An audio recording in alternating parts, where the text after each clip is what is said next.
So, even with the rising gas prices, I'll never have to limit how much I drive.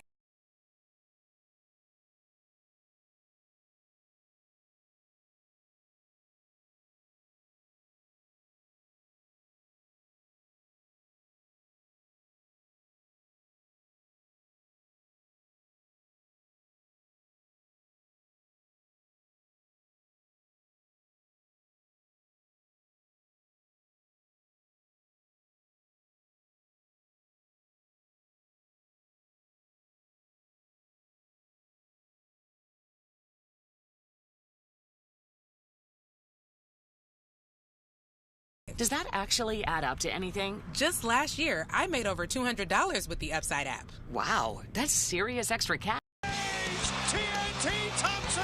Greatness from Tage Thompson to tie the game at 2.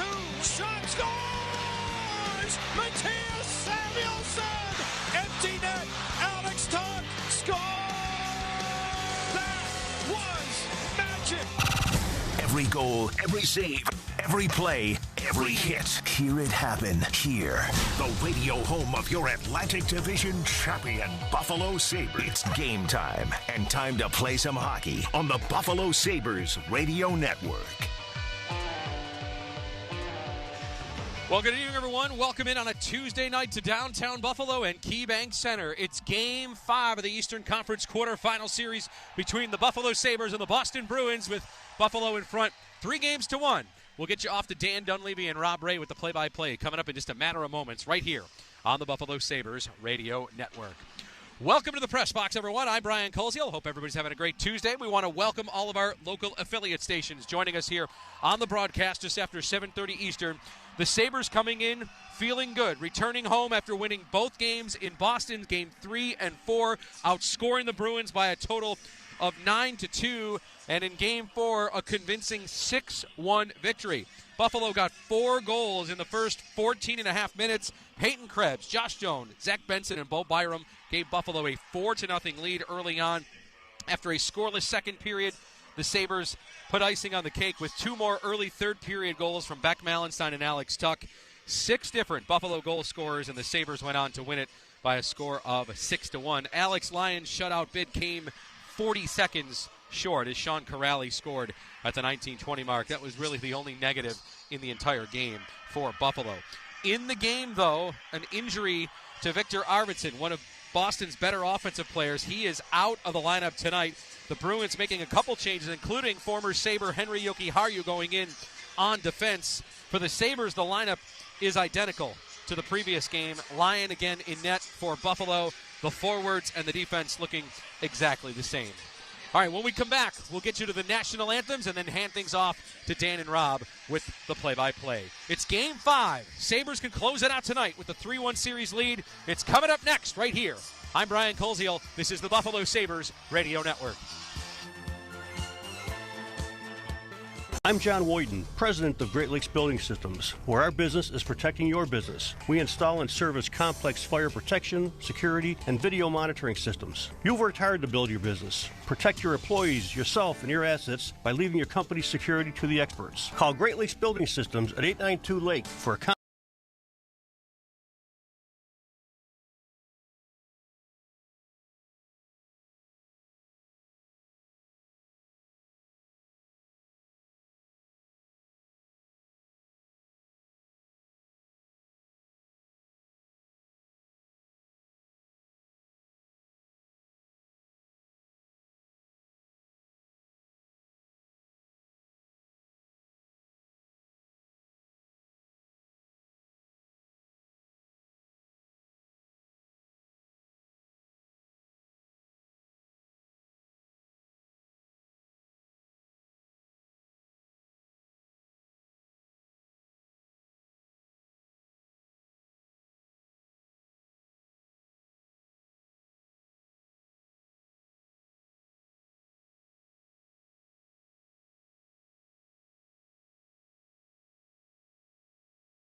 Welcome back to KeyBank Center. It's a raucous scene right now. Sellout crowd all standing, waving towels as the Sabres are being introduced onto the ice right now. Buffalo in their all blue sweaters, gold numbers, gold trim. The Bruins in their whites with the black numbers and yellow trim. Alex Lyon being introduced. He's been excellent since coming in after relief of Ukko-Pekka Luukkonen in Game 3. Sabres again with a chance to close it out. Time for the anthems. That'll wrap up our pregame. I'll be with you throughout. Paul Hamilton as well. For now, Brian Colesville going to send things to the public address announcer for the anthems, followed by Dan Dunleavy and Rob Ray. Let's pick it up here with Jay Moran. We now ask that you please rise if you are able and remove your hats for the presentation of the colors by the Buffalo Professional Firefighters Local 282 Honor Guard. And now the singing of O Canada and the Star Spangled Banner, performed tonight by Cammie Clooney. Oh, Canada, our home and native, hatred, love, and with glowing, you see, the truth, what's strong and from far and wide, oh, stand on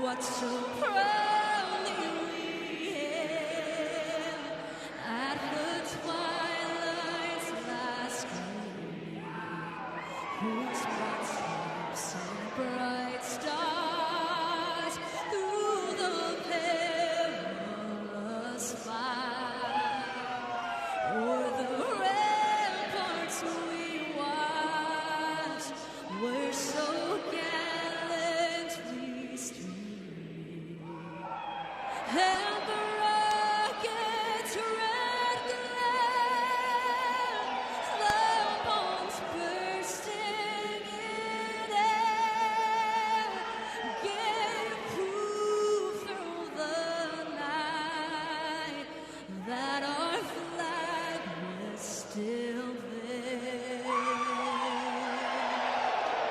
Oh, say does that star-spangled banner yet wave o'er the land of the free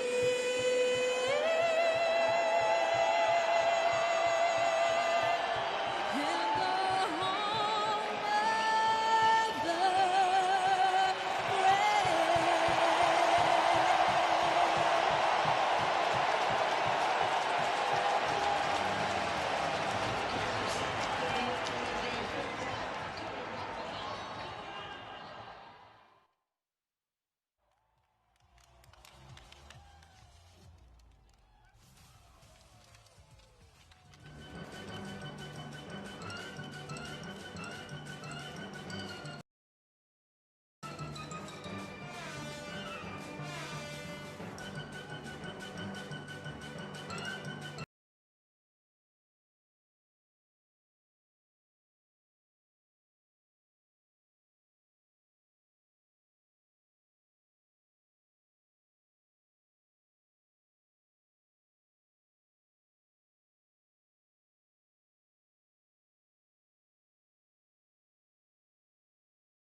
We are underway.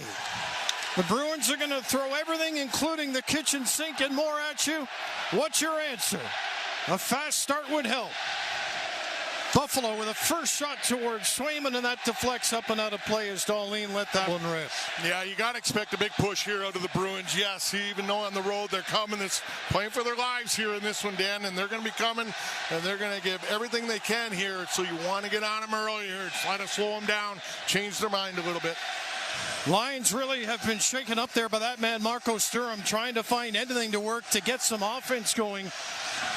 Zaka with Pasternak and Husnudinov, who slides up from the second line. Middlestat, Minton, and Geeky, followed by Acimont, Lindholm, and Alex Steve. Acimont and Steve's drawing in to their first game in the series. Here's Quinn. He'll fire it in. Far side take by Zaka on the board. Sabres with 3 deep on the pressure. And the Bruins are able to navigate their way to center, and they'll fire it in. And changing up the back end now is Zaka behind the net for Pasternak. Pasternak, he'll be aggressive tonight. There's his first shot. Lyon able to take care of that one. Buffalo will make a change, and the Bruins move it into the zone quickly, led by McAvoy. Played to the far wall. That's tipped right on, and Alex Lyon had to be careful of that one. Minton out of the corner, watched by Samuelson, who's been out there for over a minute already with Rasmus Dahlin. Thompson throwing up some shade there, trying to win the possession back, but Geeky throws it out far side. Minton in front, Dahlin is there, and the Buffalo captain away from a double team lifts that one high to center. Hit there by Alex Tuck, but the Bruins able to get it in the zone anyway. Backhand stop by Lyon, and everything clean in front of the net there as play is broken up. On to tonight's Roswell Park Comprehensive Cancer Center keys to the game. Now, the first thing here tonight, you have to pressure Boston's D and make it miserable on them all night long. Second thing, eliminate all time and space. You got to hunt pucks. Do not give the offensive side of this Bruins team any life. Third thing, get on Boston earlier and do not take your foot off the pedal. You got to keep the pressure on them all night long. Acimont, Lindholm, and Steve's a different look for the Sabres' fourth line for the first time here tonight. Kozak, good to see him in. You wondered if he would be good to go after taking a pretty good hit in the last game. Malenstein and Greenway keeping their spots on that line as Malenstein gets over the red line and fires it in behind the Boston net. Lindholm for the Bruins to the line. It's chipped out. They've got some numbers here. Acimont is offside as he found himself some room, albeit ahead of the play on the left wing. Yeah, I got to cut the walls here off a little bit. You know, Boston, they're going to work up the walls here, and they like making that long pass here. You're going to see guys kind of stretching it out here a little bit into the neutral zone, so you got to be aware of that. Those D got to make sure they keep themselves between them and where the puck is. Sturm looks on to see what his new line combinations do early in this game. Sabres get Benson, Doan, and Ostlund onto the ice. Everyone getting a shift as soon as they can in this one. Get the legs feeling somewhat normal with all the energy and what's at stake here. Backhand feed up. Ostlund will turn. Confident with the puck as he plays it to center. Bowen Byram able to tap it ahead to Benson. In over the Boston line. Benson for Ostlund shot. Swayman left a rebound for a heartbeat. And then after the whistle, you can expect this from Kastelik all night. He's going to the box. He's going to get a roughing penalty here. Referee said in the early stages of this series, they will take one out of incidents like this. The Sabres were on the wrong end of it with Peyton Krebs last game. This time it's the Bruins. Yeah, nice job by Benson here. He's just going to take a hit here behind the net. Watch this. He comes up right into his face, and he just holds back, and that's what you got to do here. So the Sabres going to the power play here for the first time in this game. No hesitation there, Rob, from the referee to make that call. No, you got it, Danny. They're going to come in here and they're going to make a stand. You got to take one guy, and that sends a message. That'll send a message through both teams here, knowing that the first guy, whatever he does, is going to be the one that's going to get nailed here. So good job by Benson sucking it up. Now the Sabres power play's got to get to work. That was Kelly Sutherland who made the call. Corey Severette also refereeing tonight. The Buffalo Sabres power play presented by Comfort Windows and Doors. Comfort, the name you know, the people you trust for your home remodeling needs.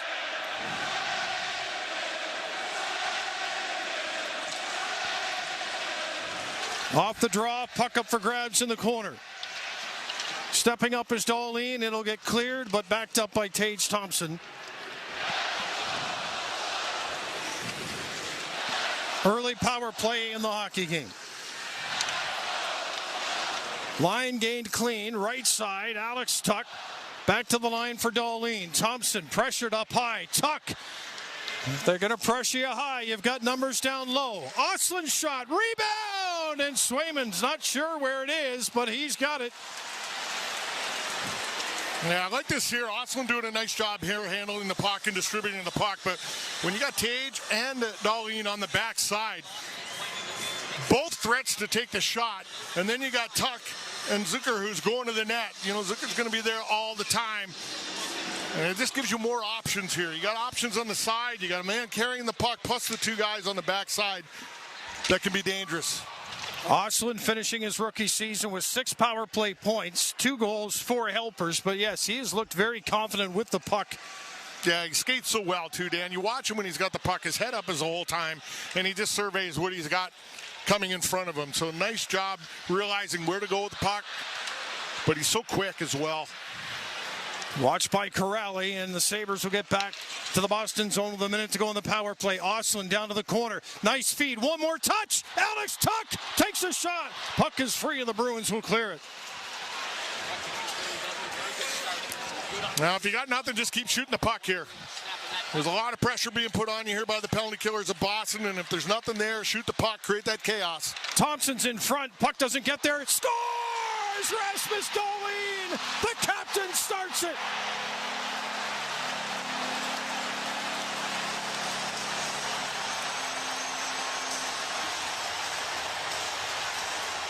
Now that's huge for the Buffalo Sabres. That's their first goal on the power play here so far in the playoffs. And this is what you just got to stay with it. Eventually it's going to break, and this power play, once they get going, they can be effective. But here, just keeping it simple. 2 guys going through, and you just watch how the penalty killers just kept following Zucker and Thompson through. And they just left the front of the net wide open, and that pass able to come across to Dahlin. No way Swayman's getting across on that one. That is how you make sure that nothing happens after the whistle. And the Sabres take advantage of the early penalty call against Kastelik and the Bruins.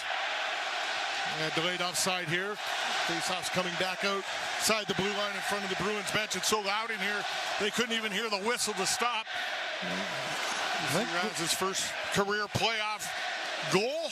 I think we've done 2 pregame bench interviews, and both of them have scored goals so far. Rasmus Dahlin getting the latest positive energy from stopping to talk with our crew before the game. So you're taking credit for it? I said our crew. Yeah. Did you hear the word me come out of my mouth? Yeah, well, you did the interview. You heard what you wanted to hear, and that's fine, Razor. We'll get you some headsets at work down there as the Sabres are on the attack again at center with a dump into the Boston zone. Pete clears it up the wall, and Husnudinov will get to the red line. It's a backhand into the Buffalo zone. Alex Lyon is there. Right up the boards. Greenway with a rink-wide pass. Power jumps into the play. Malenstein sneaks under a check, plays it behind the net. Peeking behind the goal. Sabres are hunting pucks deep in the Boston zone. Pasternak ahead now to Husnudinov. Takes a look. He's on his own on that far side. Working on Power. Off the bench. Drops it back. And that shot will come out to the near point. Aspero trying to make something of that one, but it's punched outside the zone. That'll be a hand pass. Hand pass, yeah. No, you just had a good reason there. You're down in the Bruins end. You put pressure on their D. They have a hard time. They're just a lot of the time just looking for that long lead pass. They're not doing anything else with it. They're not skating the puck up. So, as I said, those D up here in the neutral zone, got to be aware of that. Make sure you got those guys marked and keep them in front of you. Because when you get under that much pressure the Sabres are putting on them right now, that's pretty much all you can do. Aspro pressured by Quinn. Casey Mittelstadt in the Boston zone will start it off with a pass to the Bruins to center with a shooting. And that deflects up and out. Darlene from Zucker and Thompson. The scoring line on the first goal of this game. Buffalo Sabres playoff hockey is proudly sponsored in part by Highmark, Tops Markets, and Neutral.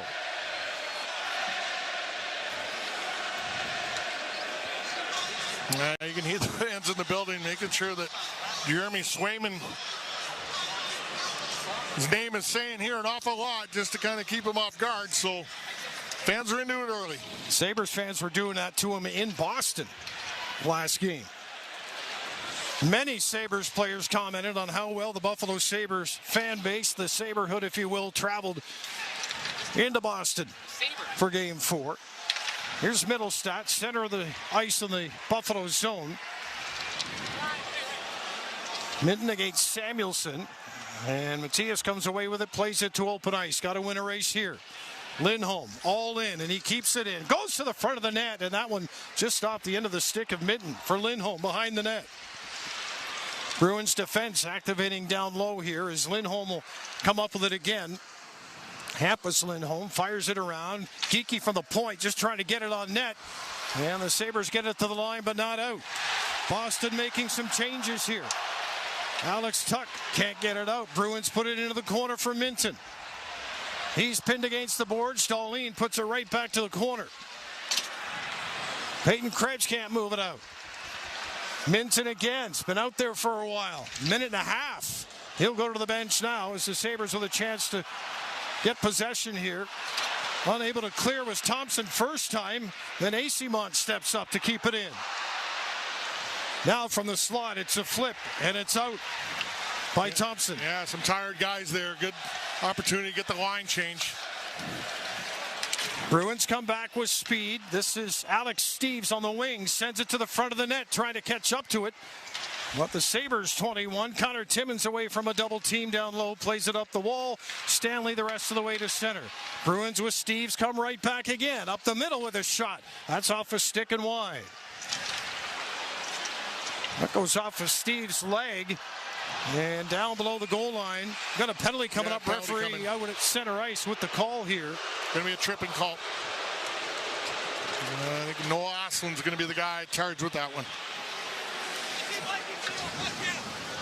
It's the Sabres that strike first, finally cracking the ice with a power play goal at 3:35 of the first. Rasmus Dahlin, his first of the playoffs.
Just going to get his coming out to address the puck, and then his stick gets caught behind him there, and it's hitting 21, and Kastelic's coming through between the two of them, and the stick takes the feet out from underneath them.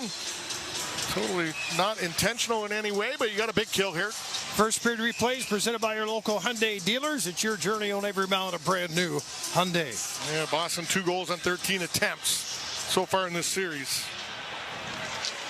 So Sabres with their first kill. Open ice, look out. Pasternak takes the shot. Tried to change it up a little bit, and the Sabres, Alex Lyon, came out and got some help in front of him. Penalty kill presented by Gabe's Collision. Your car's best defense. He'll give it away, too. He'll give it and take it. Bruins gain the line. They'll drop it. McAvoy. Lindholm, McAvoy, Geekie, Pasternak, and Zacha out against Timmins, McLeod, Tuck, and Samuelson to start the kill for Buffalo. They already rotate the kill unit as the Bruins will quickly come back to center. A drop back with 3 Boston players behind the red line. Zacha with a second pass to the wall for Geekie, back to the point. Pasternak has to glove it down. Greenway got his skate on it and then clears it down the ice, and Pasternak was knocked down as Greenway got over there. Malenstein on this side put the pressure on him, then a puck goes across. Greenway steps up, and they're being highly aggressive here on the top 2 guys. Zacha carries. Good stick that time by Power. Now it's Malenstein, the second layer, to the line but not out. Boston for Pasternak, looking for a stick of Geekie over that far post. A little far out from the net, and it went wide. Now the battle is on the boards. Greenway hammers that puck down the ice like he hated it. 33 to go on the kill. Hampus Lindholm again. Options to drop inside the Boston Bruin line. Minton for Husnudinov, who bumps it to the right wing. Room for Lindholm. Far circle. Shot lane might have been taken away by Samuelson, and then eventually Lyon's able to handle it. Lindholm's up top in open space. He'll take the pass. Far circle, one-timer. Lyon with a save and the rebound. McLeod can't clear.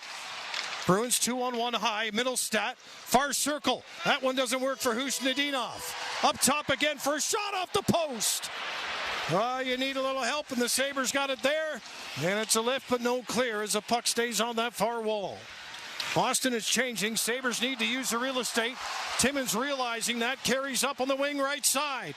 Timmins with a drop for Tage. Thompson dangles. Backhand blocked. Thompson down in front of the net, and Swayman with a blocker save. Byram with the shot.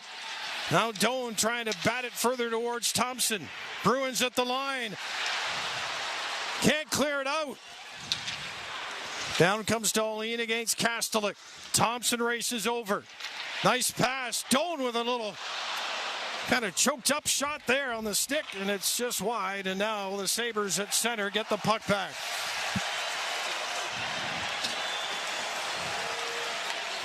Special start for Buffalo. Here's Doan with a shot off the inboards. Chance is just wide. A power play goal from Dahlin and a first perfect penalty kill. It's 1-0 with 9:56 to go in the opening period of game number 5. Welcome back, Nikita Zadorov. Yeah. We just add him to the list of guys that the fans disapprove of. Up to center. He'll fire it in, and Lyon behind the net. Very calm as he stops the puck, then looks around. Zucker on the far wall, helped by McLeod. And it'll come to Stanley. He's got some real estate here. He'll take hand of it all the way up to center. Onto the wing for Quinn, right side. They're going to bump it back. And that will not get back to the point. So the Sabres will have to sashay themselves back into a defensive posture here. And they do a perfect job. And the Bruins turn it over. Here's a pass ahead, knocked down by Power. Far corner in the Boston zone. Husnudinov trying to handle Power, who skates away from him, feeds it to the corner. Brought up by Zucker. Play to open ice. Husnudinov off the boards, and that will get out to center. Now to the Sabres line. That pass for Zacha, intercepted. Buffalo reading the game well so far. Bruins play it to the far side for Middlestat. Down to the corner, off to the left of Alex Lyon. 5 shots for the Sabres in this opening period. It's a 1-0 lead for Buffalo, and they're on the attack again. Byram hops his way around Hampus Lindholm. Yoki Harju, the Former Sabres defenseman getting his first game of the series out there wearing number 20 for Boston. Middlestat thought he had an interception there on that pass. Play in behind the Boston net. Buffalo does not have Noah Ostlund on the bench. Razor? Yeah, he's gone to the dressing room. I'm not sure why, but let's hope it's a short stay there. It's a short trip back out. Here's Dahlin. Look out. That pass didn't have a whole lot on it. And then Dahlin able to stand up Tanner Jeannot just inside the Buffalo line. It'd be a very important forward to be without early in the game. Corrali dumps it into the corner. Kastelik, as Lyon plays it back towards Corrali. This will come outside the zone. Bruins will put it right back in. And their MO is to put it in deep and get on the Sabres defense and try and wear them out. Buffalo helping themselves out, getting it out of the zone quickly. Alex Tuch playing it down to the goal line.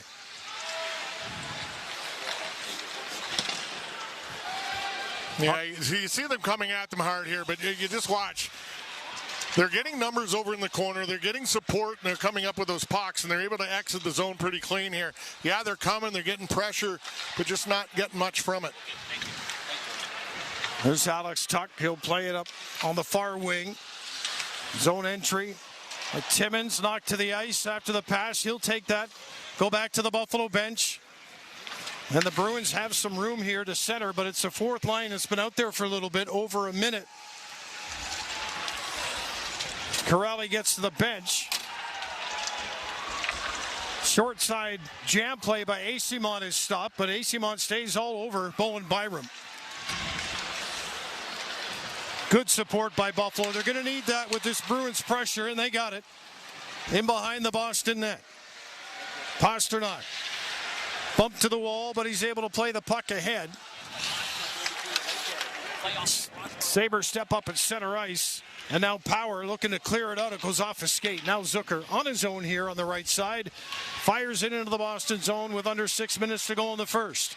Peyton Krebs away from pressure. Feeds that one ahead. That's tipped down to the corner by Doan. Sabres stay on it with Benson fighting for it. To the near corner. And now out of the zone. A race after it. Hustadinov against Samuelson, and Samuelson, again, the key word support. He got it down low there from Doan. He's going to flip that one out. No icing. Peyton Krebs, a dog on a bone, wins the race. Krebs still down on the ice. Peak on top of him. That's what the fans are reacting. Referee watching those two is Geekie brings it back into the Buffalo zone. Geekie far post. Driving the net, didn't get it towards the goal. And it'll be brought back up here by Byram in across the Boston line. Behind the net for Greenway. Left and brought out of the corner. Mallenstein, hard stop. In behind the net with it. Beck Mallenstein will play it back to the point. Byram with a shot. That hits traffic. And the Bruins with a chance now to lift it out. And that's all they can do. No possession. Sabres dump it right back in. 4.5 to go here in this first period. That's trucking along. Bruins shoot it in. Corrali racing after it. Kastelik in the corner here against Alex Tuch. Back to the line. Lindholm, traffic in front. That's blocked.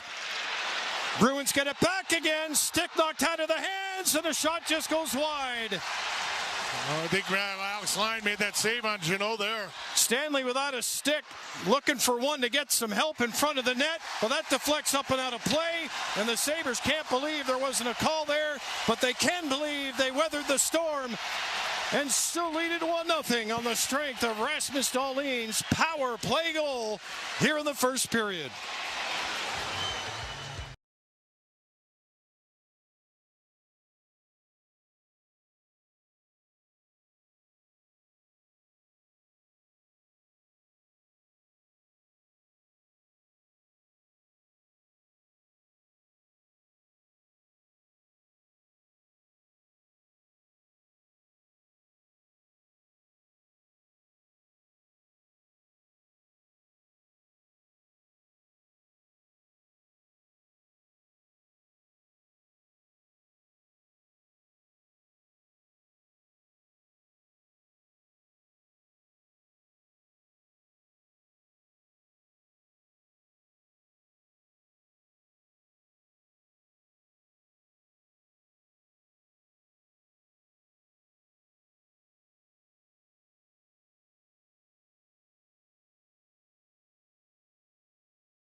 ahead, you get in on this 50-50 presented by Northtown Automotive, featuring a guaranteed jackpot of $150. It's above that already.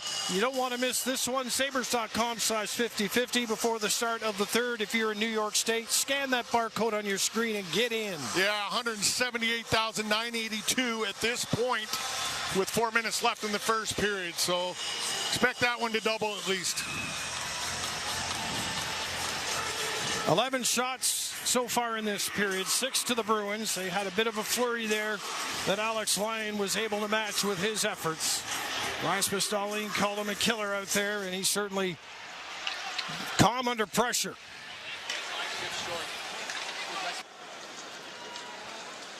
Here's Power. That's going to be an icing call, reaching it for Zucker.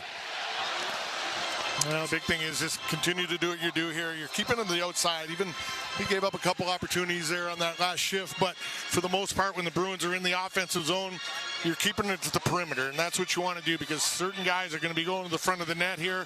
Eventually, they're going to be looking just to get the puck to the blue paint. And you see Noah Asselin back on the bench after kind of just rolling his ankle a little bit over in the corner. I was hoping he just had to go to the bathroom or something simple like that. Sabres now with a little two-man attack here on the left side against the Bruins. Third man in. Now Quinn gets on the right side of the puck, and the Bruins will skate 3 to center, but Buffalo's in good shape here. Pasternak, though, up the middle, sneaks one through, and Alex Lyon kept the pad low. Lindholm, far circle, looking for Zacha. Now Byram. Sabres tip it out. Could be a 2-on-1. And that's not going to happen. The Bruins, Swayman will leave it for Zadorov. I'll let the crowd take it from here for a moment. Yeah, you can pretty much guess who's got the puck.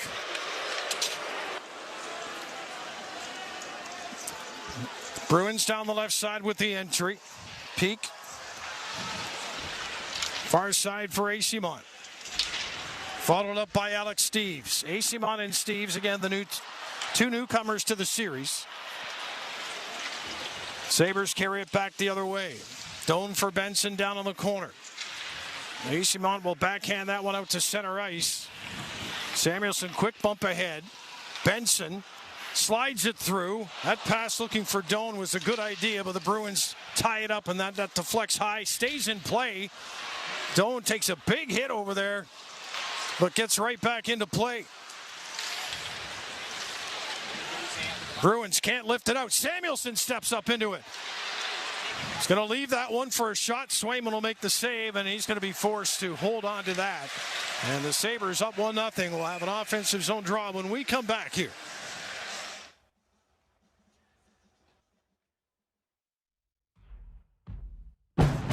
Roll the window down. Do you hear that? It's the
outside the Buffalo zone.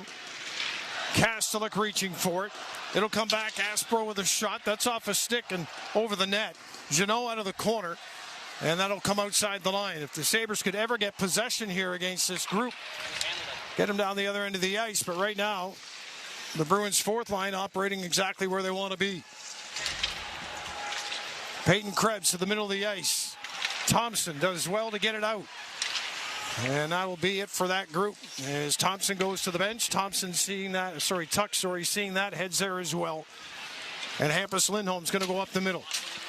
Boston much more aggressive here in gaining the Sabres zone.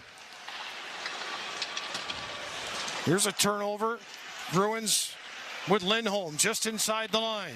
Takes the shot. That's blocked in front. Zacha diving for it. Bruins just played off the boards. And with a minute to go in the period, Quinn will play it ahead. McLeod couldn't get it any deeper. And it's Pastrnak coming back. Working the far side. Pastrnak with a shot. Little look off there. Now Zadorov walks in, takes the shot, and a save by Lyon is implanted to the corner. Pastrnak bangs it out in front. Zacha reaching for it. In behind the net, Zacha. Pastrnak knocked to the ice. No arms go up. It's played back to the point. Zadorov with time. No stick for Zucker. Doesn't want to take a penalty. Shot by Zadorov. Saved by Lyon. Sabres can't. Yes, they do. Clear. And a break for Zucker. He's got himself a stick. Zucker to the net. Oh, the big collision there as he tried to take the shot. 10 seconds to go in the first. Are you not entertained from period number 1 of Game 5 with Buffalo? It's huge. But for the most part, they knew it was going to come out hard, and they do a nice job of just containing the Bruins. There's Zucker taking this one to the net at the very end, knocking Swayman into the net a little bit there. No big deal. Play continued. Net does not come off, but... All right, Dan and Rob, thank you very much. Brian Colzia with you here. 20 minutes in the books. Sabres in front 1-0. We go down to the media room, and let's get Paul Hamilton's thoughts here on the first 20 minutes. Very good first period, I think, for the Sabres, Brian. I think they can be very pleased with that to get the first goal, get this crowd into the game, make it a power play goal, and just a great play on the power play. You see Rasmus Dahlin sneak in behind, and a great play by Zucker. So just a good play all around by the Buffalo Sabres, and the captain is going to be joining us in 1 second here. And Rasmus Dahlin, you have to be very pleased with the first period. You have the 1-0 lead. You've gotten the fans into the game and haven't given up much, and you have to be pleased with that period. Yeah, we knew they were going to come hard. Now we know kind of what their plan is, and we just got to dig deep and come out even stronger next one. I'm sure you're also pleased you got the power play goal. It looked like you saw the opening and went for it. Is that what happened there, and Zucker makes the great pass? Yeah, it was a broken play. I just joined the rush, and it was an opening. Great play by Zucks. Of course, you love getting your first playoff goal, but you love getting it to give your team the lead, right?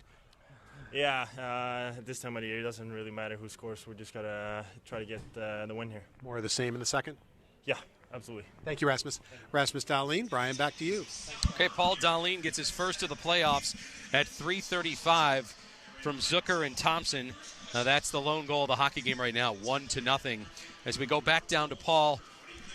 Paul, we know the other night the Doan goal came essentially on the power play. I know statistically, officially it wasn't, but it breaks the previous 0-for-39 streak. So for whatever it's worth now, the argument can be over that they have one officially. And, even just mentally, that for whatever, I don't think this team is lacking confidence right now, but it could be another little boost to them the next time they go out there with the man advantage. I think mentally what you talked about the last game, they knew they scored a 5-on-4 goal. They know it's not an official power play goal, but Arvidsson, I looked at him. He had just gotten his skate out of the penalty box, so he wasn't anywhere near the play. So they knew that they basically had scored a power play goal, which was not an official power play goal. So that gives you a boost of confidence right there. And don't forget, the number 1 unit was out before they scored that goal, and Thompson, they set him up for the one-timer. He was wide open, and his stick broke in half. So you get just a bad break when they had done a good job of getting it open and getting him set up. And so I thought both units played well there. Doan wound up getting the goal, but I really liked the play they made here. Thompson and Zucker coming in down the left side, And then you got Rasmus Dahlin recognizing coming down the right post, the backside post, that he's going to be wide open. Zucker puts a pass right on his stick, and it's in the net. You got your lead. Down at the other end, Paul, Boston did have some good pressure. Lyon made a really nice save on Jeannot in the final minutes there. Just what did you think about Buffalo on the other side? Because the Bruins did outshoot them 9-5. They did, but I don't think they had the better of the play. And here we go again. Who are the guys that are doing it for the Bruins? It's Jeannot. Now, Kastelik took that idiotic penalty, which allowed the Sabres to take the lead. If I'm Marco Sturm, Kastelik might as well take his stuff off because he'd be done for the night. I just couldn't tolerate the penalties they take. But it's Jeannot who's really been pretty much Boston's best player throughout the series. I don't think he's had a bad game. I don't think anybody else on the team can say that. It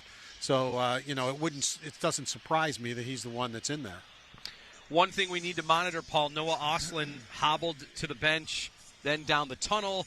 He came back to the bench. Then during the next media timeout, he skated, and then he went back. Now, there was about a minute or change left in the period, so I don't know if I want to read too much into that, but obviously we'll be looking at that here to start the second. Yeah, if he went back in, that's not a good sign, I wouldn't think. Of course, we aren't doctors. We're not examining him, but, and that didn't look good when it happened. I actually was shocked to see he was back to at least try it. So that's a good sign. But, that did not look good when it happened. And I think at least the fans can know that he at least was good enough that he can come out and give it a shot, and maybe it wasn't as bad as it looked. Yeah, we'll obviously watch that when the second starts here. That's our injury report brought to you by Hamburg Overhead Door. Is your garage door injured? Call the experts at Hamburg Overhead Door to get your door healthy again. Last thing, Paul, we knew Boston obviously coming off of the embarrassing loss in Game 4. I figured if Boston was going to bring their best, it was going to be in that period, and the Sabres have gotten through it with a lead. So if they can maybe get to settle in more here, I think Buffalo's in a good spot here so far. Yeah, and I'm looking up at the MSG. The scoring chances, even though the shots were 9-5, scoring chances were 4-4. Megan Chaka, who's doing her segment with Marty and Duffer, these are the types of things that she monitors. And so that at least shows that maybe even though the Bruins had more shots, the Sabres had 5 shots, but 4 scoring chances. Yep, absolutely. Okay, Paul, thank you. Great stuff. We'll talk to you after 2. Okay. All right, Paul down in the media room there. And, of course, with Rasmus Dahlin, who has the Sabres goal on the power play at 3:35. Okay, timeout when we come back. First period stats, first period highlights, and we'll also see what's going on elsewhere in the NHL night here as we continue on the Stanley Cup playoffs from KeyBank Center. We'll take a timeout. More of the intermission report coming up live on the press box here on Buffalo Sabres Radio.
makes it. Dahlin gets his first of the playoffs. Zucker sets him up. Thompson, the other assist at 3:35 on the power play, breaking the drought for Buffalo there. They take a 1-0 lead, and that's our score as we welcome you back to KeyBank Center. I'm Brian Koziel. 1-0 Sabres in front of Boston here through 20 minutes of play. The Buffalo power play goal ends the power play drought. The Sabres were 0 for their last 39. Obviously, they haven't scored in this series up to this point, and then even if you go back to the regular season, they were 0 for April, but they get one there to take the 1-0 lead. Time for our first period stats, brought to you by Level Financial Advisors, helping you retire better. Visit levelfa.com. Shots in favor of the Bruins, 9-5 in that period. Both teams had one try on the power play. The Sabres 1 for 1, the Bruins 0 of 1. Swayman in net, 4 saves. Lyon had 9, a perfect 9 for 9 in that period. The only Sabre with more than one shot was Noah Ostlund. He had 2. We, of course, mentioned Ostlund hobbled to the room, came back out to do a quick skate during the commercial break, then went back to the room. So we'll be monitoring that here throughout the intermission and into the second period. Rasmus Dahlin led the Sabres on ice time. He played 8 minutes and 40 seconds. And the physicality edge to the Sabres, they out-hit the Bruins 15-12. Peyton Krebs leading the way with 3. But that power play goal, can it give Buffalo maybe some confidence going forward? Could be a potential game-changing moment for the Sabres. We'll give you the game changer during the post-game show. It'll be presented by Buffalo Law. When one moment changes everything, choose the right team. Visit buffalolaw.com. Timeout. We'll check the rest of the NHL night. Our score, 1-0 Sabres over the Bruins here after 20 minutes. We'll take another timeout from KeyBank Center. This is Buffalo Sabres Radio.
Back to the press box here at KeyBank Center. We're almost ready for period 2. Sabres up on the Bruins 1-0. Let's get our drive around the league now. It's brought to you by AAA, the official partner of the Buffalo Sabres. Over to Jonathan Koziel with the rest of the NHL night.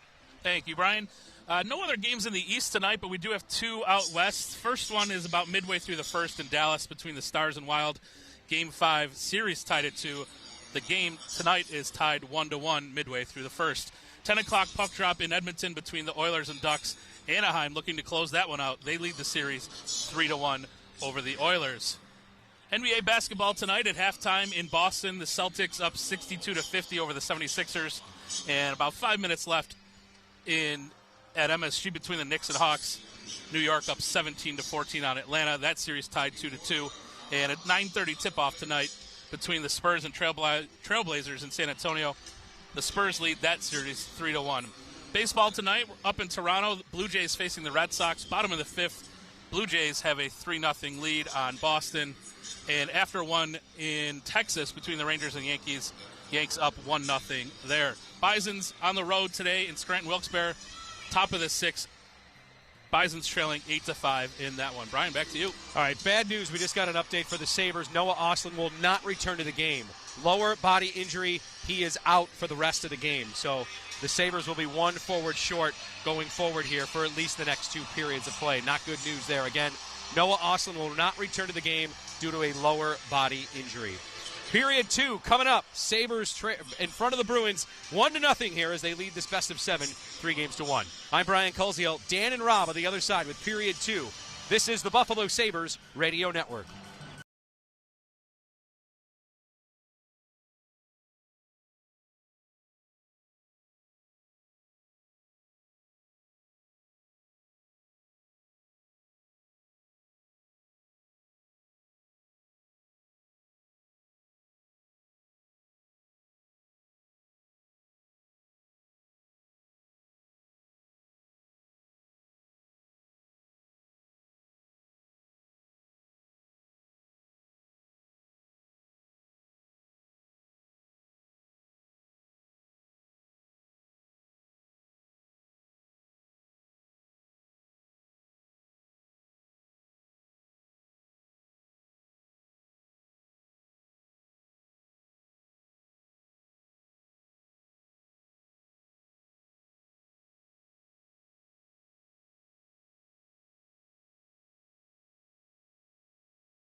Buffalo won 3 consecutive playoff games against Boston from May 9th to 14th of '99. 1 more win. And they all agree it will be the hardest one to get, but they got off to a good start. As Coach mentioned, the things to work on. And without Noah Ostlund, with a first shot by Buffalo in this period, taken by Zucker out of the corner as Buffalo skates from right to left. Yeah, pick right up where you left off here. Get back to that pressure game. Get to your game here and start getting pucks to the net. Only 6 shots there so far in this game. I think you got to get there, do what you did in Boston. You got plenty of traffic there. You made a lot of chaos in front of Swayman. He had a hard time at times figuring that out. So just get that shot mentality again here that you had on the road. Zucker, Quinn, and McLeod, Dahlin, and Samuelson out against Zadorov, Pasternak, Peak, Husnadinov, and Zacha. Nadine off on the far wall, pressured by Samuelson, who comes down, trying to keep it in. It'll come outside the line. And now the goal scorer in this game, Rasmus Dahlin, sends it across, and it's whipped right back into the Boston zone. Quinn trying to get there first. That's lifted up and out of play. Yeah. Linesman says it took a deflection. Yeah, he said it touched something. It's going to go back into the Boston zone there to Swayman's right. And as Duffer said, mentioned in between periods, Noah Ostlund, lower body, will not return in this game. So that's a big loss for Lindy Ruff right now. And you'll see a lot of juggling here a little bit, just trying to get guys and filling holes. And see the shot right there from in tight. They're saying it clipped the glass there. It was going out, so. May have been a piece of dust, actually. Yeah. McAvoy off the draw for Boston. Here's a step up by Power. Nice with the boot to keep possession, but his play back to the line is intercepted. And the Bruins will get to center. That's as far as they go before that deflects up and out of play. 47 seconds in. Whether you're grabbing a quick dinner before puck drop, building the ultimate watch party spread, or treating your saber-tooth-sized sweet tooth, one thing is for sure, great game nights start at Tops with the best deals in town. Yeah, I ate all that when we were in Boston. I put on 6 pounds on that last road trip, so there's what I'm feeling like right now. That, ladies and gentlemen, is looking like a good time if you're a Sabres fan. He's exactly where he wants to be. High blood pressure. I think a lot of people will have that until this game is over either way. As Byram backs up inside the Buffalo zone. Sabres with the lead. Did so well at just possessing the puck in the last game in Boston. Zone entry there to the line, but they don't get it deep. Good second effort does. Here's Alex Tuck with a shot. That's whipped just wide. Back to Byram, shot is blocked. And now they're trying to sneak in behind here a little bit, these Bruins, with Lindholm up ice. He'll go to the bench as Middlestad's taken to the boards. Yeah, nice job by all 5 guys getting back in the zone here. As soon as the turnover happens, you see everybody just bearing their head, getting back into the defensive zone to help out. There's no stragglers coming up the ice. Sabres just outnumbered Boston on the wall there. They won the battle to get it out. Henry Jokiharju for the Bruins. His pass chipped off the stick there of Lindholm, and it's Benson. Knocked to the ice. No arms go up. Benson gets back up. It'll be kept in here by Dahlin. Pass into space for Doan. Bank off the boards. Hampus Lindholm intercepts. He'll chip it out. Dahlin inside the Buffalo line. Patient as he gets to center before he'll lift it into the Boston zone. Far side race after it is Kozak. Shovels it back around towards Dahlin. And the backup of the line can't keep it in. That's going to get past Kiki. Samuelson will leave it in the corner. He needs some help here from Doan. To Dahlin. He takes a hit, but he touches that one for Doan, and he'll skate to center before lifting it into the Boston zone, and Buffalo changes. Bruins turn it over. Stanley trying to win it back again. And it's flipped out to center ice where it's taken by Zadorov. $5,000 fine for Zadorov on the off days there for the chop on Dahlin towards the end of the game in Boston. Sabres with Malenstein on the left wall. Turns it low down to the corner. McLeod with Greenway as well, and then it'll be played off the boards and out by Andrew Peak, and it's a bit of an angle shot here that's going to go for icing. Now, earlier here in this exchange, Zach Bench's going to get hit by Lindholm here over along the wall, and you see him just kind of grab onto him with that left arm and then just push him to the ground. Kelly Sutherland had his arm partway up, brought it back down, decided after the fact no penalty call. And you see right here. Up, down, swatting flies. I told you, it's that dust in the air. It's affecting everybody. Sabres with possession up high. Power shot. Far wall for Byram. Nice race to the puck by Thompson. Tage comes out with it. Cross ice. Power. Holds. Fires. Swayman unsure, but he's got it. And he'll hold on to it. They've had Swayman looking behind him for the last 2 games here. Yeah, he did. He'd going Power taking that lane, and he had it open up. He had time. And you got guys going to the front of the net here. Boston just kind of pushing them off to the left side of the net there as Swayman is able to see this shot coming in. It's directly kind of takes him right up in the belly area. Boston doing a good job just boxing out there, not allowing the Sabres forwards to get to the front of the net to create that havoc or take that vision of sight away. 3-game assist streak to start his NHL playoff career for Owen Power. Looking to make a little franchise history if he can get one here as Quinn dances into the front of the net. He just couldn't quite bury that one. Got in tight. Thompson and Zucker with the assists on the Dahlin goal to open the scoring in this game. Still the only one on the board. Sabres with it at center. Here is Hot Wheels McLeod darting into the middle of the ice before he lost it. Followed up by Quinn. And it's off the side of the goal. McAvoy for Husnadinov, who will clear it out to center. Sabres on the front foot here in the second. They dump it right back in. McAvoy pressured. Unable to move it up the wall. Over comes Kozak, helping out with Zucker. Back for Bowen Byram. He'll keep it on this near side. Doan looking for the stick of Zucker. He'll tip it to the corner. And then free it up to the front of the Boston net. The Bruins are just going to lift this one out, and it's a chip and chase that Buffalo will take care of. Quick turn up here by Power to the line. He drops for Benson. Fires, and that is blocked. Kept in. Power knocks it down. Holds it to the slot, looking for Doan, just out of his reach. Boston will get it outside the line.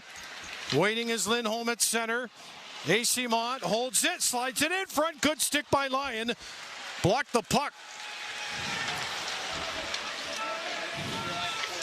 Byram took a hit in behind the net. Back to Power. His pass to the line. Penalty coming up here as Stone tried to turn inside. And the Sabres going back to their now red-hot power play.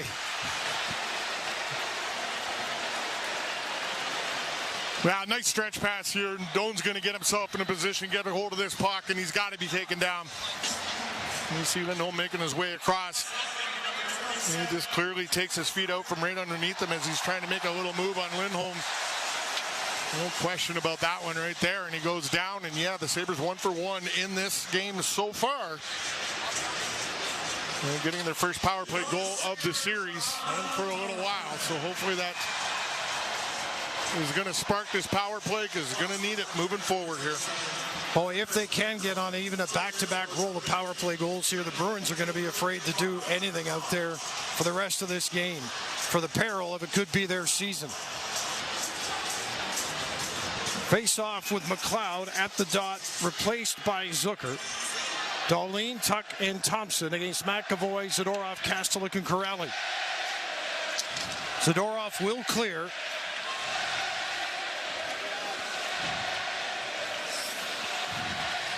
Rasmus Dahlin inside his own zone. He's got an option to drop, and he will do that. Here is McLeod up towards center. Left side entry, drops for Zucker. One more for Dahlin. Pressure on him at the line for Tage Thompson. Left wall, creeping in. Trying to play it back to the line. It's not there. Good stick by the Bruins, but Dahlin able to keep it in. Far side pass. Trying to work it out of the corner. Tage Thompson. Turns. Dahlin's shot is blocked. Loose puck far circle. Trying to go back to Tage instead of the shot. Bruins are essentially down to 3 on the kill. Kastelik can't move.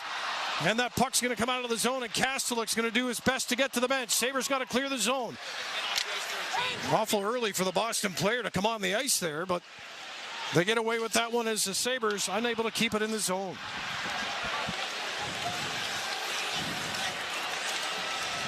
.52 left on the man advantage. Dahlin up the middle. A little bit slow on the entry here, but it's going to fall nicely. Thompson's shot. Batted away by Swayman. Still loose. Far circle one-timer. Swayman with the save. Another chance is blocked. Back to Power. Pass to the far circle. 33 to go on the power play. Darlene in the corner. He'd love to keep it down low here. Up top for Power.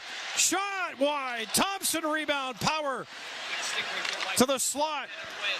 Darlene from Tuck. Far wall. Goal line. Zucker. Back to the wall. Darlene. Thompson with a blast. 90 miles an hour on that one. Swayman got there. Thompson again. 10 to go on the power play. Thompson. Far circle. One-timer not there. Darlene still racing for possession. Tips it behind the goal. Bruins will clear. Out of the box comes Lindholm. What a flurry of chances. Yeah, a lot of chances there, but the great thing is they're shooting the puck. They got that shot mentality that we talked about, not trying to overpass. They're making sure the passes they make are 100% chance of getting there, and they're letting it rip. And you start ripping it like that. There's a shot ripped just wide by Krebs as Greenway and Mallenstein come into play here. Yeah, the penalty killers, they'll start backing off as soon as you start taking those shots, and I think that's what they got to do here. Puck deflects up and out of play as Byram tried to play it out. And with 12:03 remaining in the second period, the Sabres all over it on the power play. Swayman, though, had the answers to hold it at 1-0.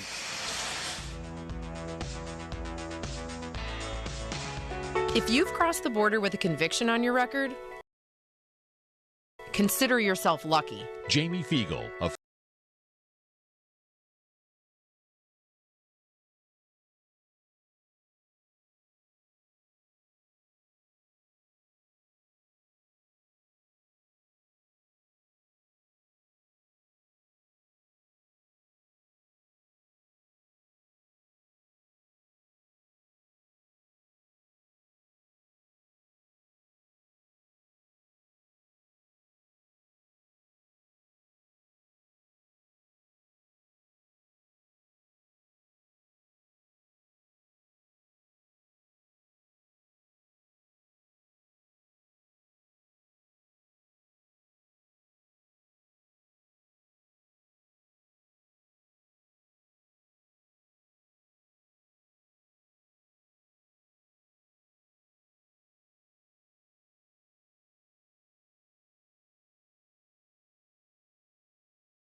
Sabres Radio Network.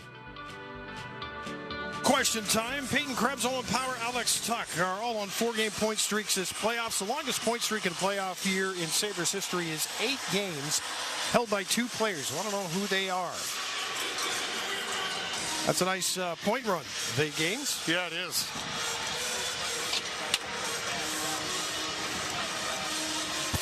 I know you've not got the answer, but I can feel you thinking down there. Yeah, I know it's not one person. Well, held by 2 players, so you would be correct. We have our winner, folks. All right, what's the sound down between the 2 benches down there? What are they like? Who's talking? Who's quiet? What's going on? I think it's very quiet. There's not a lot of exchange in the old player-to-player here. I think both teams kind of very focused on what they're doing, and they're making sure that they got a chance to do what they got to do when they get out there and they're not wasting any extra energy. And I'm here with my little friend, and I'm going to put him on my shoulders soon just so he can see the game. He's missed the first period and a half. I was going to say, isn't there a height requirement to enjoy this ride? Well, he's got nice shoes. The puck deflects off the glass in the Boston zone. Bruins now will bring it out. And it's a chip and chase. Over comes Samuelson against Husnadinov. Zaka is there. Pasternak on the ice on the far wall. Behind the net. Zaka centered that in front. And just in time ahead of Pasternak, the Sabres are able to clear. Good job by Doan. Bruins with 3-on-2 to the line. Here's a pass. They do get underneath and a backhand. That doesn't work as that will come out the near side for Benson. He'll sweep it across. Doan, end of a shift. He'll just put it deep. 11 minutes remaining here in the second. Here's Kiki right up the middle. Trying to go wide on power. Took himself right out of a shooting lane. Now Middlestat stripped by Bo and Byram. Aspero from the line with a shot. And that one in front of Alex Lyon. Now back Lindholm. He takes a look. That one is stopped. Lindholm takes a shot and scores. The Bruins tenacious on the puck with 10:36 to go in the second, and they are rewarded and tie the game at 1. Yeah, this is one of the few times here so far in this game and in the last couple games that they've just got themselves in a little scramble in front here. Alex Lyon doing all he can do, but right here, you got to push those pucks to the outside. Keep them to the outside. Don't put them back up the middle, because when they do gain control of the puck, it's easier to turn and shoot. It's off to the side. It's less dangerous. And in that case right there, Zucker, it's all he could do is get a hold of it there and just kind of push it forward when he can, and then misses on the block.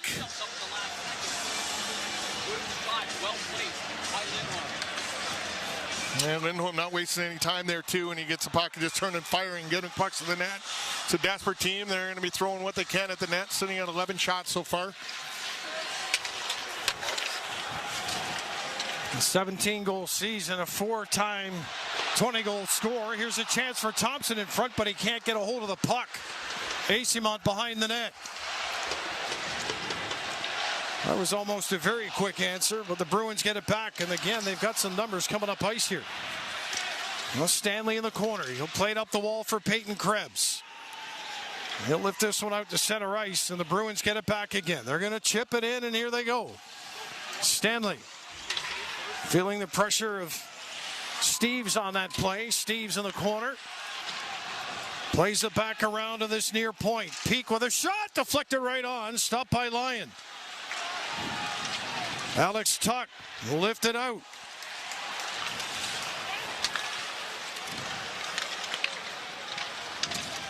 Timmins for Buffalo.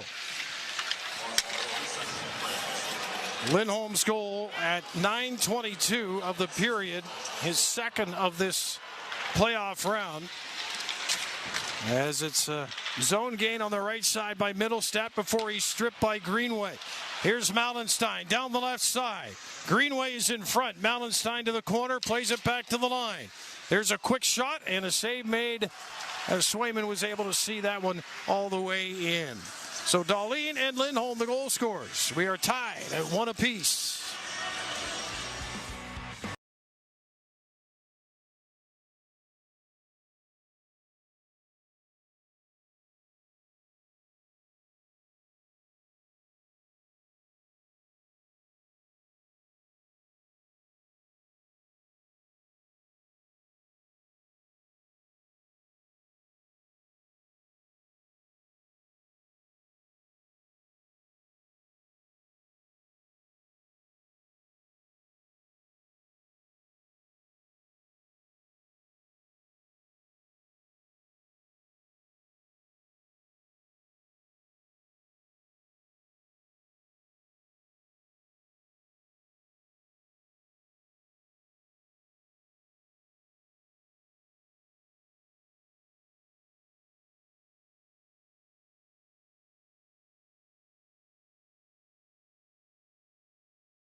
$9.12 to go. Want to remind you about season ticket memberships for the 26-27 season. They're available now. You join today, receive access to exclusive member-only events and experiences.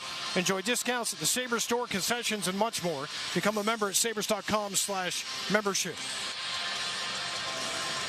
And we can add to that, if you want to get in on the 50-50 number, it's over 327,000. Yeah.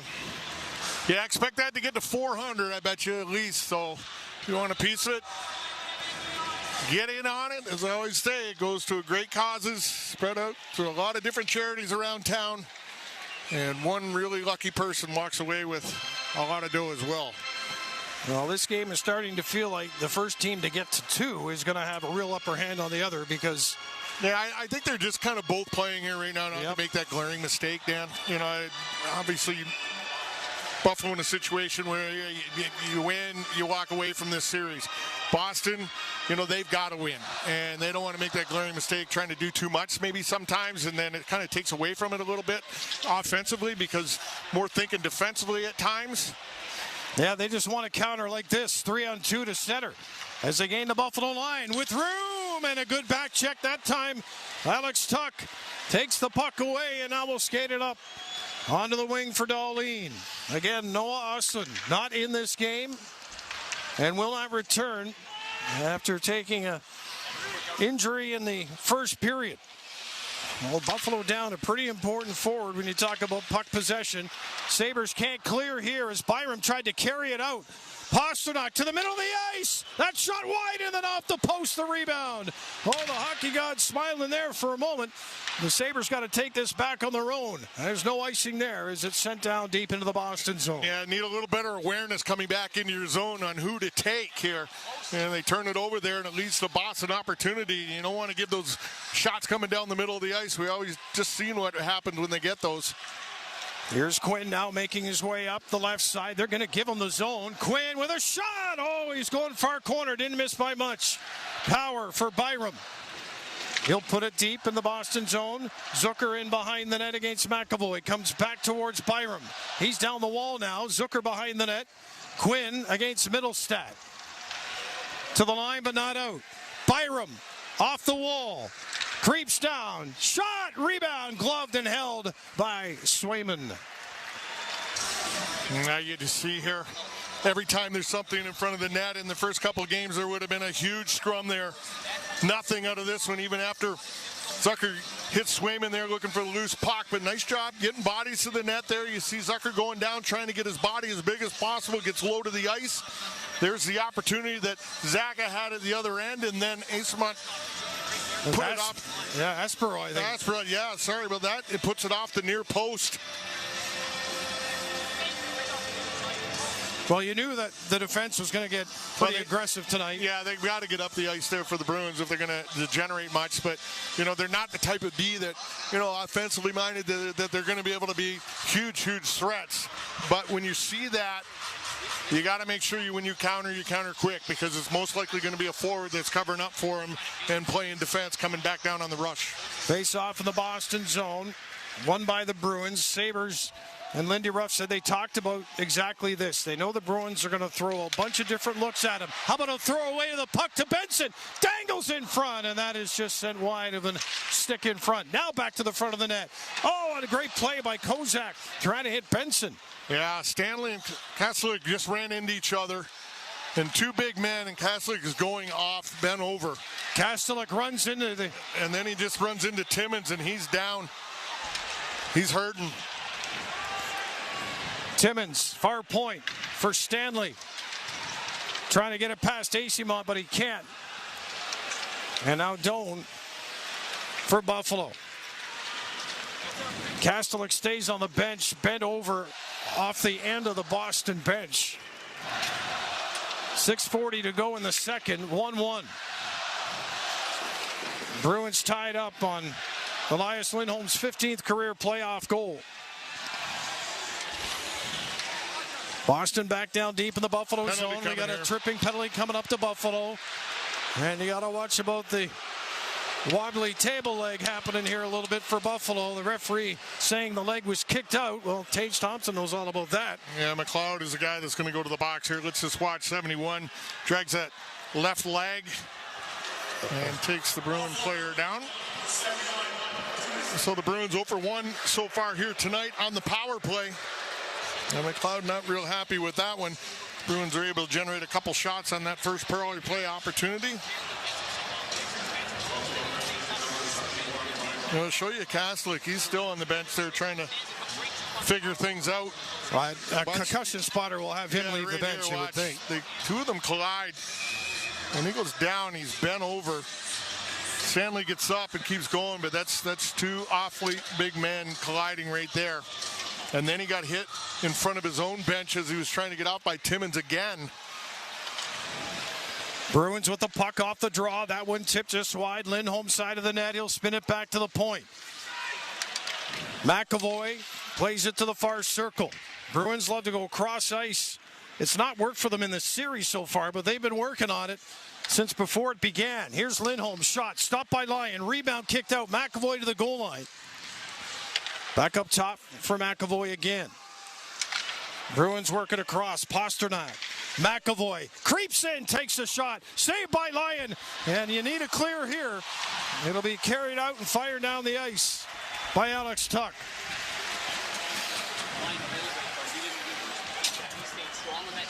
Bruins up to 14 shots. Sabres at 12. Tie game. Power play for Boston with 1:08 left as they get to center. Play almost broken up at the line. Now McAvoy up high with a shot, and that's off a stick up and out of play. Sabres with sticks down in the slot there, helping defend. Second period replays brought to you by your Western New York GMC dealers. We are professional grade.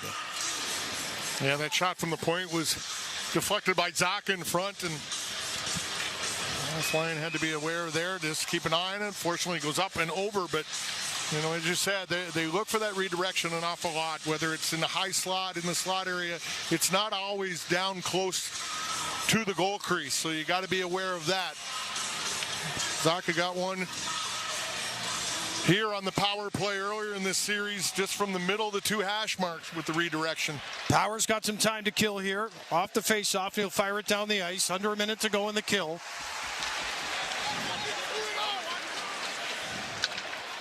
Rarely after a game where one team gets such an upper hand on the other is the second one going to follow that routine. And so far, it's a tight one.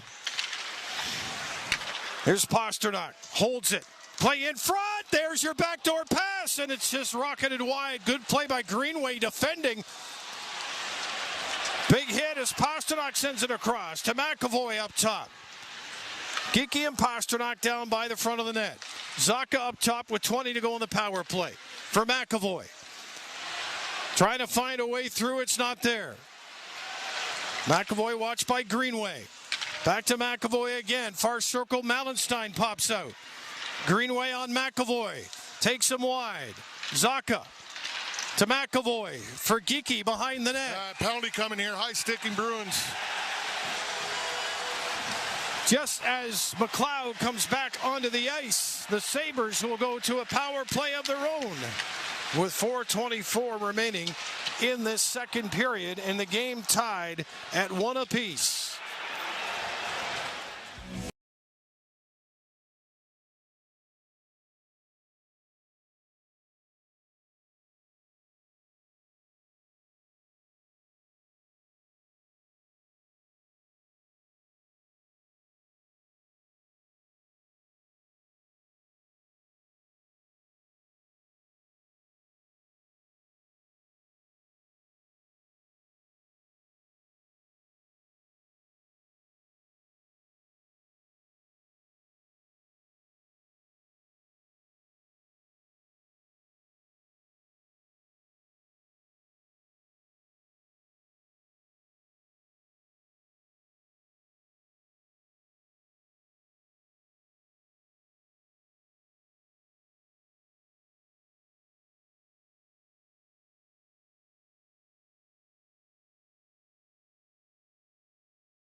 into the face of Stanley. And right now they got Geeky in the box, and I think they're coming across. Geeky is just starting to come out of the box. And they're going to get Hussein off and send him over. Well, it would have been okay if Geeky stayed there. I say that with all due respect because he's a heck of a dangerous player. Well, yes. Yeah, he's shorthanded. Probably not. But anyway, Sabres 1 for 2 on the power play here so far in this game. Face off to the right of the Boston net. The Bruins, Lindholm, will send it down the ice. The game scoring opened on Dahlin's power play goal. His first goal of his NHL playoff career. Here comes McLeod in over the line. Kastelik back in pretty quickly there, so no protocol, I would assume. Glad he's healthy and able to play. And on the Bruins bench after that run-in with Stanley, as Dahlin will drop it back. The Sabres power play will get to center with 1:25 left in it. Here's Zucker on the left side with a drop for Dahlin. Drifts back to the line. Alex Tuch will leave that one as the Sabres rotate. Now low in front for Zucker, and a backhand just goes wide. How many times this year did we see Zucker in that exact spot cash in? Here's Thompson in front for Zucker and just missed that deflection. Alex Tuch's got to win this race. He does. Zucker in the corner. Walks it to the net. Zucker! Shot saved by Swayman. Puck is still loose. And they jam away at it until Swayman's got control, and the referee gets there to see that that is the case. And if McAvoy wants to continue this, yeah, just like okay so many times here that Jason Zucker realizes there's an opening, there's a lane, he's going to take it. And just take it to the net himself. And this is what he's going to do here. But the good thing about it is when he gets there, he doesn't just keep going. Watch this. He's going to go to the front of the net, make the play, put the brakes on, and then start battling. McAvoy's got to get on his back and knock him to the ice there. But if he keeps going through there, nothing happens. Swayman just kind of covers it, and it's all over. Stay there and battle. And here he is on the redirect in front. Just stops the puck, and then on the backhand, misses it by quite a bit, but a good idea. One power play goal in his playoff career for 17 as Benson will take it at center. 35 to go on the man advantage. Line gained. Krebs down low. Now Corrali in the corner. Quinn down there as well. Nice play in the middle of the ice there. The Bruins able to fight it down. I thought maybe the Sabres going to win it back with some good hard stick work. Yeah, but the Bruins got 3 guys on the puck. Only one guy sitting out in the middle of the ice. That puck pops out. That's what you got to do. Those are the battles you got to win here. Byram gets back onside. He'll take the pass at the line. 3 to go on the power play. That's it. Far side. Going in the corner. Behind the net for Benson. Boston with Husendinov back into the play at even strength. Benson into the corner. Krebs up top. Byram shot. That hits traffic in front. Doan try to come up with it. Byram does, but it's outside the line.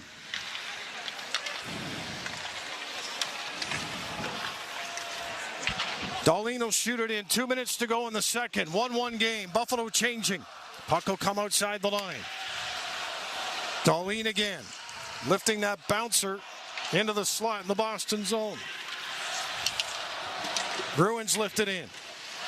Behind the net, Dahlin plays that one just out of the reach of Greenway. Henry Jokiharju sweeps it across to the far side, and Malenstein got a good piece of Aspero there as the puck is played around in behind the Buffalo net. Tried to play it out front. Want to watch out when number 88 gets his stick on the puck. He'll try to put it in from anywhere. That's a delayed offside, so Zaka's got to retreat. And Malenstein. And the Sabres starting to change up their lines here a little bit. Fourth line goes as Samuelson has the puck with 1:05 to go. For Tage Thompson at center. He'll carry it across the line to the left wall. Pass to the slot, intercepted, kept in by Power for Alex Tuch. Tuch trying to get it to the net. That's blocked by Aspero. Now Boston could have numbers here as they come back to center. And it's away from Zaka. Dahlin looking for Thompson, misses that, and that's an icing call with 44 seconds left in the period against Buffalo. Join us at the Saberhood Block Party presented by Northtown Automotive for all home playoff games. The pregame party in the Plaza. Ticketmaster Alumni Plaza will kick off 3 hours before puck drop, followed by the watch party at Canal Side 2 hours before. You don't want to miss out, so RSVP and get all the details at sabres.com/playoffs.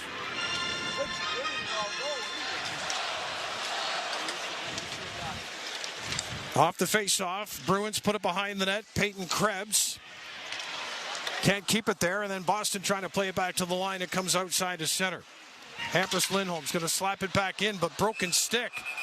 And then it's whistled down at the line with 27.8 seconds to go. 1-1. Yeah, just be strong here this last 28 seconds here and just get yourself out of this period. It's been a hard-fought battle period here. Both sides, opportunities both ways. And I still think you kind of rely on, nobody really wants to make that glaring mistake, but as you move into the third period, obviously a must win for Boston. They're going to have to open it up, take a few chances, and that possibly could be when the Sabres can take advantage of things here.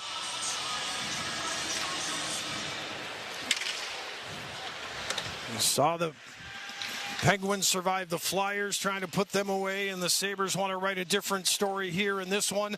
Boston gaining the line. Here's a shot line with the save, and he'll hold on with 14.6 left on the clock. Yeah, these guys are professionals, and this is what they do. And it doesn't matter what a series is at; they're going to give it to the very end. So you have to know that, and you got to be prepared for it. Don't think you get another goal and they think it's going to be over either way. They're going to keep coming. So you got to be ready for it. Just keep playing the game you're playing here. Eventually, you're going to get opportunities. You're getting good looks now. Just make sure when those time comes, you don't make that glaring mistake to put yourself in a hole. Linesman blowing the whistle pretty distinctly there, breaking up the huddle. Sabres win the draw, 13 seconds. Byram out of the corner. Got to get this out of the zone. He will flip it, but not out. Kept in with a shot, and Lyon makes the save with 6 seconds left on the clock. And that's out at the whistle by Lindholm. Yeah, Lindholm buried McLeod, and he got underneath him a little bit, and then Samuelson and Quinn coming over and giving him a little poke. But you see here, nobody wants to get involved in this extracurricular pushing and shoving and scrums here because they don't want to get run and cost their team. Right there, Lindholm coming in on McLeod. He's able to bail out and get underneath it. And then 2 guys coming across to help out. So little contact to the head there. Not enough, but here, you set yourself up good. You win a period, you win a hockey game, you win a series here. So it's up to the Sabres here. Come strong in the third. All right, Dan and Rob, thank you very much. Brian Colsey with you here. And Dan, Rob is right. Buffalo 20 minutes away. You win 20 minutes, well, you win the game, you win the series, and you move on to round number 2. But Boston has tied things at 1. Elias Lindholm's goal at 9:24 has this game 1-1 through 40 minutes of play. When we come back, we'll get Paul Hamilton's take here on period number 2. Highlights and scores from around the league, all coming up. Intermission report coming up next here, live for the Press Box on Buffalo Sabres Radio.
getmyperks.com. Radio home of your Atlantic Division champion Buffalo Sabres. We are through 40 minutes of hockey. Live from KeyBank Center. Here's your host, Brian Koziol. 40 minutes complete here in Game 5 of the Eastern Conference quarterfinals. Sabres and Bruins are all tied up one apiece as we welcome you back here to the press box. I'm Brian Koziol on the Intermission Report. We'll get you back to Dan and Rob for period 3 in just a little while. Second period stats are brought to you by Level Financial Advisors, helping you retire better. Visit levelfa.com. Shots in the period were 8-7 Buffalo. Not really high totals for either team through 2 periods. 16-13 Boston. Power plays. Buffalo has broken the drought. They got a goal there from Dahlin in the first period. They're 1 of 3, and the Bruins 0 of 2. Swayman has 12 saves. Lyon has 15. There are your stats. Let's go to Paul Hamilton here. Paul, before we break down the period, just before the period started, the team announcing that Noah Ostlund will not return. Lower body injury. He's been a nice spark since getting into this series here. That's a big loss for Buffalo. Yeah, he was down in the corner and his leg got caught under, whether leg, ankle, whatever it might have been. He did come back he didn't put weight on it when he left to go to the room, but he did come back to try to skate on it in a stoppage of play, and then left, and that was that. So we don't know how serious it is. We do know, according to Lindy Ruff, that Norris was available for this game. So if Ostlund is not able to continue for a bit in the playoffs, you know for sure that, or not for sure, but probably Norris is ready to step up and step in. All right, we'll make that the injury report. Brought to you by Hamburg Overhead Door. Is your garage door injured? Call the experts at Hamburg Overhead Door to get your door healthy again. So we'll monitor this again with this game tied. If there's more than 3 periods, Buffalo has 1 less forward to deal with here on their rotation. All right, let's go to the Bruins goal, Paul. Initial stop from Lyon. It comes out in front. Eventually, Lidholm gets it by him. Yeah, really, the Bruins hadn't done anything in the period. They didn't even have a shot. Lindholm takes the shot. It goes up in the air, and then Zucker tries to bat it away with his hand and batted it right back to Lindholm, and he was able to score. And that was Boston's first 2 shots of the period. Buffalo had 4 shots. Boston didn't have any. Now, Boston, I thought, got a little energized by that goal. I thought now as the second period went on, they did start to play better and did start to maybe take over a little bit. Not like take over, but have the better of the play, maybe be a better way to describe it. Buffalo had 2 more tries on the power play, Paul. So 4 more full minutes almost there. What did you think of how they had in the second period? Well, they've missed Ostlund on it. I think he helps last couple of games. And, now he's not on it. McLeod's trying to help out. And looked like Krebs is on one of the units now. So it just seems to be a little bit out of sync now after they scored, but Ostlund maybe was a big part of that first unit being better last game and this game. Yeah. All right, Paul, well, we look ahead to the third here. I mean, if you're the Sabres when the series started, you'd sign up for this every time. We're like, well, hey, in Game 5, you win the third, win a period here, and you win the series. You'd sign up for that every time here. So even though maybe they're thinking, well, we didn't have our best totally there toward the second half of that period, they can just go out and win the third period, and you're off to round 2. Yeah, they've shown us they know how to react in these situations and know how to, okay, we did this, and this wrong in the second period. We need to correct this, and this, and then go out and have a pretty good third period. They are getting out-hit by 8. So that is a little bit of a concern because that falls into the Bruins' hands then. It was 15-12 in the hits in Buffalo's favor after the first, so that flipped in that period. Yeah, Boston had 17 hits in the second period. So things after the Boston goal started tilting Boston's way, but the Sabres, I think, know how to switch that around. It's just a question is, will they switch that around? Yeah, and how many times during the second intermission, Paul, have we talked during the regular season about them either how do they hold the lead or how do they get the lead or, when they're tied, and they figured out a way to be the best team in the third period quite often here. So this isn't an uncomfortable spot for them. As you said, they know what to do in this spot here.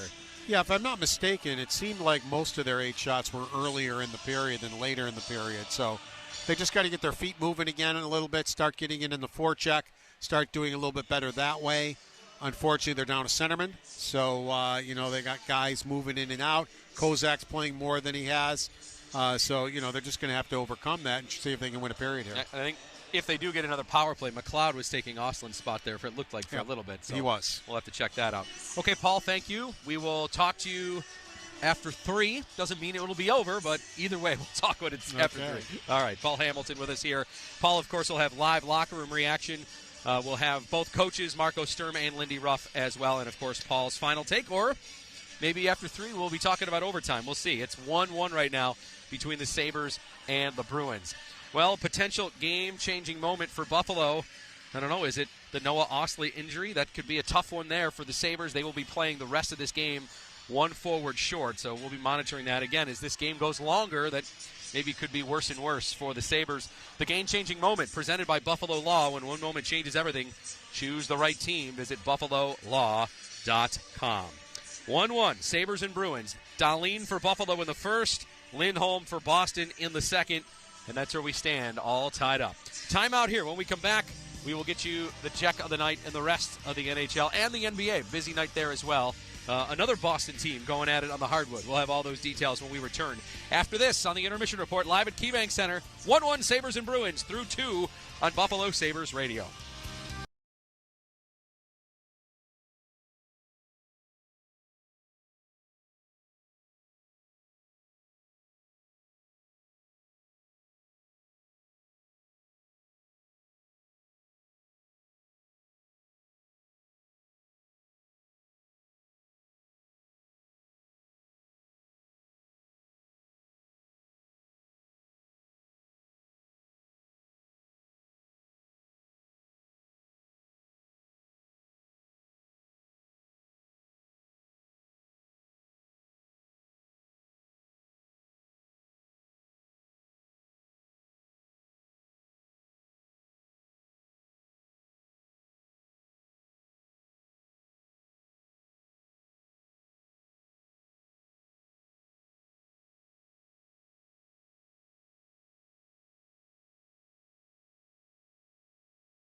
That one of the saves right there with Dan Dunleavy on the call. We welcome you back to KeyBank Center. I'm Brian Coleshill here on the Intermission Report. Just a few minutes away from period 3. Again, the Sabres win the third, and they're off to round 2. But still 20 minutes to go before we get to that point. All right, let's see what's going on elsewhere. Drive Around the League, brought to you by AAA, the official partner of the Buffalo Sabres. Back to Jonathan with the scoreboard. Thank you, Brian. We're going to start in Dallas midway through the second. Game 5 between the Stars and Wild. Series tied at 2. That game is tied 1-1 with 9 minutes to go in the second. 10 o'clock puck drop between the Oilers and Ducks. Anaheim with a 3-1 series lead over Edmonton. To the NBA playoffs, late in the fourth quarter in Boston, Celtics hold a 3-1 series lead, but the 76ers up right now in the fourth quarter, 106-94. Again, 2:40 left in the fourth quarter in Boston. Halftime between the Knicks and Hawks in MSG. That series tied 2-2. Knicks up 64-48 at halftime. And a 9:30 tip-off in San Antonio between the Spurs and Trailblazers. San Antonio with a 3-1 series lead there. Baseball tonight up in Toronto. Blue Jays hosting the Red Sox in the top of the ninth. Blue Jays currently up 3-0 over Boston. And in Texas, the Rangers and Yankees going at it. Top of the fifth, Yankees hold a 1-0 lead down there. And the Bisons on the road tonight in Scranton Wilkes-Barre in the bottom of the eighth. They have a 9-6 lead over the Herd. Brian, back to you. All right. If you're a Boston fan right now sitting at home here, I assume people will have 2 TVs set up, right? Celtics on one and Bruins on the other. And both games are very tight. I mean, I think you're rooting for a Celtics comeback here because right now 76ers are holding pretty good. They're actually up, just extended the lead to 14. They've beaten, they have a 24-9 point differential in the fourth quarter. So they've taken a pretty big lead here in the fourth quarter. Wow. And the Celtics big favorites in that series, whereas here, obviously, the Bruins, at least on paper, are the underdogs. All right. Well, we'll see if Boston sports fans are happy at the end of this night here. They need the Bruins to win the third, otherwise this series is over. 1-1, Sabres and Bruins. I'll be with you on the postgame when it's over. For now, we'll take a timeout. Dan Dunleavy, Rob Ray with the third. I'm Brian.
Scoring the Mayday goal.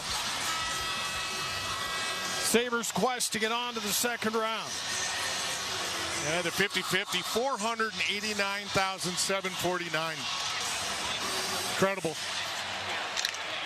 Good job by the Saberhood and all the Sabres fans helping raise some money for the Sabres Foundation. Husnudinov with a steal and a big save. Oh my goodness, 10 seconds in by Alex Lyon. Now McLeod the other way with a pass behind Zucker. And the Sabres in the last game, there weren't many passes that were behind players. They were well connected. And in this building, it's been a little bit different. Even with all the energy, the Bruins, like the Sabres in Boston, very comfortable playing a road game, taking care of the little details. Can Buffalo do that here with the crowd juiced along for the ride? Is Quinn behind the net? Can't get to it before Geekie touches it ahead, and now Middlestat carries, but he's stripped of the puck. The backhand feed, that one is touched, and no icing on the play. Boston will come back. Center ice for Middlestat. His pass deflects to the corner. Power against Geekie, who tried to slap it to the net, picked up by Byram. Aspro comes down the wall. Rockets that one into the skates. And it's played down the ice by Boston, and Swayman is going to leave this and allow it Peyton Krebs to get possession. Puck played around to the far corner. Alex Tuck reaching in. Boston flipping a high one out, and it'll come into the Buffalo zone.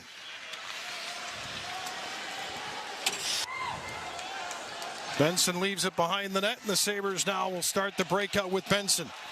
Chips it off the left wing boards. That doesn't work, and Boston volley it right back. Bruins have a man wide open in front in Minton, but they don't get the puck to him. Failed clear again as Doan couldn't get it out. High slot puck hops away from the stick of Alex Steeves.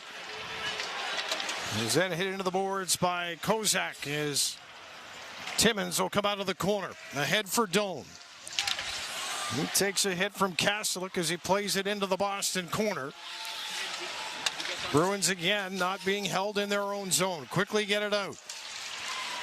McLeod under pressure. Now Zucker, he'll drop it. Sabres using speed here in transition with Quinn. Drops it for Zucker, shot stop. And the loose puck on the far side picked up by Corrali. He'll scamper to center. It's knocked off his stick, and what a good play by Zucker. Samuelson staying away from Kastelik. Extra shots there, and the Bruins in their own end settle for a line change.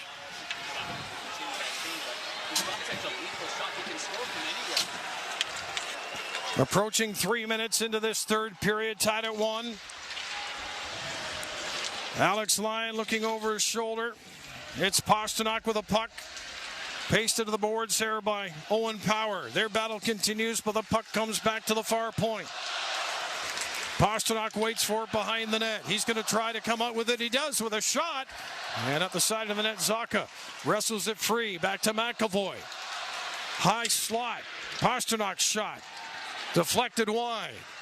The Sabres with a chance now on the stick of Power to get it out of the zone. And with control to Alex Tuck on the right side. Down the wing with a shot. That'll come out the far side and out quickly. Geekie. He'll chip and chase after it as Power is back. Power just trying to protect the puck and waiting for some help. McLeod trying to work it up the wall. Boston seal and keep it in. Then it's out. And a delayed offside here. And Buffalo will reset.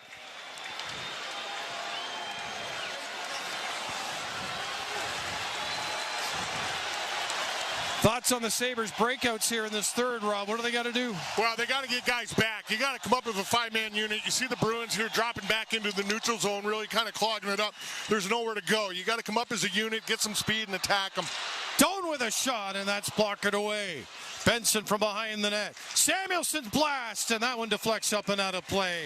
There is a five-man planned attack, and it resulted in a scoring chance there, deflected out of play. Third period replays are brought to you by New York's only outlet liquor. When you need to stock up, it's a place to buy a case. What's your outlet? Yeah, the coaches between periods, they were talking they need to play a little bit faster here in this game and win more puck battles to play our possession-based game, and that's kind of what they're looking at. And I think the big thing, too, is just relax a little bit in the D-zone.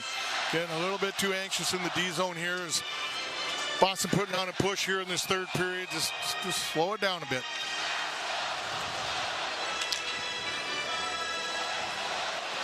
Kozak leading in against Kastelik to take the draw. to the right of Jeremy Swayman. And Kozak will be waved out, and Benson steps in. Bruins win it. It's a flip up for Jeannot. Nice play by Darlene without taking a penalty, just getting in Jeannot's lane, and that allows Buffalo to possess the puck and work it up now to center. Dumped into the corner. Benson after it against Zadorov. Comes up with a puck. Centers it in front. There's a scramble. And Swayman down in the blue paint is able to cover up. Zach Benson making something often out of nothing, able to get it to the front of the net. Yeah, when he gets in on top of Zadorov, I don't think Zadorov realized where the puck was. Benson realizes it and then just takes it to the net here. Here he's coming in. He's slow. He's trying to pull that puck towards the wall and then loses it.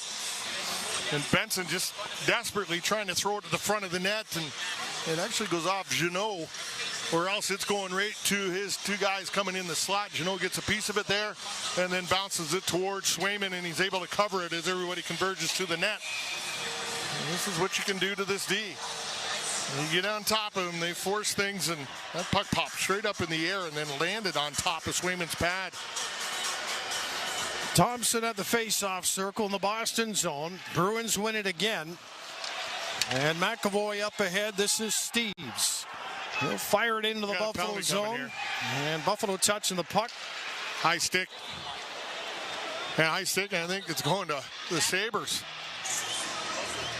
They are the team protesting. Yeah, Alex Talk, he is arguing that one. He's claiming that the Boston player lifted his stick by what motion Alex was given going to the bench. We'll have to take a look at it. 15:01 remaining in this third period. Yeah, right on the face-off here, we'll take a look at it. There's Alex Talk coming in the side, and he just gets tied up with that defender coming in. And Alex keeps going through. His stick kind of comes back, and it does get him. Yeah, it does get him right there. Even though he got tied up with it there, he clips him right in the face. That's brought, goes down. So power play opportunity for the Bruins here, over 2. So far in this game, they've generated 4 shots on 2 chances. Face-off win. Sabres get a bit of a break here. That was a clean win, and something was coming in a hurry. But now you get a chance to line it up again if you're McLeod. Boston able to win this one. McAvoy will send it across. Shot. Lyon kicking that away. At the line, pressure here. Malenstein poking it back towards Swayman. He'll almost give it right back to Malenstein. And now the Bruins, Zacha working it up ice. Pasternak, it's out of his reach. Timmins behind the net. Pasternak for Zacha, creeping in. And that goes up and out of play. Deflected. Yeah, see how aggressive Lyon was coming out of the net, too? That's how he plays. Yeah, he comes right at you, and he just takes all that angle away in any shooting area you got. Pasternak feeds it to the front of the net, and out comes Alex Lyon, and he's going to make sure he gets as much of an angle on that as he can. Zacha takes the shot, goes right off the blocker. Beck Malenstein coming out to try to block that shot. And Alex Lyon comes up really big there on that 19th shot for the Bruins in this game.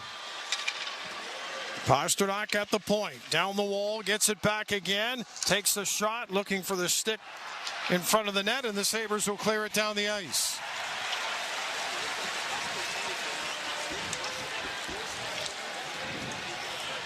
Kill with 1:17 left to go to work here, barring another call. Zacha at center, gains the line. Geekie for Zacha. Kept in the corner. And it'll be played back here for McAvoy. Zacha. Bruins work it in front. Geekie with a shot, and Lyon fights that one off. Boston up top with it. Geekie to the corner. Pasternak off the stick of Stanley. Power, great play. Now it's Krebs trying to move it up the wall. McAvoy shot, and Lyon makes the save, and Stanley cleaning house in front of the net. Yeah, no arms up, though. Yeah, you don't want to go down 2, that's for sure. Said Captain Obvious with 40 seconds left in the tuck penalty. You see Boston just trying to get numbers there through to the net, and Lindholm able to set past Owen Power there and get himself established in front of the net. And then Stanley comes across and able to clear him out after the fact, after Lyon had it. And here it's coming in. You see Lyon's able to see that one coming through, and Lindholm not able to get a piece of it.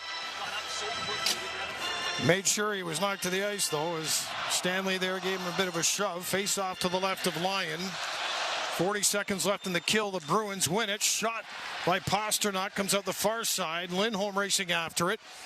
Timmins in the corner, can't clear, keeps it muddied below the goal line. Now it pops out. There's a shot. Lyon coming out to challenge. Pasternak plays it behind the net. Timmins to the corner from McLeod. Right back into traffic with it. Timmins again. Buffalo can't clear. Bruins held it at the line. Pasternak just off his stick to the corner. Casey Middlestat creeps in. Far side pass hops away from the intended target. And the Bruins work it back to Pasternak. His shot goes off the skate. Out of the box is Alex Tuck. Sabres try to work it up to him. He's got it. Tuck to the line. Holds the puck. And then lost it, but Sabres get possession with Boston changing. And the penalty kill does its job. And we are still tied at 1 with 12:44 to go in the third. Dahlin will shoot it in. Around the glass. Far corner. Zadorov behind the net, run into by Thompson. In comes Alex Tuck. Peyton Krebs out there with him. Zano on the wall for Kastelik. He'll chip it out. And now Byram's going to make a play for Dahlin, backing up into the Buffalo zone. Thompson to Byram. He's been on a tear in these playoffs, pulling Byram. He's got the puck, centers it in front. And the Bruins defend it well, playing it to the corner. Kastelik can't get it out. Thompson to the middle of the ice. Drops it off for Byram. Can't get the shot away. Jeannot hard on the stick of Byram, but it's picked up by Peyton Krebs. Trying to stretch the Bruins. Krebs to the near wall. Spins down the right side. Krebs looking to the front of the net. Holds it. Sends it in front. Oh, big save by Swayman on Tage Thompson. Thompson up top. Byram. Sharp angle shot by Dahlin is stopped, and the Bruins clear. Sabres putting on the pressure, but Swayman with a massive stop. Here comes Benson. Right up the gut. Onto the wing for Doan. Benson behind the net. Took a hit there from Aspero. Big hit as well in the corner on Kozak. And now it'll be picked up by Eyssimont, and he'll flip into the Sabre zone, working against Power. Stanley comes up with it. Calm pass now for Doan. He sweeps it across to the right side and up to center. Benson trying to fight it away from Eyssimont. The intensity you would expect from a game like this. Sabres win, they move on. Bruins trying to keep their season alive. Here's McLeod to center. He'll flip it in. Quinn racing it after it. Sabres come up with it. McLeod in front. Pass saved by Swayman. Quinn had the shot, and it's cleared.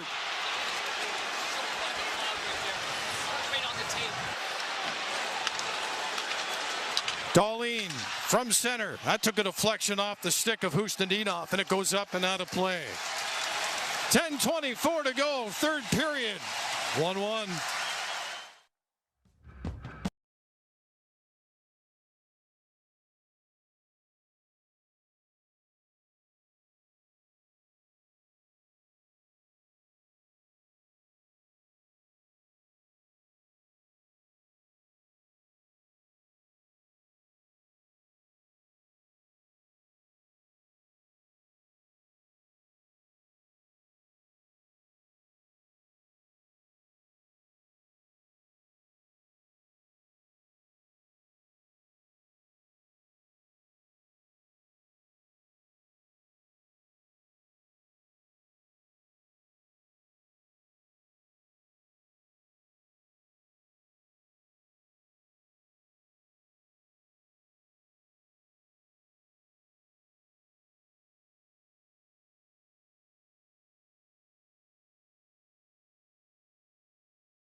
guys involved, and they're not getting caught in the defensive zone. And we talk about relaxing a little bit. They're starting to exit the zone a little cleaner here. Now they can get on the attack. Pasternak tried to tip that inside the Buffalo line, but the Sabres get possession. Quinn gets a stick on that one. Yoki Haru from the corner. Plays it up the wall. Zacha spins that one out of the reach of Husnudinov. For the Bruins, 88 will be on the ice for a whole lot of minutes here in this third period. He's up ice as the Bruins carry to center. Shot stopped by Lyon, trying to win a faceoff in the offensive zone, and that is successfully done. Buffalo Sabres playoff hockey is proudly sponsored in part by Highmark, Tops Markets, and Neutral. Yeah, how about the 50-50? Dan ended up at 528,371. That's just shattered the record that they've had, and it's awesome. And these fans in this building, they're jacked and ready to go. It's like game one when they're waiting, just sitting on the edge of their seats to just explode here.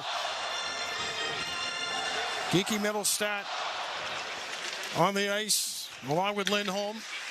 Aspro from the line, pad save, kicked away by Lyon. That took a redirect. And the traffic in front, Malenstein plays it ahead to Greenway. Greenway, backhand on the near post, stopped and held on to by Swayman.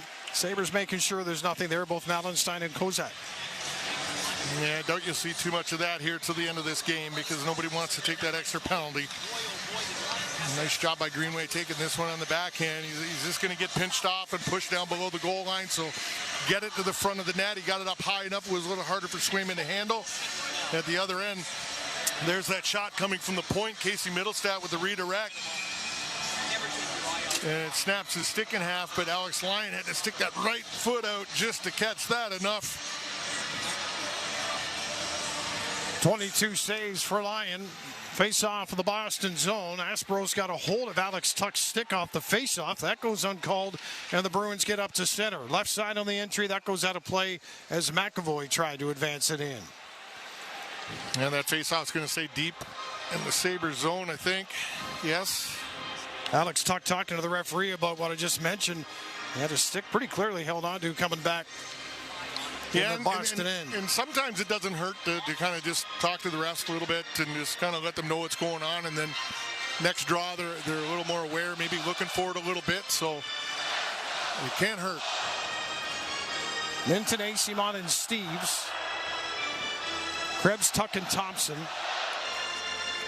Everyone 20 seconds or so into their shift, and a glove save by Lyon made with that shot right off the draw as Acimont steps into it. Gives us a timeout on the ice with 9:23 remaining in a 1-1 Game 5. Sabres up 3-1 in the series.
At Relax Honda. All financing on approved credit. WGR.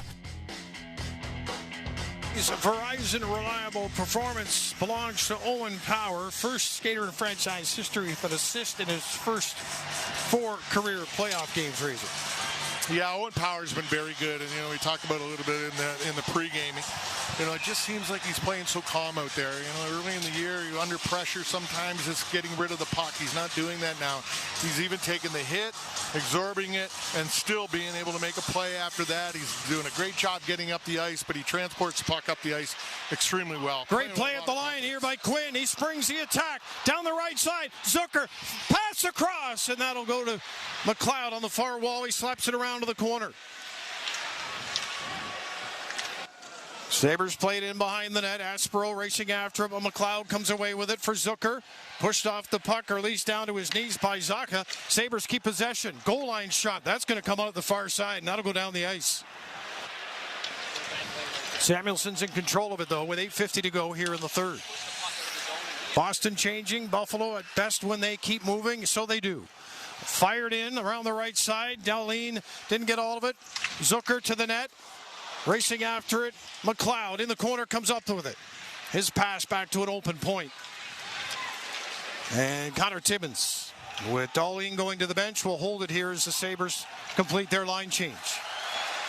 Yeah, you just see the Bruins there setting back every time the Sabres getting back deep in the zone and just setting up in the neutral zone here in defensive posture. Thompson fires it in. Far side, Kastelik is after it. Good hard stick that time by Kozak. Keep it in. I think that Krebs, I beg your pardon. Krebs now behind the net. Pokes it to the corner. Bruins look out here. They're going to bring it out. Corrali hounded there by Thompson coming back. Through a broken stick and all. And now it's lifted in. Too far for Jeannot. Sabres sitting on 17 shots in this game. In the third period, outshot 8-4 by Boston. Up towards center. This is Kozak. He'll fire it in. Yoki Harju is there first. Benson in the corner. Doan behind the net against Yoki Harju. It's on the side of the goal. And Swayman will cover up. Referee is there to blow it down. And we'll see if AC Mont's last shot results in anything. But so far, clean for everybody. Yeah, you got to be at this point. You just can't take anything. And you're going to see a couple little push shoves, and then it's going to end. But Henry Yoki Harju gets Donor right in the face there as they get tied up at the bottom of the face-off circle there. And he was arguing with the referee about that, but nothing coming out of.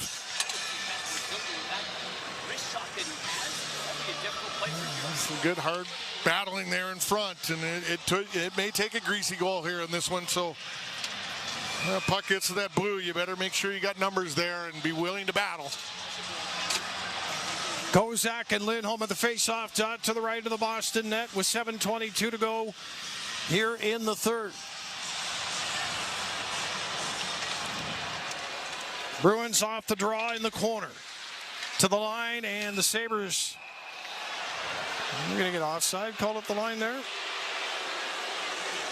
Yeah, right there at the line. Yeah, some of the Sabres here, they were doing a good job in the face-off circle here. Now they're starting to get taken over from that position. Sitting at 41% right now. Going into this third period at 52%, so they've dropped 10% here in this period. Got to start winning some face-offs here and get puck possession. 27-18 face-offs in favor of Boston. They win another one. Puck will roll down towards Lyon. He'll leave it for Byram. Off the boards, and Greenaway is there to help. His pass ahead. Krebs reaching back for it. Backhand pass across the line. The Bruins get it back, but right on the stick of Owen Power. He and Byram will orchestrate the breakout. Again, as Rob mentioned, need the forwards back here to help break this defensive posture of the Bruins. Malenstein gets there, but Boston flips it up and out. This game is looking very familiar to the first two played here in this building. Yeah, you got to have a little speed there to try to break it, because they're standing out here from the blue line to the red line, and they're standing still.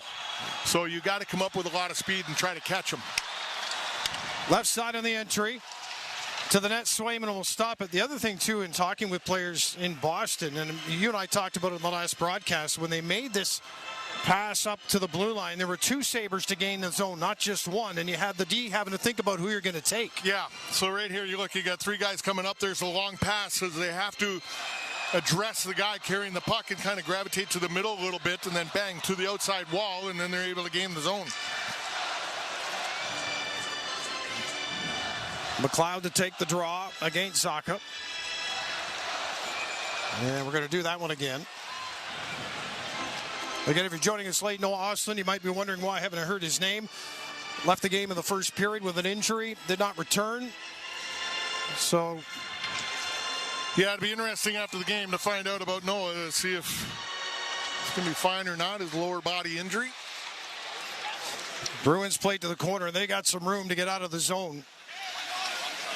Sabres get it back at their own blue line. Tossed ahead by Samuelsson. So decor to decor for the moment. Boston will shoot it in, and a chance here for Pastrnak to get on it. Tried to kind of sweep it around Samuelsson, who just played the man. Zacha and Hustendinov against Rasmus Dahlin. A lot of traffic. Pastrnak will play it back to the far point. Bruins, good, just putting it on the stick of 88. Seeing if he can't create a moment. Sweeps out front of the net. Buffalo with good numbers there. Pastrnak goes to the bench, and Quinn gains the line. Trying to split the D, and that's not there. Knocked to the ice. Zadorov puts it right on the stick of Power. Shot is blocked. Tage Thompson hammers one. Rebound! That squirts free, but it's only Hustendinov there. Yeah, I think it might have hit Zucker in front, too, and he's laboring a little bit there on the right leg. Zucker goes to the bench. Now it's Thompson down the right side, stripped to the puck. Steves come back the other way. He'll fire that one up and out of play. And we get a stop with Zucker on the bench. Feeling playoff pain, but a win would make it feel just all right.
And your answer?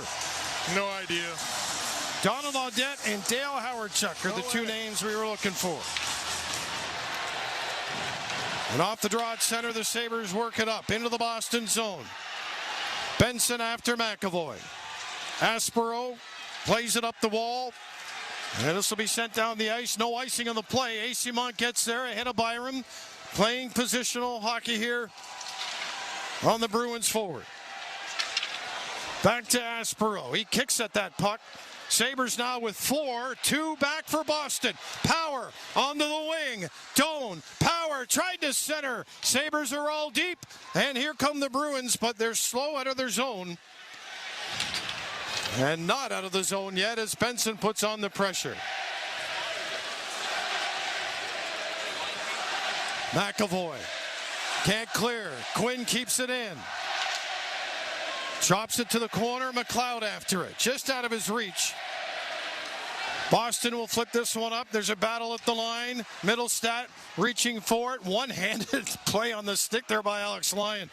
Bruins far circle shot, and that one goes wide on the near wall. Got it clear. Can't get it out. Middlestat takes the shot, trying to go top shelf. That'll come out the far side, and Zucker the rest of the way chops it into the Boston zone. Under 4 minutes remaining. Middlestat and the Bruins trying to extend the series as Casey goes to the bench on a line change. 88 is on the ice with Zacha and Husnudinov. Pasternak will race after it. Alex Tuck for Buffalo down low. Pasternak comes away with it. Sealed off by Timmins. Timmins with the puck. Plays it around the boards. Tage Thompson will lift it out to center. And peek back after it for the Bruins. Dahlin opened the scoring. Lindholm for Boston tied it. Shot from the point. Big rebound. And Byram clears that one after the save by Lyon. Bruins keep it in again with a puck directed to the net, but it's deflected just in front of the goal. And the Sabres try to move it out, but it's on the wall. Now it's the defenseman Timmins. Ahead for Byram. Byram playing that one. Trying to play it at least around Zadorov. They'll be tied up in the corner. 2:45 left in regulation time, tied at 1. So you got Byram deep. Power gets the puck. Byram down in the corner. Power shot does not get through. And the Bruins will just chip it off the boards. And Power's got enough to get back. Husnudinov with a great block there, just sticking his leg out as Power was taking that shot. Power taking control here. Gains the zone. Puts it off the end boards. That was a home play off the wall. Greenway fires. Traffic in front. Chance for Kozak. Flips it into the crease. Was that gloved in front? It's cleared by Boston. Referees say no. Good to go. Didn't know if the Boston player closed their hand on that puck in the crease before clearing it. Well, we'll take a look and see. Sabres just firing this, and they got guys in the net. We talked about getting a greasy one. Nice try there by Kozak, just lifting it back out into the blue paint. You just never know. You're going to get there, just see what you can do. And Lindholm gets a piece of that one and then drops it right down in front of Swayman. He's not able to get a handle on it, but this is what it's going to take in a game like this. Boston has won the last 10 face-offs. This one in the Boston zone to the right of Swayman. Bruins behind the net, throw it away. Here's Stone sending it in front.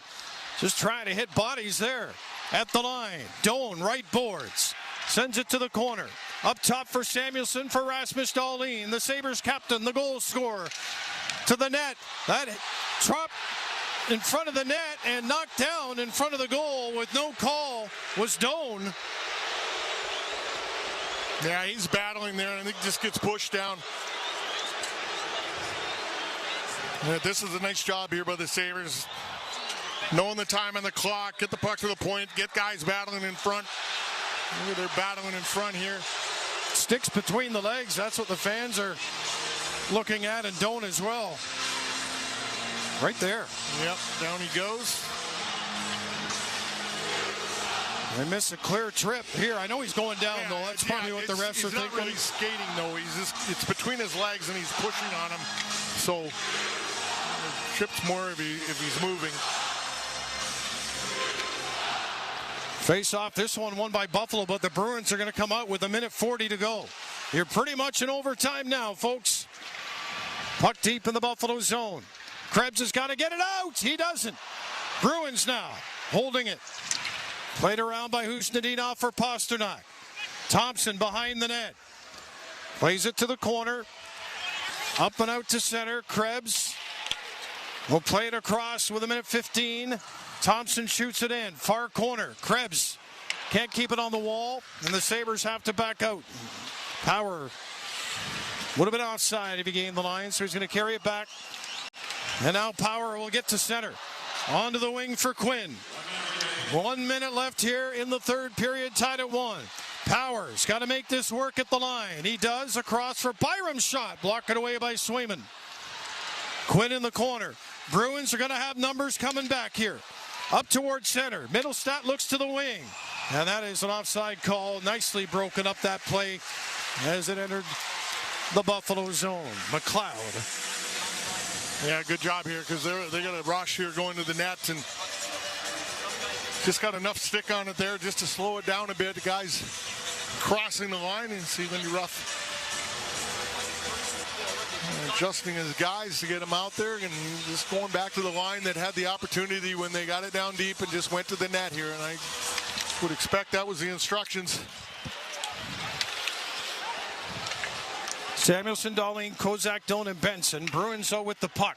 Middlestat, Lindholm ×2. Geekie and McAvoy behind the Buffalo net with 29 seconds. Here's Rasmus Dahlin. Puck on his stick. Sabres up 3-1 in the series, tied at 1 late in the third. Fires it around and Kozak in the corner. Over comes Benson. Puck comes free to Lindholm for Boston. Circles away from pressure, plays it back in behind the net for McAvoy with 10 seconds. Just standing behind Swayman. Prepared to stare down overtime. We're there now anyway. 3 seconds to go.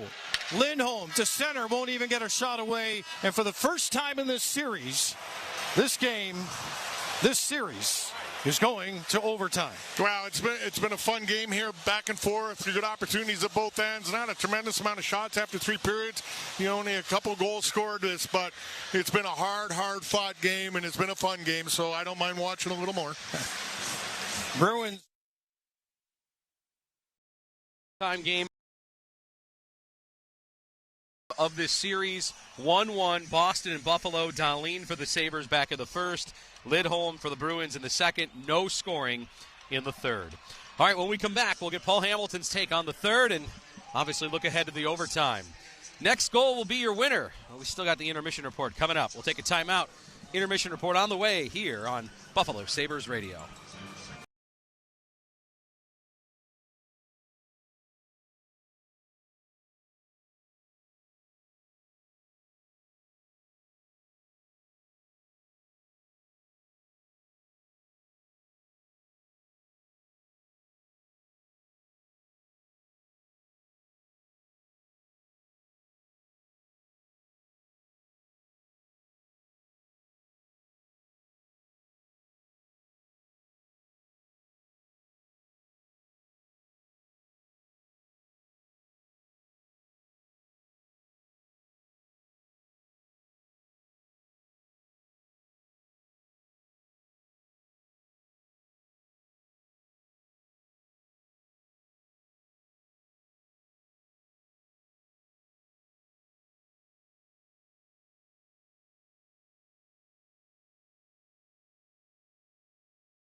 Hockey. We are through regulation, 3 periods, and nothing has been decided. We've got a 1-1 hockey game here in Game 5 between the Sabres and the Bruins as we welcome you back to the press box. We'll get you to Dan Dunleavy and Rob Ray with the start of the overtime in about 12 minutes from now. But for now, we're going to get you our stats from the period brought to you by Level Financial Advisors, helping you retire better. Visit levelfa.com. Shots were 9-7 Boston in the period, 25-20 in the game as of this moment. Power plays, both teams have had 3 tries. The Sabres are 1 of 3. Boston is 0 of 3. Swayman has 19 saves. Lyon has 24. All right, Paul Hamilton is here. Paul, chances for both teams in that third. Not a ton of shots, but a scoreless third period. What jumped out to you as some of the bigger moments? Well, Buffalo really started to come on a little bit in the third, maybe the second half of the third period, forcing Swayman into some good saves. I mean, Krebs went cross-crease to Thompson. Big save for Swayman there. A backhander right in the crease by Kozak. He made a huge save there. And then Quinn was right in front, and he made a good save on that one. So they hadn't had some good chances in a while. So, maybe that will help them now going into overtime. You think we're going to stay here until 152? It's the latest I've ever stayed as far as the game goes. And then we had post-game after that. Yeah. So, you want to hang till 152? What time is it now? 10, 11? Well, right now I feel like I'm up for it. Don't ask me maybe in an hour or two. That was from now. Dave Hannon, and I believe Brett Hull was about that time, too. Yeah, that's right. You had the game against the Devils, the 1-0 one, and then, of course, the Game 6 of the Stanley Cup Finals where Brett Hull obviously got the goal that won it for the Stars. Well, how about on the other end, Paul? The Bruins have also put on some pressure. What have you thought of Lyon? He had a nice save on Zacha during Boston's power play earlier in the period. Yeah, that was a big save on him on the power play. And, Lyon has matched him. I think Boston might have had a post at some point. Might have been late in the first period. I don't remember the Sabres hitting a post or a crossbar.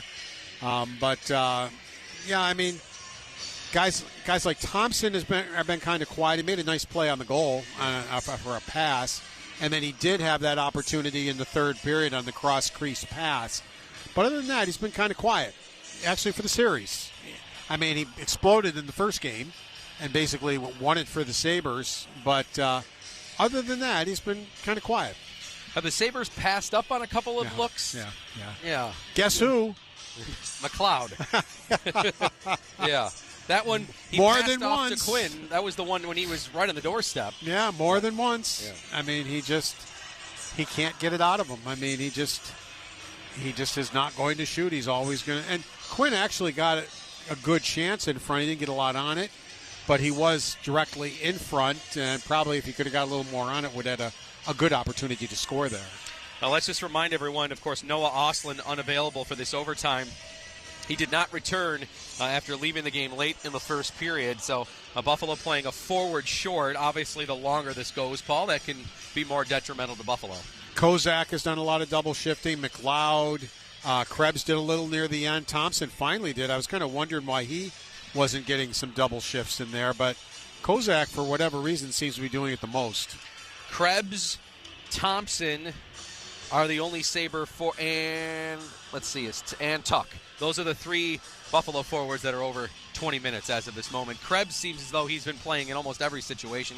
I think he's had a pretty noticeable game. Yeah, he has, which is not surprising. I mean, we do notice him most nights. So it's just, right now with who Buffalo has dressed, they couldn't afford to lose Ostlund or Thompson as far as centers go, because I don't know what Kozak's at. My guess would be around 15 minutes right now, Kozak. Kozak is 13:51. So, yeah, you're right about it. Yep. So that would be more than you were expecting out of him. Yeah, so Ostlund out, lower body injury is the official from the wording from the team. The injury report brought to you by Hamburg Overhead Door. Is your garage door injured? Call the experts at Hamburg Overhead Door to get your door healthy again. All right, well, obviously the next goal wins. Paul, if Buffalo gets the next goal, they move on to round 2. How do they do it? Maybe pick up where they left off the last 10 minutes or so in the period, where they started to get some pressure on Swayman and forced him to make some saves. In the middle part of the game, Boston seemed to have it. In the beginning of the game, Buffalo seemed to have it. So it seems like they've been going back and forth a little bit in this game as far as who's carrying the play.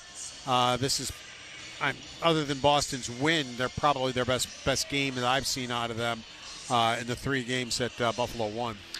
Okay, Paul. Well, we'll talk either after the game-winning goal or after the after overtime 1 is over. Okay. Talk to you then. All right. Paul will be in the locker room when it's over, either way. Or if we play another 20 minutes with no goal, then we'll have him here again for the overtime analysis. 1-1, Sabres and Bruins. We'll get the rest of the scoreboard from the other games going on in the West when we return after this.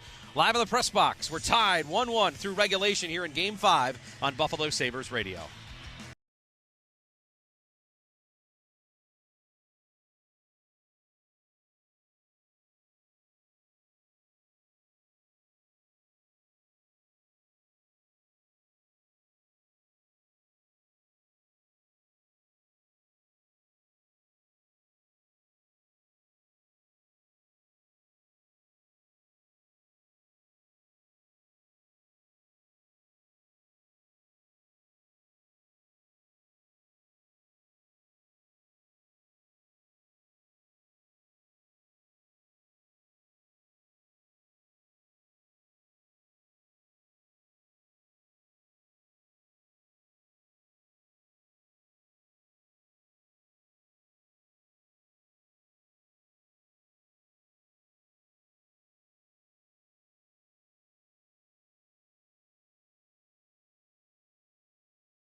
Back to the press box here. We're getting kind of the quiet hush in the building here. Anticipation of a overtime period coming up where it's sudden death. 1-1 Buffalo and Boston. Let's see what's going on elsewhere. Drive around the league.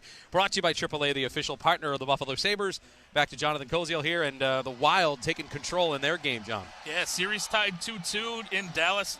Wild getting a third period goal. They are up 3-1 midway through the third on the Stars, looking to take a 3-2 series lead there. Puck drop coming up soon out in Edmonton between the Oilers and Ducks. Anaheim with a 3-1 series lead, looking to close that one out against the Oilers.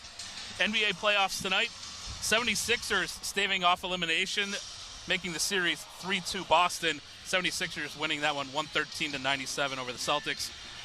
Midway through the fourth, Knicks all over the Hawks right now. That series tied 2-2. New York up 94-78 on Atlanta. And just 10 minutes into the second quarter, Spurs hosting the Trailblazers. They're up big, 43-26. San Antonio leads that series 3-1. Baseball tonight, Yankees and Rangers in Texas. Yankees in the bottom of the eighth are up 2-0 in Texas. And the Red Sox and Blue Jays up in Toronto. Jays shutting out the Sox 3-0 up there. And Bison's in Scranton Wilkes-Barre tonight. They fall 9-6 on the road. Brian, back to you. All right. Who's going to make that game-changing moment, the game-winning goal? That'll likely be a strong candidate, the game changer, presented by Buffalo Law. We'll talk about it on the postgame. When one moment changes everything, choose the right team. Visit BuffaloLaw.com. All right. I'll talk to you when we get a goal or after another OT period is complete. They'll play until one goes in. Game 5 going to overtime next. Sabres and Bruins tied at 1. I'm Brian Koziel. Dan and Rob on the other side. This is the Buffalo Sabres Radio Network.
Fans here for a few games now, and at the end of the season, I don't think it's overwhelming to them at this point. Right now, you're just kind of locked in. It's another game, and you're going to play it, and you're just going to continue to play the way you have. So, just looking down the bench, I don't see too many guys where their eyes are looking like they're overwhelmed or in a tough spot. They look pretty relaxed and ready to go. Overtime presented by New York's only outlet liquor. When you need to stock up, it's the place to buy a case. What's your outlet? Here we go. Sabres from right to left. Overtime. Next goal wins. Sabres looking to move on. The Bruins looking to send it back to Boston. Buffalo sending it into the Boston zone. Puck is tipped to the line, and the Bruins will skate it out. Hustadinov all the way down to the corner, plays it behind the net, but that is taken care of by Rasmus Dahlin. Ahead to McLeod. He'll use his speed down the wing. McLeod to the slot. Zucker with a chance. Big save by Swayman. Now it's Quinn. Sends it across to Byram. Behind the net, Zucker can't get to that. And Buffalo's going to take the chance to make a change here.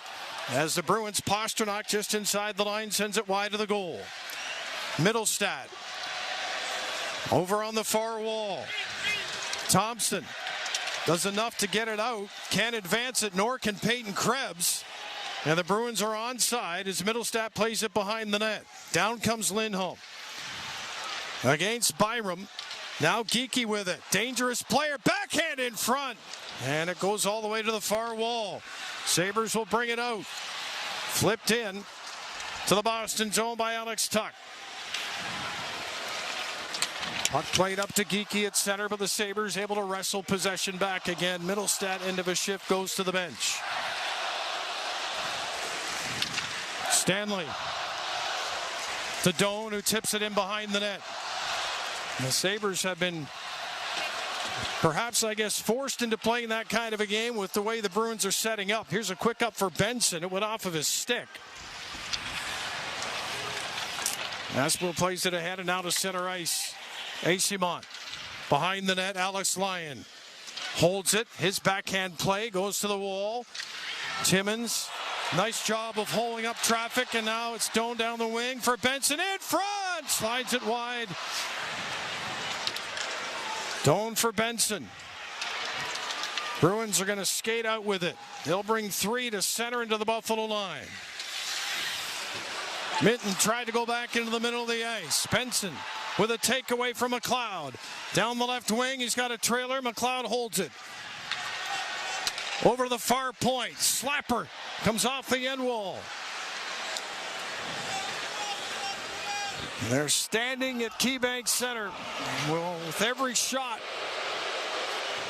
Zadorov plays it ahead. Yeah, any shot's a good shot here. If you got a clear lane, do not think to pass this. Get the puck to the net. Here are the wall battles Lindy was talking about. Lyon with a save, and the rebounds have been abundant here tonight. So the Sabres D charged with getting a clear. They got to go to work here.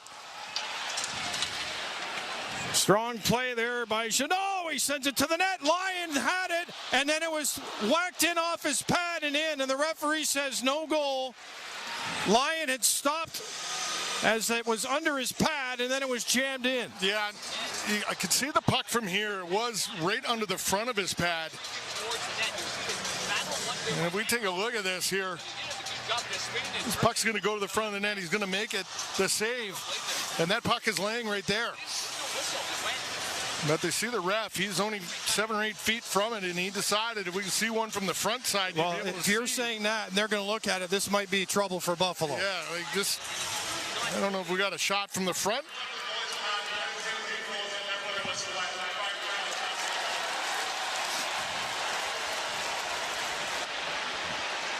I guess we don't.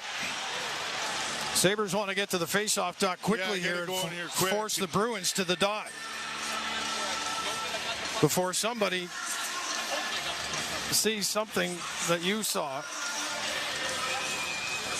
And the Bruins have done this all night. They've huddled for some time before the draw. Now they're going to make their way in. Here, just you don't even see it. It's right there in the notch of his pad. Puck is down and away we go. But it's going to be perhaps one of those kinds of goals. Here in overtime. Bruins Zaka can't get it in. He's knocked to the ice by Greenway.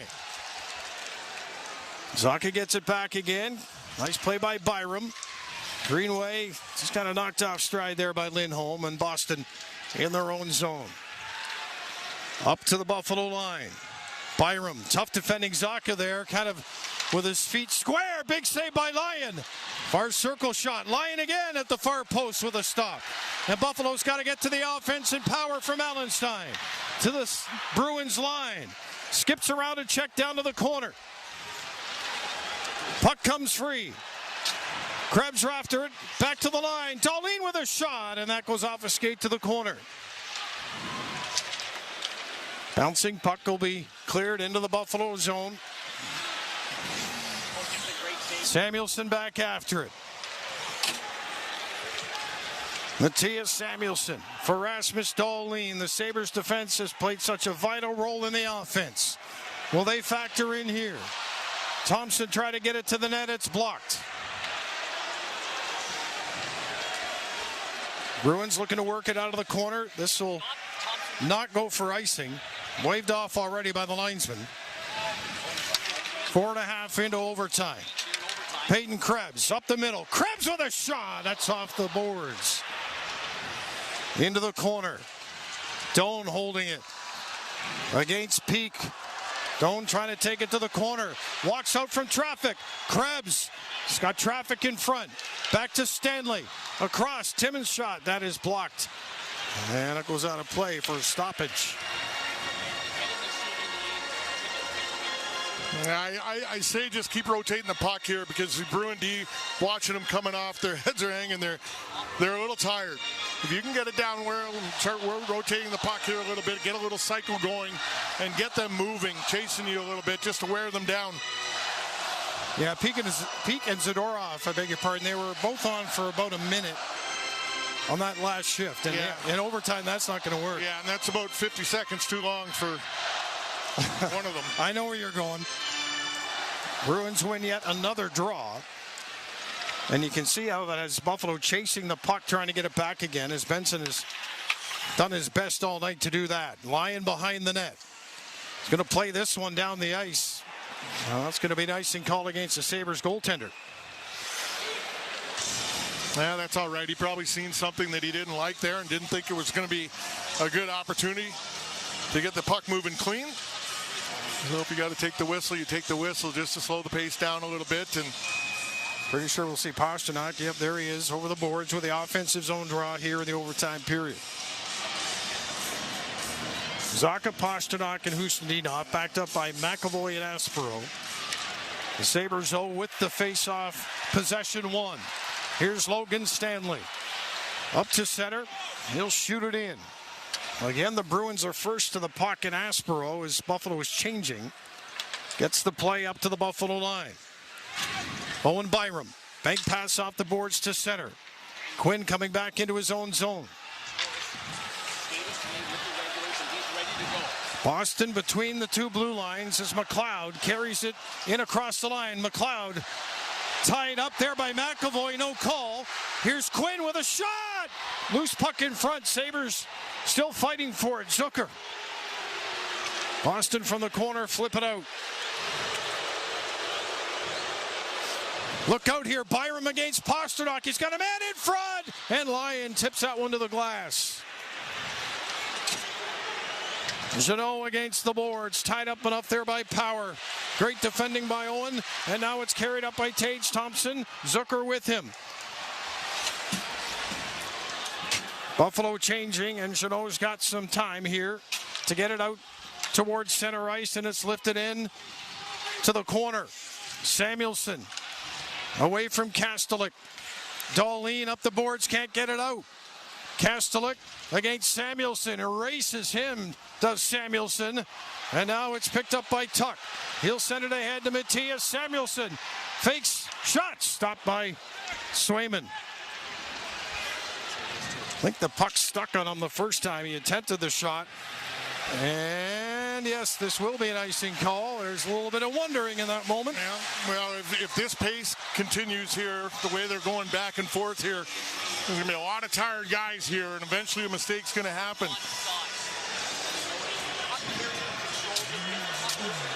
See, Quinn does a nice job pulling that one off the wall. When it come around that hot on your,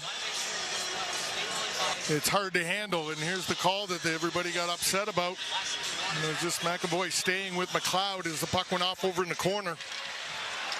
I don't think the referees are going to make a call here to determine the outcome of this one. Well, fingers are crossed about that statement as McLeod down the right side backhands it to the net, and Swayman is going to hold it for another faceoff. Yeah, it's no time to stay out on the ice dead tired. If you can get off, you got to change. Quick changes here. Just try to keep the momentum going here. Try to keep the puck moving back up the ice as quick as possible. The D, highly important when you get back there, get the puck. Try to keep it moving. Don't slow it down as much as you can. Just keep it going. Try to get the pass up the ice. Lindy's using everybody here. No hesitation, as you mentioned, to keep everybody fresh. Yeah, he's got it in this case. But fourth line has done a tremendous job. So face-off won by this fourth line. Here's Stanley with a shot. That hits a body, and now AC Mont will come back the other way. He'll carry the Bruins to center and then dump it in. Timmons after it behind the net. He's got company.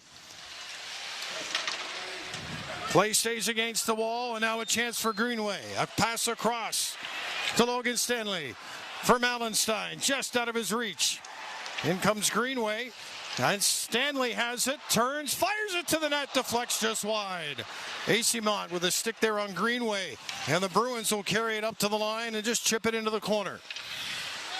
12:15 to go here in the first overtime. First overtime of this series. Sabres trying to win to move on. Boston trying to keep the season alive. Lifted in by Alex Tuck. Blockered by Swayman. Whipped across to the far point. Tage Thompson down to the corner. Sends it to the net. Swayman at the post. Lindholm. Run into by Thompson, who lost his stick on the play. Boston will flip it out. There's a little tip. And it's into the Buffalo zone. And Samuelson neatly handles that. Ahead for Peyton Krebs.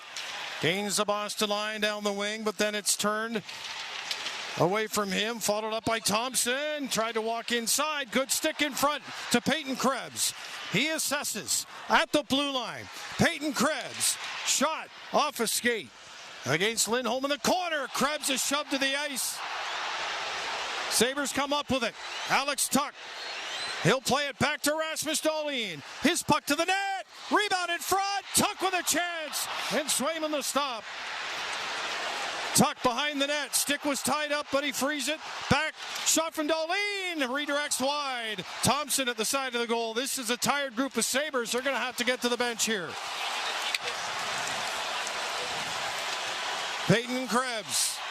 Buffalo gain the line. That's turned over. Look out, a pass ahead. Pasternak with a chance. Scores! David Pasternak in overtime. And the Boston Bruins stay alive and send the series back to the Garden. The one man who hadn't done a whole lot to beat them in the series sneaks his way up ice, and he scores the game winner. Yeah, the coaches and I are staying on the bench here. I'm wondering if they're questioning whether this was outside or not.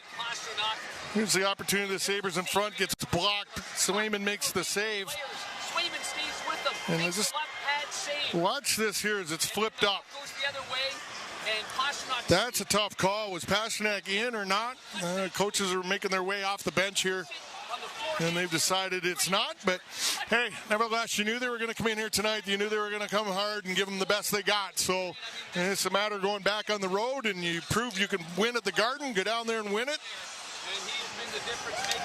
Yeah, it's been a series with each team bouncing back, that's for sure. Yeah, look at this. Plays weren't happening easily for Pasternak. A lot of mishandled plays, a lot of shots. I guess he's good. You see that the left skate is over the plane of the blue line there as it comes across, so the proper call was made. And then what a move by one of the best in the game right there in David Pasternak. And it sends this crowd home disappointed, but they've got 2 games left to win the series. And it's back to Boston, as Rob said, to see if they can't take care of business at the Garden. And, of course, for the Buffalo Sabres, that game will happen Friday. Buffalo at Boston. Okay, Dan and Rob, thank you very much. Brian Colzia with you here. Bruins win it in overtime at the 9:14.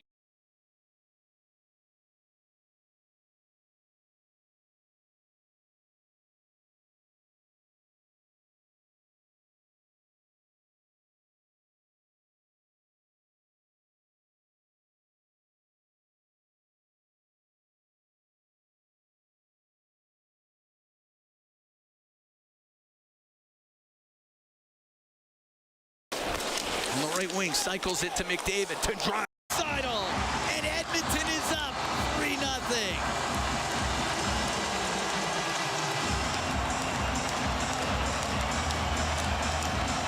Well, just a great three-way passing play, but right now the Oilers are getting we're going to get a change in goal. Wow. We are going to get a change in goal. Billy Husso is coming in for Anaheim here. As Draisaitl gets his second of the playoffs for a Bouchard and McDavid. Now, are Are they doing this just to act as a timeout here? Or is Husso coming in for good?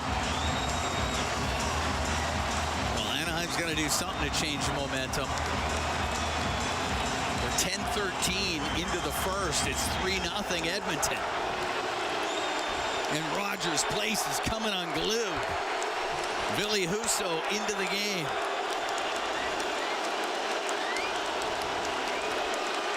His last game was April 16th. It was a 5-4 win in Nashville. No penalties. You're up 3-0. Don't give them any juice. Their power play's been lethal.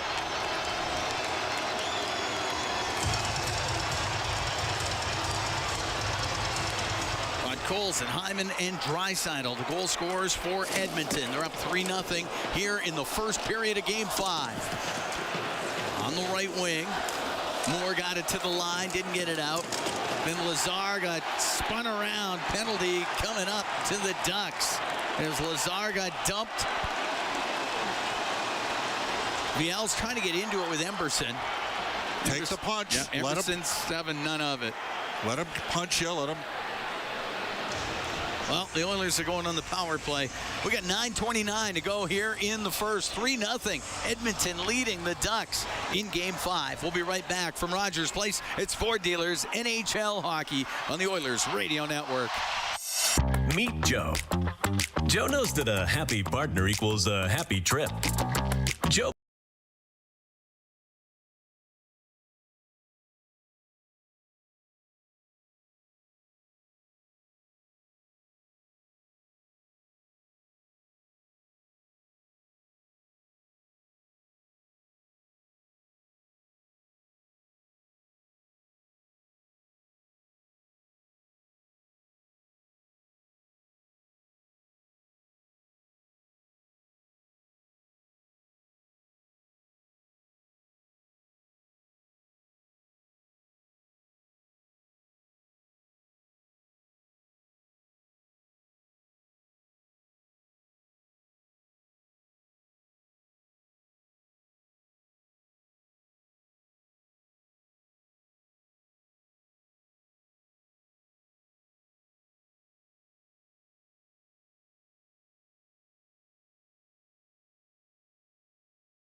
Play for them, but the Ducks pick one off here. They're going to break out. 4 men strong jump into this rush. Look for Killorn.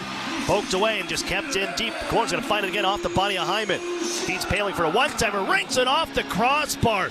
Looking for a second shorthanded tally of this series. I cannot believe how close that was to going in. I mean, from way downtown, a great 20-foot in the wheelhouse pass to Paling from Killorn, and he hits the crossbar on the far side.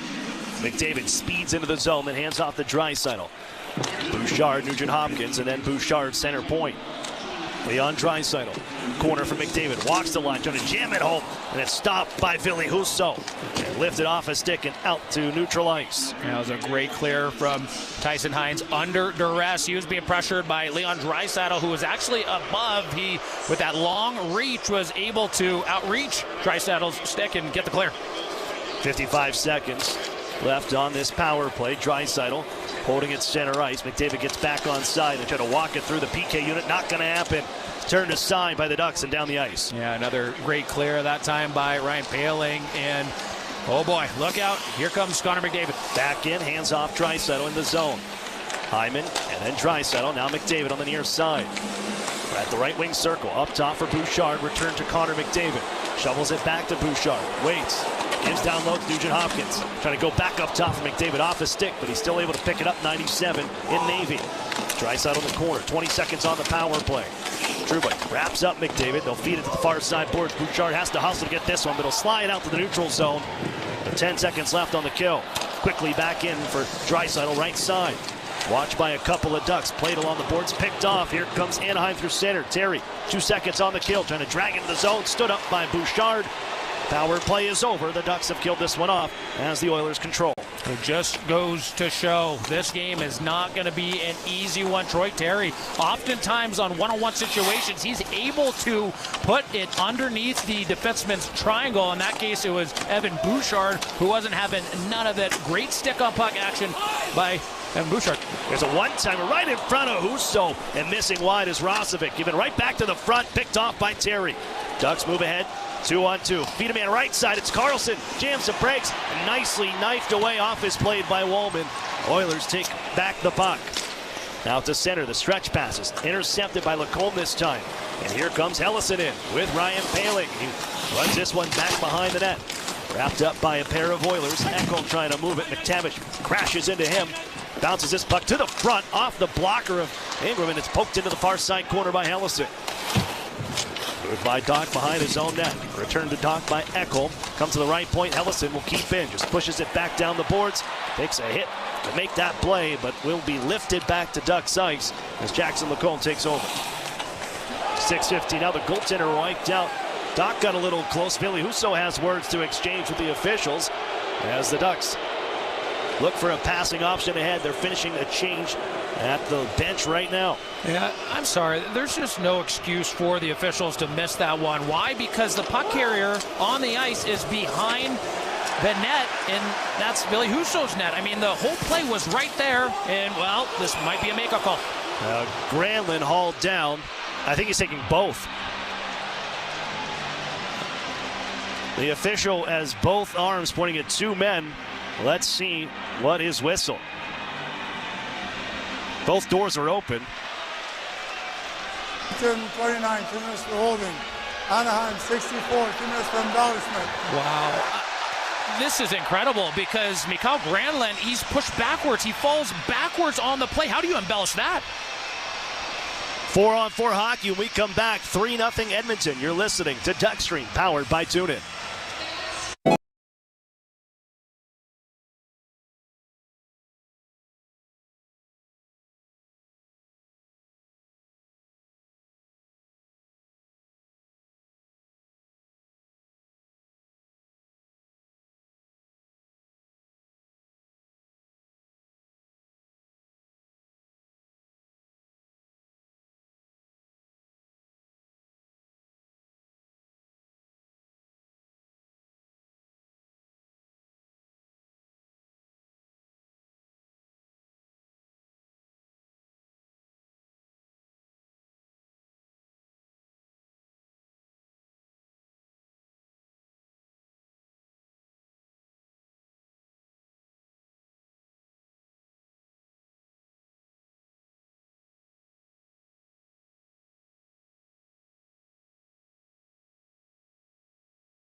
From these types of situations and certainly can apply everything that they've learned into now fighting their way back into this game. Well, this Edmonton club, they've won 7 of their last 8 game 5s, and McDavid and Draisaitl have now picked up points, both of them, in 13 of their last 15 game 5s that they played in, and have combined for 16 goals and 44 points, including their action here tonight as McDavid speeds ahead to center ice. Works this in for Nugent Hopkins. It's deflected off of Wallman, wide of the cage, and the Ducks break out 3-on-2. Numbers ahead, 4-on-4, right side. They'll slow things down. Deaking Terry into the slot, puts a shot to the net, and he just couldn't get it on goal. May have been partially blocked or flipped up on McDavid. Carries the other way, and they find Bouchard walking in, and he sends it over the net wide. What a sauce area pass from Connor McDavid here on the near side entry to Evan Bouchard, who misses just high and wide on the near side. Boy, was that close. They'll find Troy Terry, right wing circle. Ducks to the offensive zone, trading chances here as both groups loaded up. And it's Leo Carlson cruising around the offensive zone. Jackson Lacombe now left side entered today's action as the leading scorer in the National Hockey League's postseason.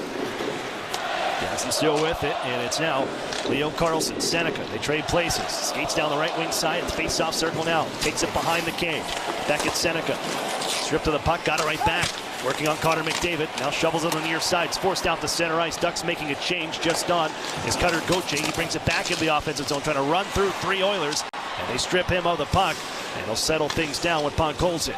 It seems the theme here so far in this game, Aaron, is things that were working early on in this series. The last 3 wins for the Anaheim Ducks, they just aren't working here tonight. Here comes Ponkolzin, who's extremely hot in this game.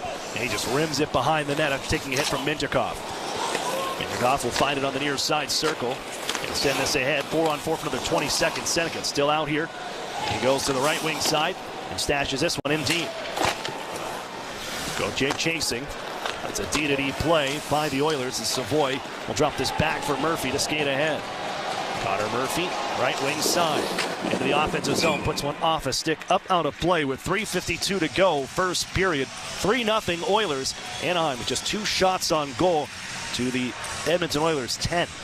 Good on Tyson Hines. And how about that exchange between Tyson Hines and Connor Murphy after a great stick-on puck play by Tyson Hines, and that deflected what would have been a dump-in or attempt to get it in the corner from Murphy. It nullified that and deflected it up to the upper netting.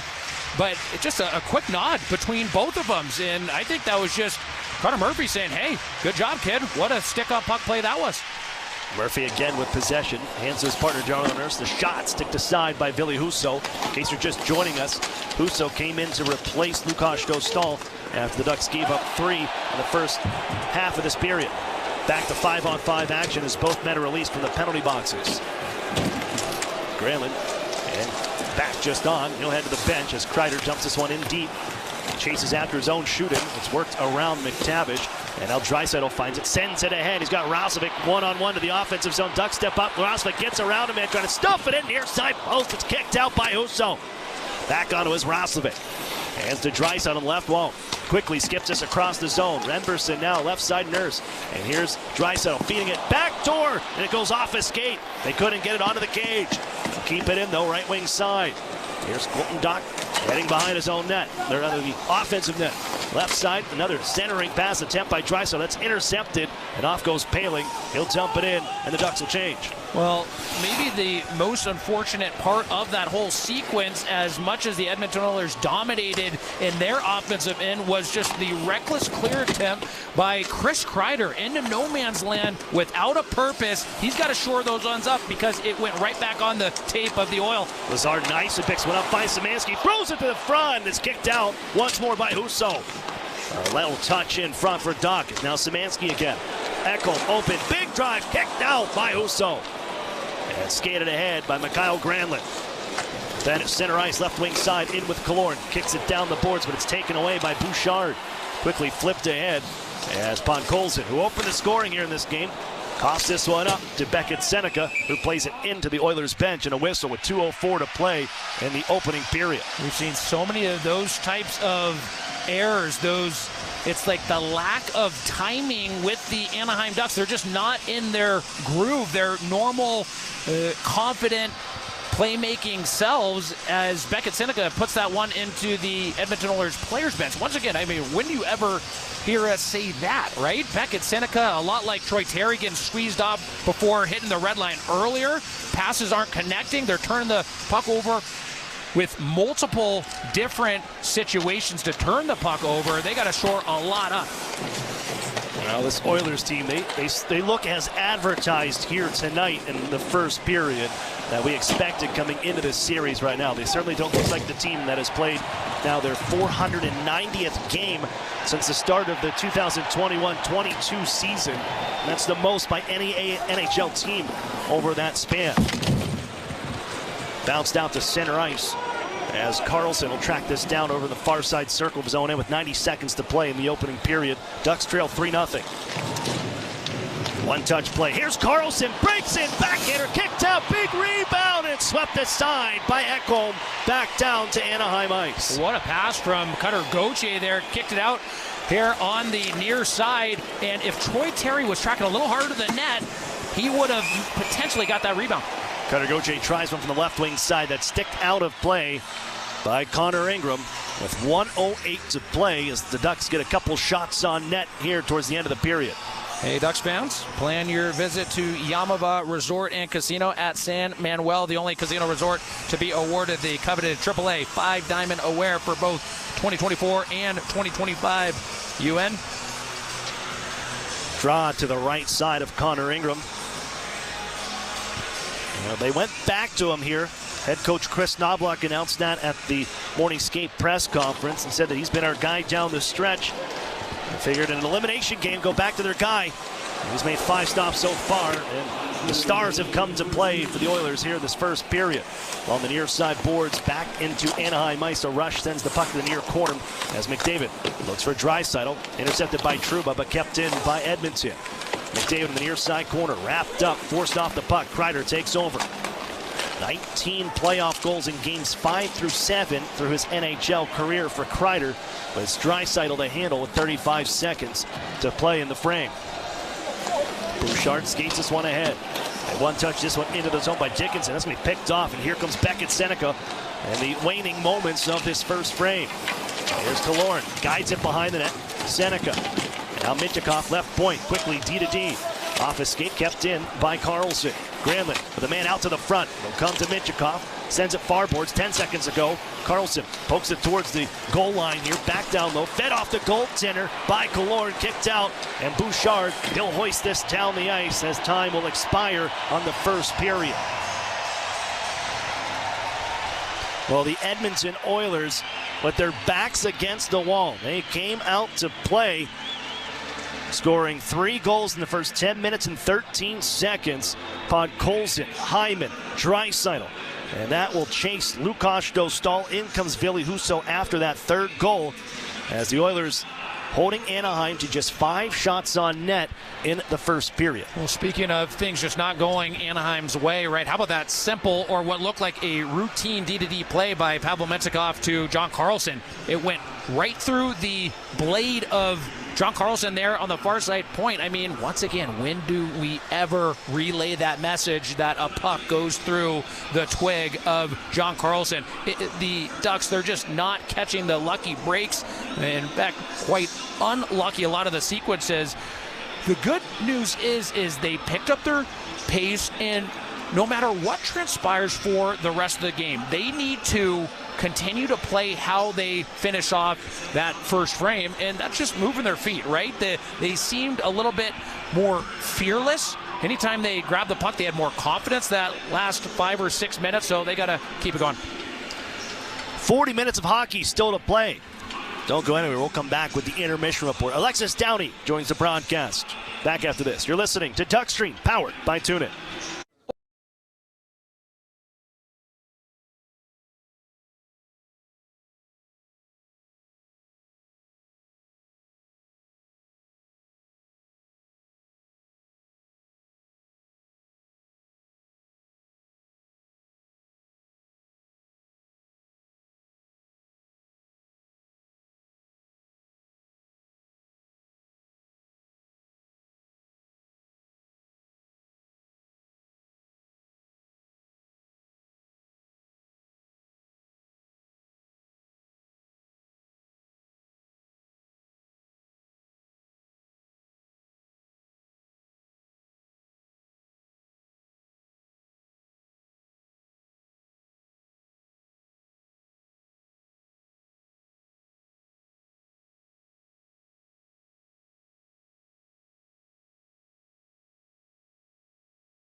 Enhance your game day experience with the Honda Center and Ducks mobile app. Make your visits to Honda.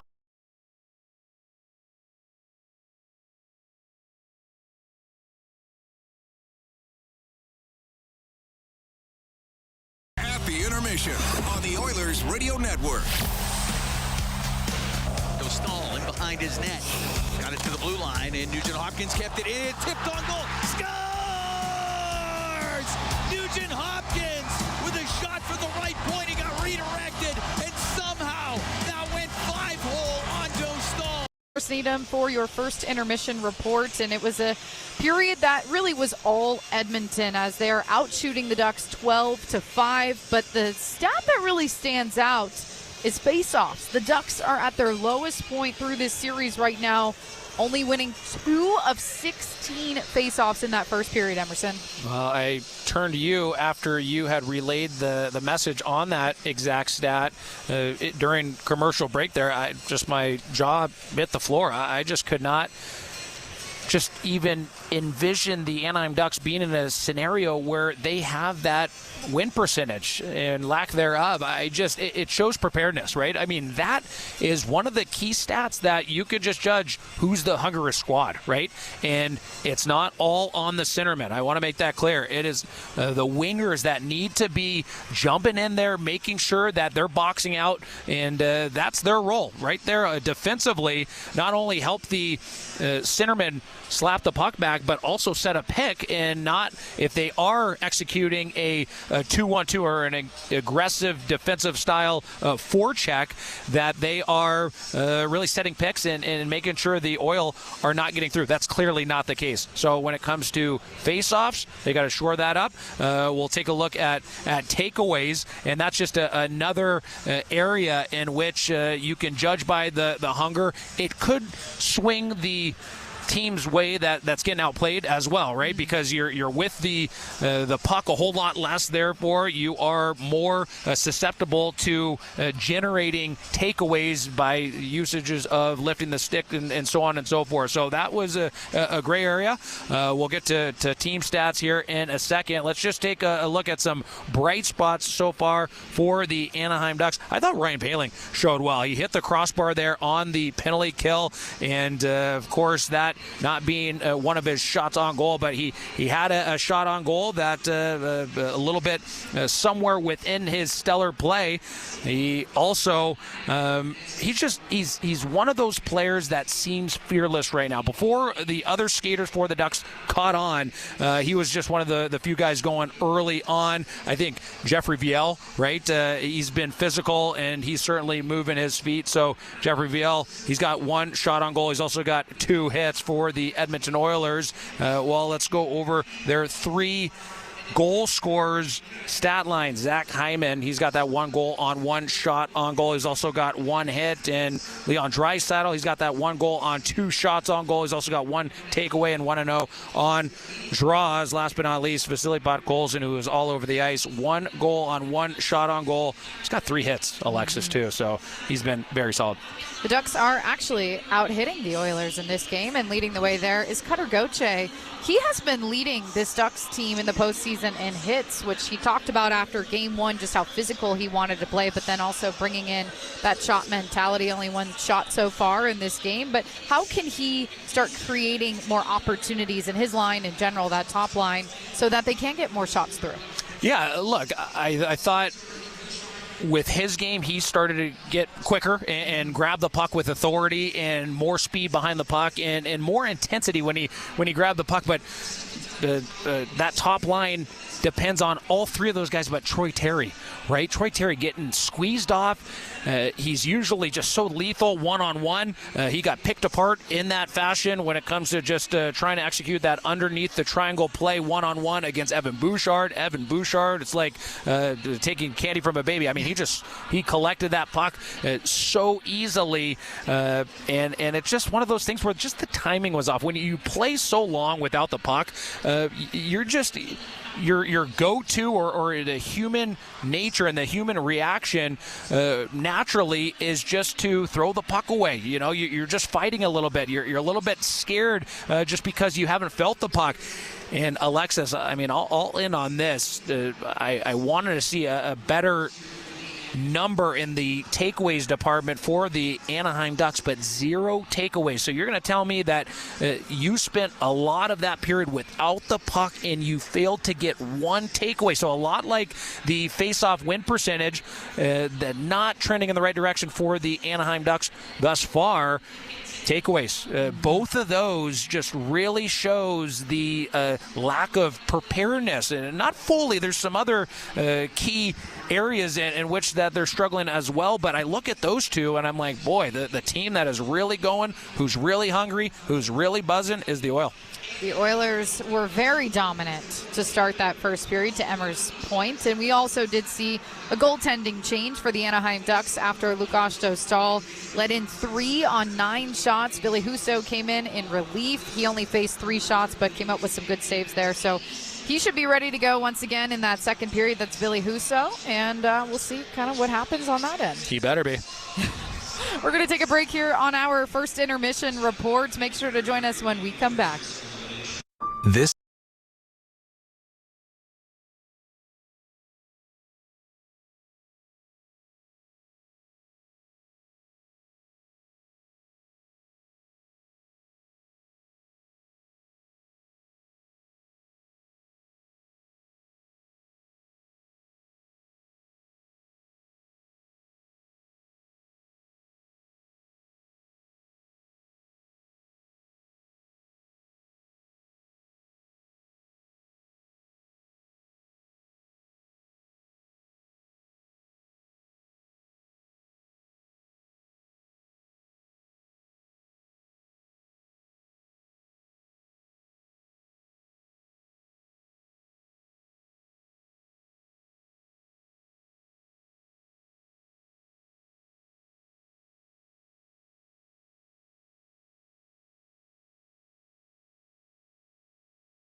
Presented by Yamava Resort and Casino at San Manuel.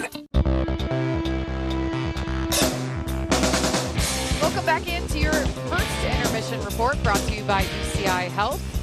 It's 3-0 after 1 period of play. The Oilers executed their game plan very well in that first period. I can imagine, Emmer, that there are some serious conversations going on in this Ducks locker room. Up 3-1 in the series. You have the opportunity to close things out tonight. The one thing that was emphasized from the coaching staff and, of course, down through the players, was a better start tonight, and that is not what we saw. Yeah, 100%, Alexis. Look, this was a team that was ready to go in the oil. I can't say it better than that. I mean, they were just foaming at the mouth, opening puck drop, literally right from opening puck drop. Now, it was back and forth, right? About 5 minutes in is just where Edmonton started connecting. But even when it was back and forth, the team that was giving the puck away less, you could just see it by eye test, was definitely the Edmonton Oilers. They were doing more with the puck. They were crisper with their passes, cleaner overall execution. So, I don't know. I got a hunch that the good guys, they talked out what they needed to talk out in that dressing room, and they're going to be a whole lot better here in this upcoming second period. It's also worth noting that all three of Edmonton's goals came in the first a little over 10 minutes in that period, but the final, we'll say 9.5 minutes of that period, no goals from Edmonton. The Ducks had the puck a little bit more, and we know that they have had some good second periods in this series, especially those first two games here. Yeah, and if you are tuning in right now and wondering what guys need to step up, Ian Moore is a guy that he looked pretty good in certain situations, but the one that comes to mind, right, was that grade A scoring opportunity. He had one giveaway in that first frame, but he's got to shoot that puck when he has that opportunity again, and Drew Hellison with a giveaway as well. So I'm just highlighting a couple guys with giveaways that, look, you need to hang on with that puck. You need to play with confidence and do something with it. 3-0 Oilers after one period of play. Come back after the commercial break here on Duckstream as Aaron Cooney and Emerson Edom will have the call of the second period, and hopefully the Ducks come out with a better mindset in that second period, looking to get some more time in the offensive zone and some more shots through as they ended that period with 6 shots on goal. Thank you for tuning in to your first intermission report, and join us back after this messages.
Country a better place. Who knows? You could be Alberta. Hospital.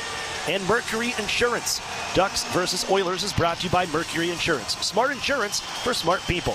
And Western National Property Management. DucksLiving.com, your new platform to score your dream apartment.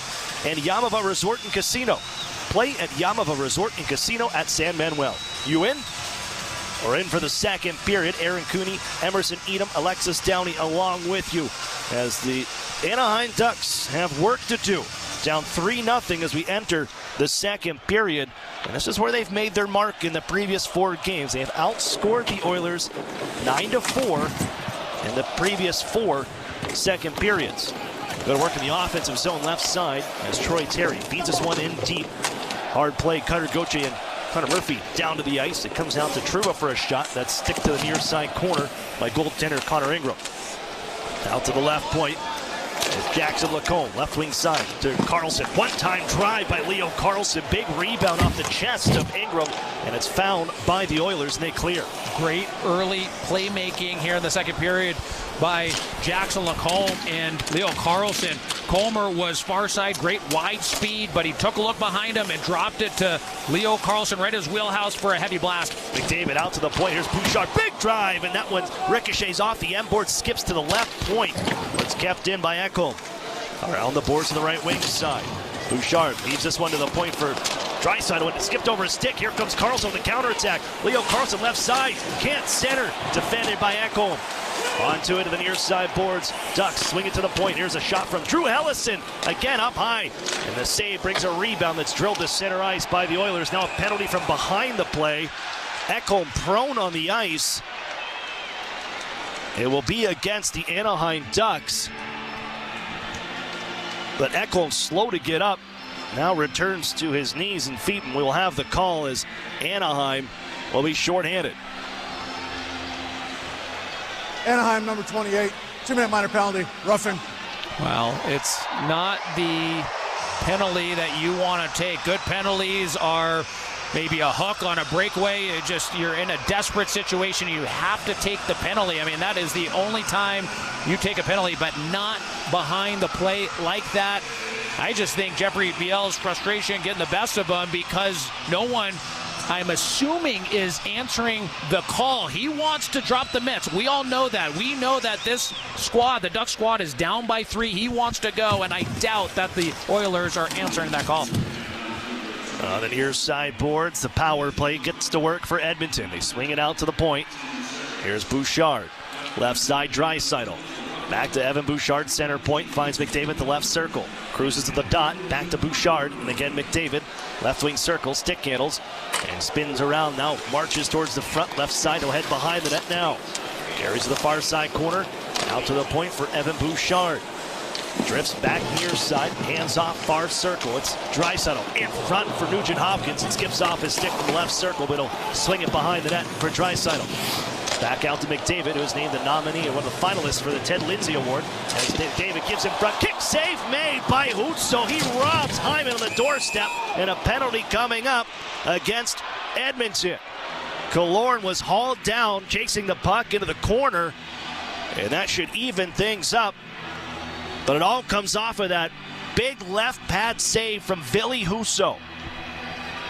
Yeah, that was huge. Aaron, what a pass, what a look from McDavid. Here's the call. Edmonton, number 18, 2-minute minor penalty, hooking. Yeah, you're not going to get better vision from players around the world. I mean, that is Connor McDavid at his finest there. It was a no-look pass to the net front area. What a left kick-out stop by Ville Husso. So the Anaheim Ducks had a penalty that just happened against them that they're not happy about, but the Edmonton Oilers, same could be said for them, as I know that they're not going to be happy with Leon Draisaitl taking that call in the far side corner. 4-on-4 for the second time this evening. And the Ducks will have a shortened power play of about 52 seconds. Brozovic back at his own corner. He'll skate this one ahead towards neutral ice. And hand off left wing side for the shoot in by Murphy. Into the far side corner, out to the point. Murphy just skates us back out to neutral ice. But over 2.5 off the clock here in the second. 3-0 Edmonton. 3-goal first for the Oilers to gain the lead and play with it. Left side now upon Colton open the scoring. Fires one to the cage at the side of the net. Darnell Nurse will keep in. Just feeds it down low. There's Jackson Lacombe for the Ducks. 25 seconds left, 4-on-4. Lacombe to center, drops it off for Trouba. Now it's Beckett Seneca weaving his way in, cuts into the slot, flips it up into the air, back to himself, nicely knocks it down, but he's forced out to neutral ice. Seneca, hands over right side, touched into the zone. Along the right boards by Granlund. Seneca swings it around the boards, left side. It's Leo Carlson. Power play starting to trickle on here for Anaheim. 2 seconds and 1. Now they have the man advantage as Viel returns to the ice. It's John Carlson wrapped up in the near side corner by Darnell Nurse. Trying to kick this one loose, and now he'll knife it along the near wall for Granlund. Ducks on their first power play try. JMG power play on the ice. Carlson right side moves in, shot. That's stopped, blocker to side by Ingram. Troy Terry now on the far side circle. 34 seconds on the man advantage.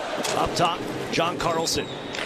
Swings it right side for Granlund. Goes down low for Leo Carlson. Back up top, John Carlson.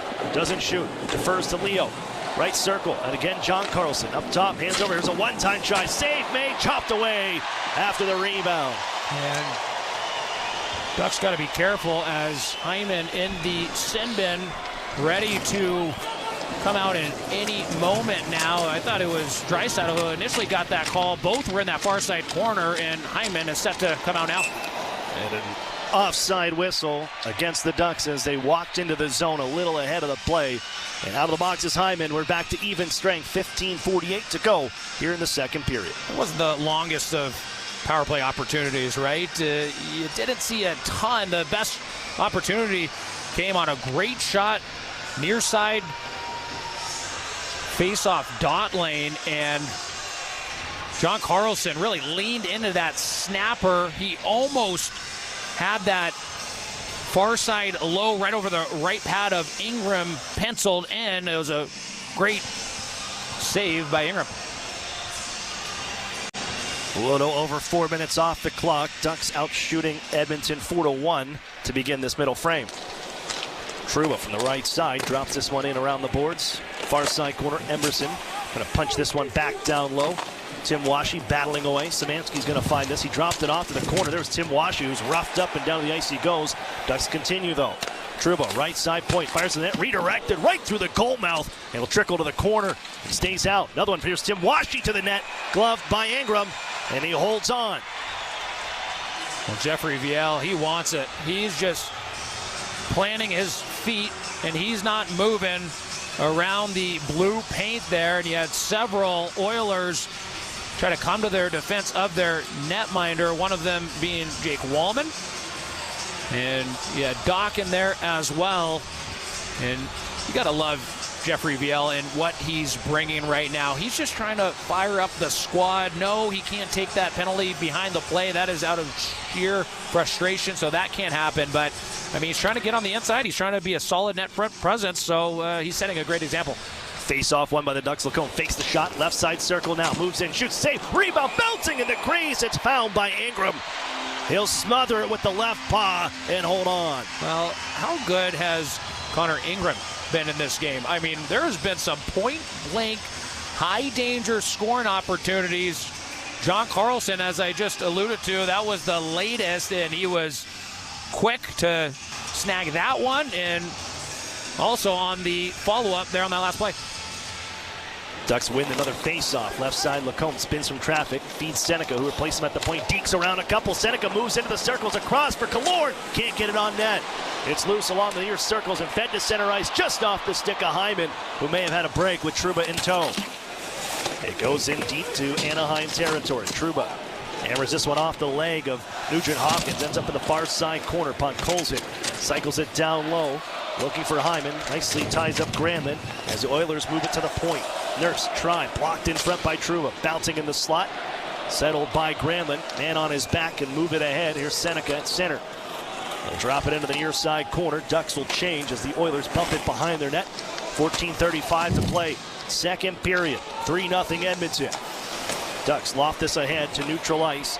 It's gloved down by Kapanen. He'll move it in left side. Shoots the puck and stick to the corner by Husso. Well, just going back to that Beckett Seneca 1-on-2 attempt. How about him with an area pass to himself and him splitting the two pressure players there on the far side? I've never seen a play with that much confidence in that situation, and the Ducks do a great job here near side, even though the Edmonton Oilers recover well. Offside whistle against the Ducks. Mintyukov was jumping up into the play and just couldn't reel in a pass in the neutral zone cleanly. It was a little ahead of him, and it forced Cutter Gauthier offside.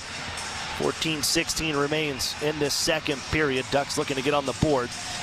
And Game 4 was the first time all season that Anaheim held Edmonton to under 4 goals in a game in this series and throughout the regular season as well. But the Ducks need to get in some offense here, down 3-0. Lacombe back at his own end. He'll bank it off the far boards for Troy Terry. Across the defensive zone, John Carlson returns it to Terry, and the march ahead for the Ducks is on. Terry dekes around him and walks in his circles, tries to pass across. A sliding Connor Murphy takes it away as they had Leo Carlson on the far side. Shaken up on the play is Murphy. As it's jammed along the bench boards, Murphy has to hustle to the bench now. He took his glove off on that play. We'll continue to monitor as it's lifted into the Anaheim zone from the near boards. Well, that was the one-on-one move Troy Terry was trying to attempt early on when Evan Bouchard stuffed him. But how about that? That connected underneath the triangle and beating that pressure player clean. Mintyukov drills this one back into the offensive zone. Wallman takes over after the Ducks touched up and some pressure. They'll force it off his stick, and flying down the right wing side to track down the puck is Draisaitl. Finds it in the Ducks' corner. Out to the point, Wallman drags, fires. Shot off a stick wide. And Mintyukov playing it off the far wall and out off the back end of defenseman Wallman. Back into the zone from Connor McDavid. Far side circle, foot race is on Mintyukov. There first, guides it behind his own net. Trouba hammers it on the near side boards. Unable to clear, but Paling will bank it off the wall. That gets to center ice. Chipped along as Kreider feeds this off of McDavid to the near side wall.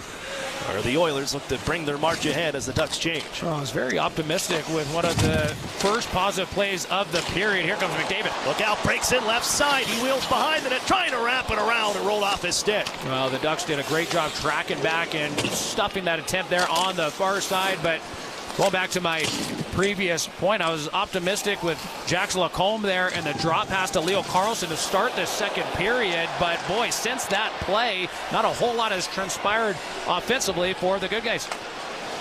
And it's Edmonton again, and offensively left side. Doc reaching, guides it behind the net.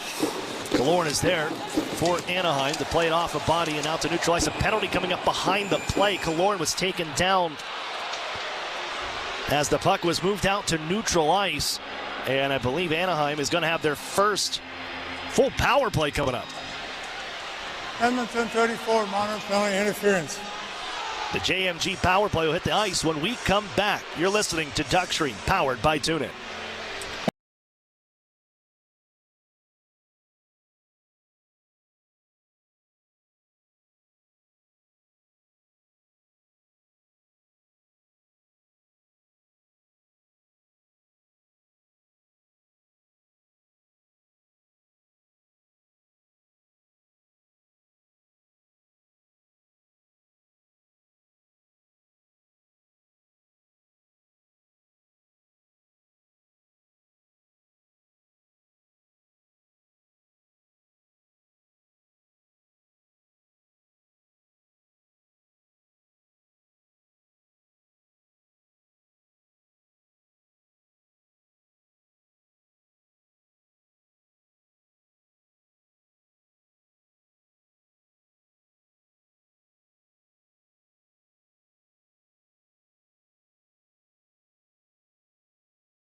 been easier with over 165 properties throughout Orange Country, the Inland Empire, Ventura, and LA. Western National Property Management and the Anaheim Ducks got you covered. Lease an apartment through DucksLiving.com and receive the ultimate Ducks package when you move in, including 4 tickets to a Ducks game this season and an authentic Anaheim Ducks home jersey. DucksLiving.com, our new platform for finding your new apartment home. JMG Power Play takes the ice for the first time with a full man advantage. And a face-off win by the Oilers. They'll send it down the ice as Connor Murphy back on the bench and now on the ice, helping on that play. Headman by the Ducks left side. They break in. McTavish trying to dish across. Killorn jams it home. Power play scores again for a 9th straight game. And it's Alex Killorn blasting this one home, crashing the net. Ducks on the board. It's 3-1. Alex Killorn continues to come up so big, and on that last play, it's no different. How about Mason McTavish? He tries the near side seam pass to Alex Killorn initially. It goes off an Oiler player, right back to Mac T. Good on him for following up on the play and sending it right back to a streaking through Alex Killorn, who slam dunks it home. What a finish. The Edmonton Oilers have allowed a power play goal in 7 of 8 meetings against Anaheim in the regular season and postseason. In all 4, maybe 5 postseason games, as Anaheim uses the man advantage to get on the board. It's a JMG power play goal from Alex Killorn, his 3rd of the postseason. And now the whistle sounds a late offside against Anaheim on that shoot-in. And it didn't go without a scare, right? You had 2 officials going back to the scorekeeper's box, I think contemplating reviewing it a little bit. I don't know if they even, it just happened so quick that I don't even know if they took many seconds at the scorekeeper's box, but certainly there was something within their mind that probably thought, should we check Alex Killorn potentially making contact on his way through and hitting Connor Ingram en route to that goal. It does count as we continue play. That's the 4th goal by Alex Killorn in a potential series clearing a contest. And now a penalty against Anaheim right at the blue line. Trouba got mixed up with one of the Oilers forwards trying to break out of the zone on the left side. And that goes out short-handed. Anaheim 65, Monroe penalty hooking. Yeah. It's a tough look right now for the good guys, and what they're battling is their execution and their overall play is trending in the right direction, but it's self-sabotage in a way that they're getting penalties against them as their play is starting to trend in the right direction, so they got to shore up the discipline department. 3rd power play try for Edmonton. Their last one, they canceled out with a penalty of their own. McDavid will take the face-off after Draisaitl was kicked out. Ryan Poehling has face-off duties. We have 9 for 5 on face-offs in Game 4. Good for 64%, but the Oilers control this one. Working on the near side wall, McDavid digs it out from Carlson. Fed it to the front. Husso denies this one. Kick loose here. Fed to the boards. Foul by John Carlson. He'll blast it around and down the ice. Connor McDavid, so slippery. I mean, you have 2 guys on a near side defensive zone corner, and kind of like Beckett Seneca did earlier, splits through them and drops the shoulder and tacks the net. Here he has the puck again. Stripped of the puck by Tim Washi, who whacks this one back to neutral ice. Bouchard back to the circles to settle it. 40 seconds have rolled off the penalty clock to Jacob Trouba. Bouchard hands over left wing side, but the pass was along the blue line. He went offside on himself, and we'll get the whistle with 1:15 left on the kill. 10:33 to go in the second period. The Ducks, another second period goal. They get on the board 3-1 with a Alex Killorn power play tally. And good on Tim Washi getting under the skin of Ryan Nugent-Hopkins there after the play, trying to steal the puck from the Nuge. And the Nuge didn't like that, and they barked back and forth.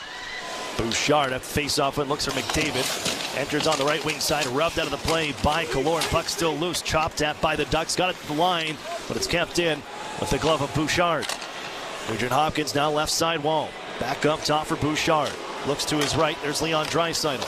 Bouchard, and again, quickly, it's on for Nugent-Hopkins left side. Guides it for McDavid. Working behind the net, on the far side, out to the front, just past Draisaitl. It's kept alive by the skate of Bouchard. At the line, goes to that right half wall, skipped across. Nugent Hopkins now. Button hooks, plays it to the point. Evan Bouchard walks the line. Now it's Nugent Hopkins down low, backhand play. They go back door. It's Billy Husso as he stones Draisaitl with the left pad. The Bouchard, big drive, and that one's blocked. Settled to the near side corner, pushed to the line, not out. Bouchard juggled it a bit, pressured, hands over to McDavid. Left side, deeps in front, gone for Draisaitl with a one-timer as Edmonton gets it back. A 3-goal lead on Draisaitl, making it 4-1.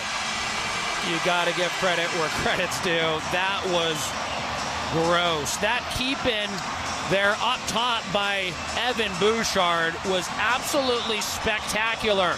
It was a fake drop pass that totally fooled Ryan Poehling, making him bite and almost trying to get him to try to intercept that pass and go the other way. Somewhat broke his ankles.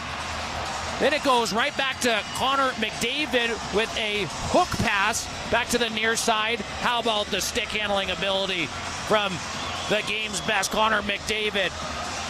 1, 2, 3 stick handles, deception. It sends it back far side for a beautiful finish.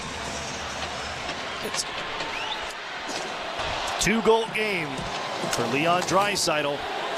And the Oilers lead 4-1 as they get the power play goal back with one of their own. And the 3-goal lead is established again. Oftentimes, Leon Draisaitl, he likes to slow the play down to the point where he barely skates, like he's barely moving his feet, but tonight's different. He's skating with intensity. He's one of the faster players out here on this ice, and he's keeping the same playmaking ability, which makes it even more dangerous, more scary. He's been doing it all here tonight. Well, he said this morning they're not going to win a playoff game in the first period or on the first shift. They had to continue this throughout the contest, and now Ekholm's mixed up with Seneca after a face-off. Whistle blew immediately as that puck was dropped, and Ekholm and Seneca continue to jaw back and forth. As they got to bring the entire group back into the face-off circle to the right of Ingram for the draw. Well, once again, it's not do or die here. Like it's a situation where, of course, Anaheim, they have some leeway when it comes to just having the 2-game win advantage here in this series, but boy, they need to turn it around now. It really starts setting the standard of how they're going to play for the rest of the series. Savoy, left wing side, gets it into the zone after the face-off control by Edmonton. Dickinson working behind the net. The whistle sounds. Couldn't hear the whistle up here. Now some more poking, prodding. VL got a piece of Wallman, who drops his stick and goes for a bit of a skate. I believe that was an offside play on the bring-in initially by Savoy. Just couldn't hear anything up here. Well, I don't know if the officials are contemplating giving VL a penalty here. Oh, this might be only against Wallman. Now he continued to bark and go towards VL. He was the instigator. I think this might just be against Wallman. We got to step for a break. We'll get that too when we come back. You're listening to Duckstream, powered by TuneIn. This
with a 3-1 games lead in the best of 4.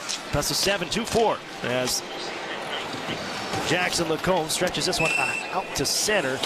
Unable to get a stick on that was Mason McTavish, stationed in front of the Ducks bench. It's an icing whistle against Anaheim with 9 minutes exactly to play. And even for a guy like Jeffrey Viel, who I thought they were going to give a penalty to Wallman, he was the instigator. He came back over there in that net front altercation. But even a guy like Jeffrey Viel, he needs to shore up a little bit and control his emotions a little bit better at this point. Now that we know the Edmonton Oilers aren't answering his call to fight, he just got to tone her down a tad. It's out to center ice as Lacombe nicely picks off a play along the boards and moved ahead. Ian Moore puts this one in down deep on the near side boards. Colton Dock after the bank off the near wall, forces it to center ice, stripped of the puck by Trouba, who rips this in from the right side, and it'll rim all the way around. Murphy finds it on his corner. It's up off the skates of Lazard to Anaheim ice. Hines roughed up on the far side, and the stick comes up on Dock. Tried to throw the head back. The officials not buying it. Continue play. Emerson at the point. Near side for Wallman. That pass intercepted by Terry. Looked to go out ahead for Kreider. That was taken away by Edmonton. Yet another play where Troy Terry usually connects on, but here comes Leo Carlson. Gets around a couple. Hands off left side. Ducks in the offensive zone. Hines to the net. Net one whistled high off the end glass. Kreider couldn't put it back on goal. Leaves it in the corner, dropping it off for Leo Carlson. Swung to the front. That's off a skate. Ducks pick this up left circle. Kreider. Hands off left side. Hines takes it down the left wall to the corner. Bumps it behind the cage. Terry looking to go out in front. It's off the side of the cage and chopped back to the far side corner. Lifted up but not out.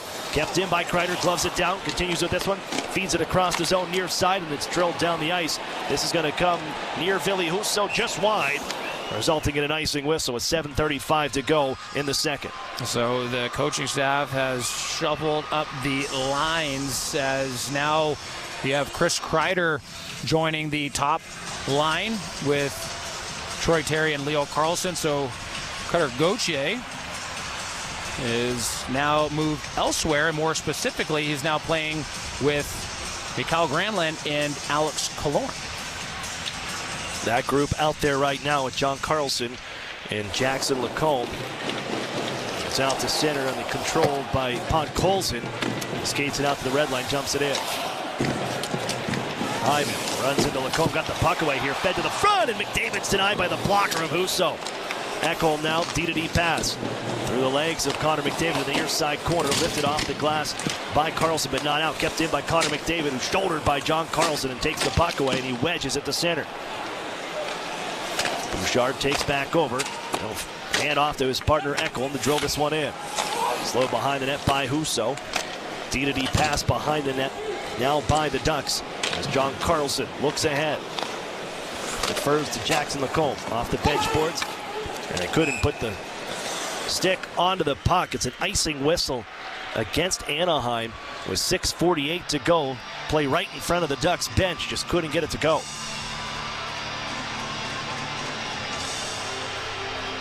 Draw will come inside Anaheim ice. As that power play goal for Leon Draisaitl. He ties Wayne Gretzky for the most postseason power play goals in Oilers history with 23. And really in this series, it took till Game 5 for them to find that one-timer on the man advantage that had struggled through the first 4 games or so. But they find Draisaitl open that right wing. He gets his first power play goal of the postseason. He's got 3 total with a 2-goal game tonight. Oilers to the left point after a face-off. It's McDavid feed it all the way across the zone, looking for that one-timer for Draisaitl on the hat trick. Knocked out of midair nicely by Kreider to center. Well, that's some good company, right? Anytime you're in the same conversation as the great one, I mean, that's saying something. Jackson Lacombe will take the puck away from McDavid. Kreider, the headman play, goes off the body of Ryan Poehling. He can stuff it into the zone, but it's right onto the tape of the Oilers, and they wind things up back once more. Chopped down the ice by Draisaitl, and the whistle will sound. This time it's an icing whistle against Edmonton. Back into Oilers ice will go.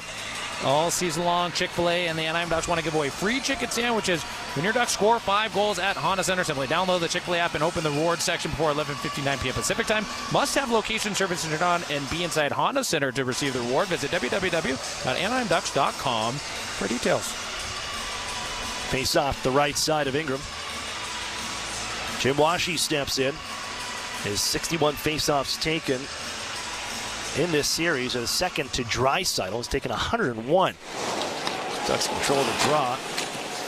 It's McTavish trying to fire towards the cage, blocked by Draisaitl. He scoops this up and moves it ahead to center ice. And deflected in by Kapanen. Change on for Edmonton. And a heavy check onto Michikov. Here's Trouba now.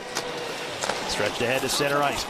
Busting in down the right side. Tim Washi makes his way down low. Taken out of the play by Darnell Nurse. But here comes the bring back out in front by McTavish. Stripped of the puck. It's kept in at the point. Here's a one-timer.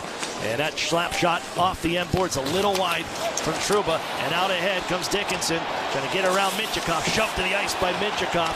As that puck is loose near the blue stripe of the Duck zone. Forced out to neutral. Oilers pick this one back up. They're going to touch up, get onside. Wow, what a play. What a defensive effort by Pavel Mintyukov, just going right at Jason Dickinson there. Wow, that would have been a 2-on-1 rush against if it wasn't for the hunger of Pavel Mintyukov. That's what we like to see more of out of this Duck squad. And now it's VL breaking into the zone. Had to get around Bouchard, but Bouchard pesters him enough to force the puck swept to Ingram for the cover-up with 5:07 to go here in the second period. 4-1 Oilers as we trade power play goals in this frame. And we'll step aside for a break. More coming up. You listen to Duck Stream, powered by TuneIn.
.07 to go in the second period. The Oilers up 4-1 on the Anaheim Ducks. And as the guys just mentioned, we're seeing a lot of changes in the lines. Not only that, but the D pairings as well.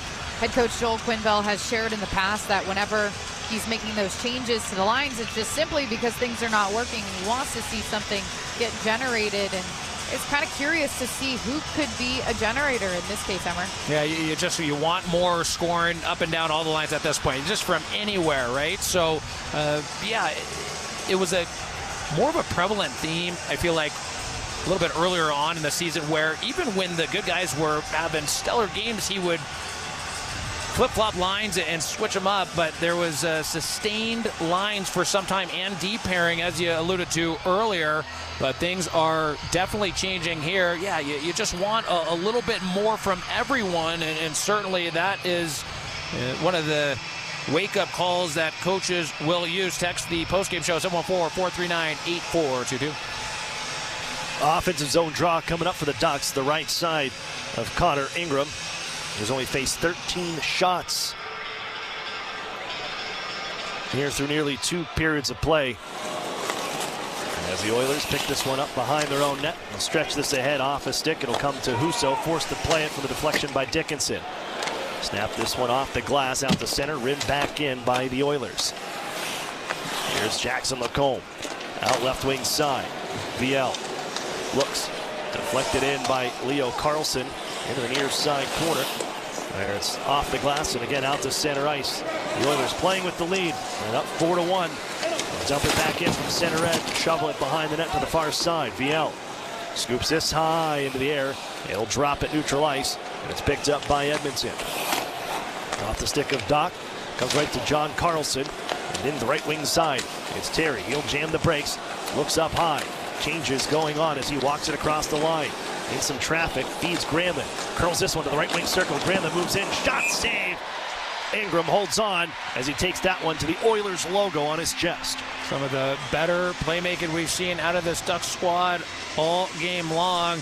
How about a great drop pass from Troy Terry to a near side coming Mikael Granlund. Now he went for that patented reach way back for that shot before he unleashed the shot, but it was just a tad too late. By that time, Connor Ingram had fully recovered, severely taken off any type of angle to the open cage, and that was a big-time stop by Connor Ingram. Forced to the outside. Edmonton on that play did a good job of tying up two Anaheim Ducks.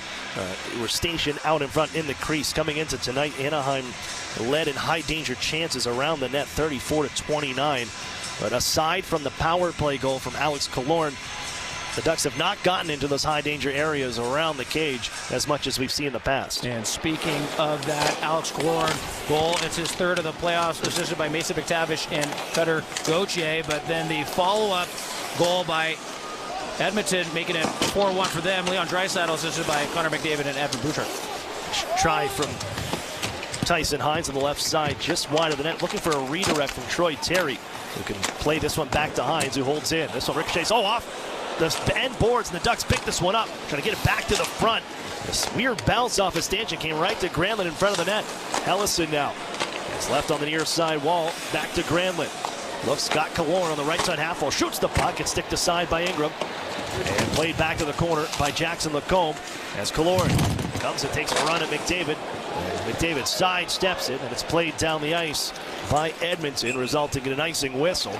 With 3:19 to go here in the second, 4-1 Edmonton. Well, the good news is the Anaheim Ducks have been by far and away the better squad since that last Leon Draisaitl goal, that's for sure. Have you checked out the Ducks playoff house in Orange yet? Boy, is it spectacular. Be sure to stop by and join fellow fans to check out various activations, exclusive merchandise, and special guest appearances.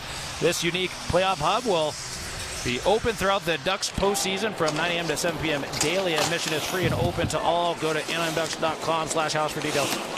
Bouchard after the draw, forced this one on the far wall. Jackson Lacombe keeps in, puts it to the near side corner, pinching down the boards as Trouba. He'll force the Oilers to go back behind their net where it's rimmed to center ice. Lacombe. Stick handles around him in. Ducks touch up, get onside. Kreider back in with a man on his back. That's McDavid who forces him at the corner. Kicks this loose. Here's Lacombe. Hit a soft for Seneca, rolled off his stick. Ducks trying to boards.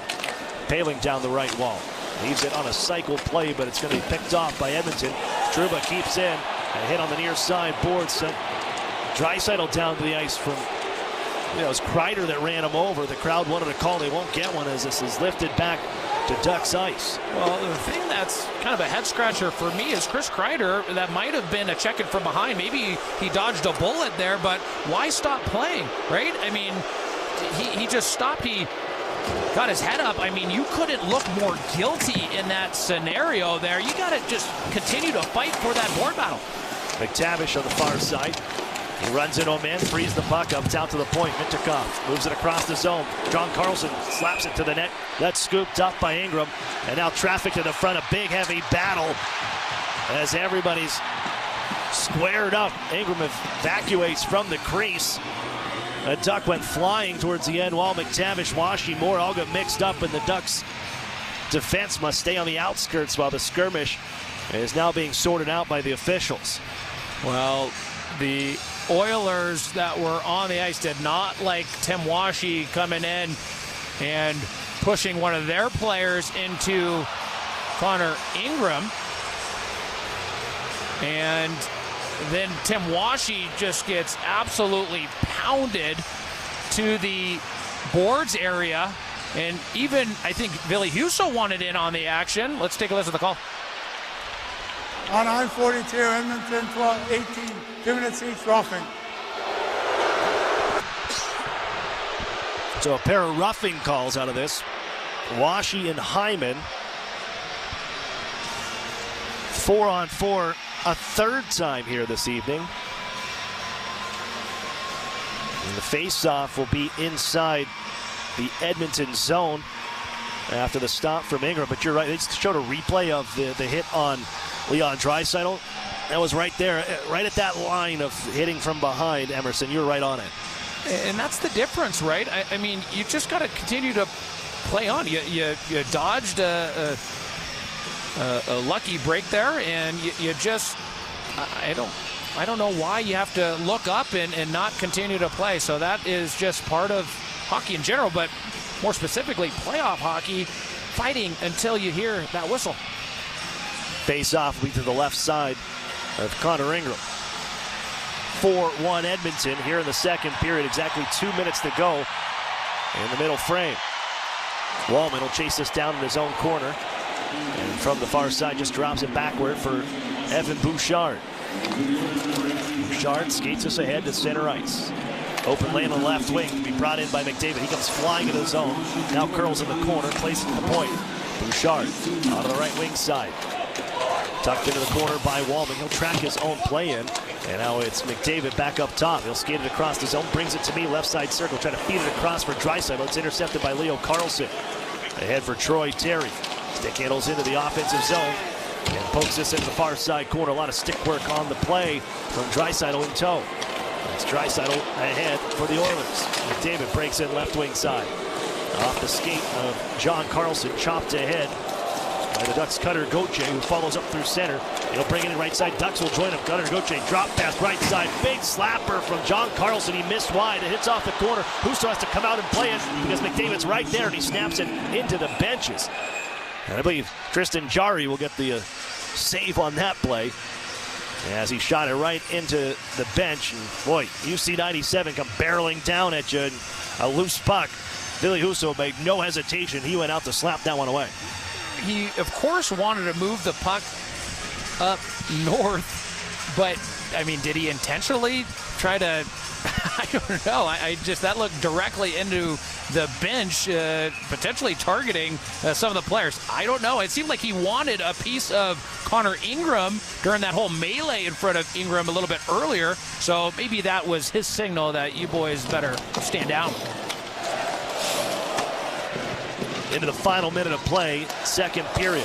Paling in some trouble here. He can slide it between the legs of a couple of Oilers and pass ahead. Left wing side. Ducks break into the offensive zone. Cutter Gauthier feeds Trouba. Bouncing puck goes off his leg. Rolling against Puck Colson, who can just feed it to center ice in the final 35 seconds of the frame. Now it's Cutter Gauthier. Ahead to neutral ice. Paling. Drop pass. Midjakov. Left wing side for the bench board. Shoots this in. Put the changes on for the Ducks with 22 to go. Here's second period, 4-1 Edmonton. Out to center ice. Oilers control. Play it off the glass, but brought in. I think they hit the curved glass on the attempted flip in by Murphy, and that'll draw a whistle. It's getting nasty out there. I mean, both teams going right at one another. The latest is Puck Colson going right at Pavel Mintyukov, and both of them don't know if they have a past as far as knowing one another. But with that said, both of them barking at each other before Puck Colson entered his respective players' bench.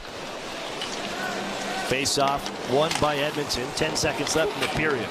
And ahead comes Bouchard, trying to give across for Rosovic. He'll take it to the left wing circle with 5 seconds to go as he's smashed by Seneca. Puck is still loose here. Sent back to the near side corner by John Carlson to run the final couple seconds off the clock. But the Edmonton Oilers answer the Anaheim Ducks power play goal after Alex Killorn got the Ducks on the board to make it 3-1.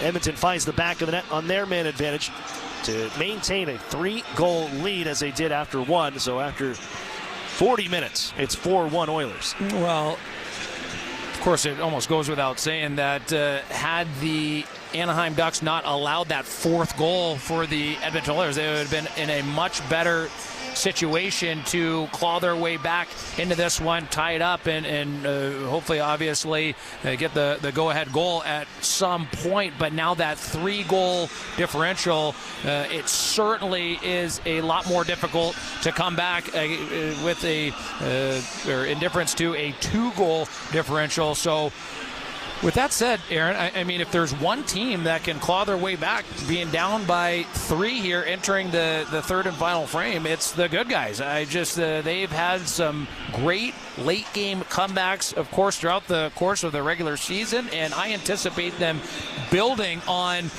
really the 4th goal for the Edmonton Oilers. I think since that 4th goal, the Anaheim Ducks were by far and away the better squad. That's a good sign. Hopefully it continues as far as the execution here in this upcoming third period.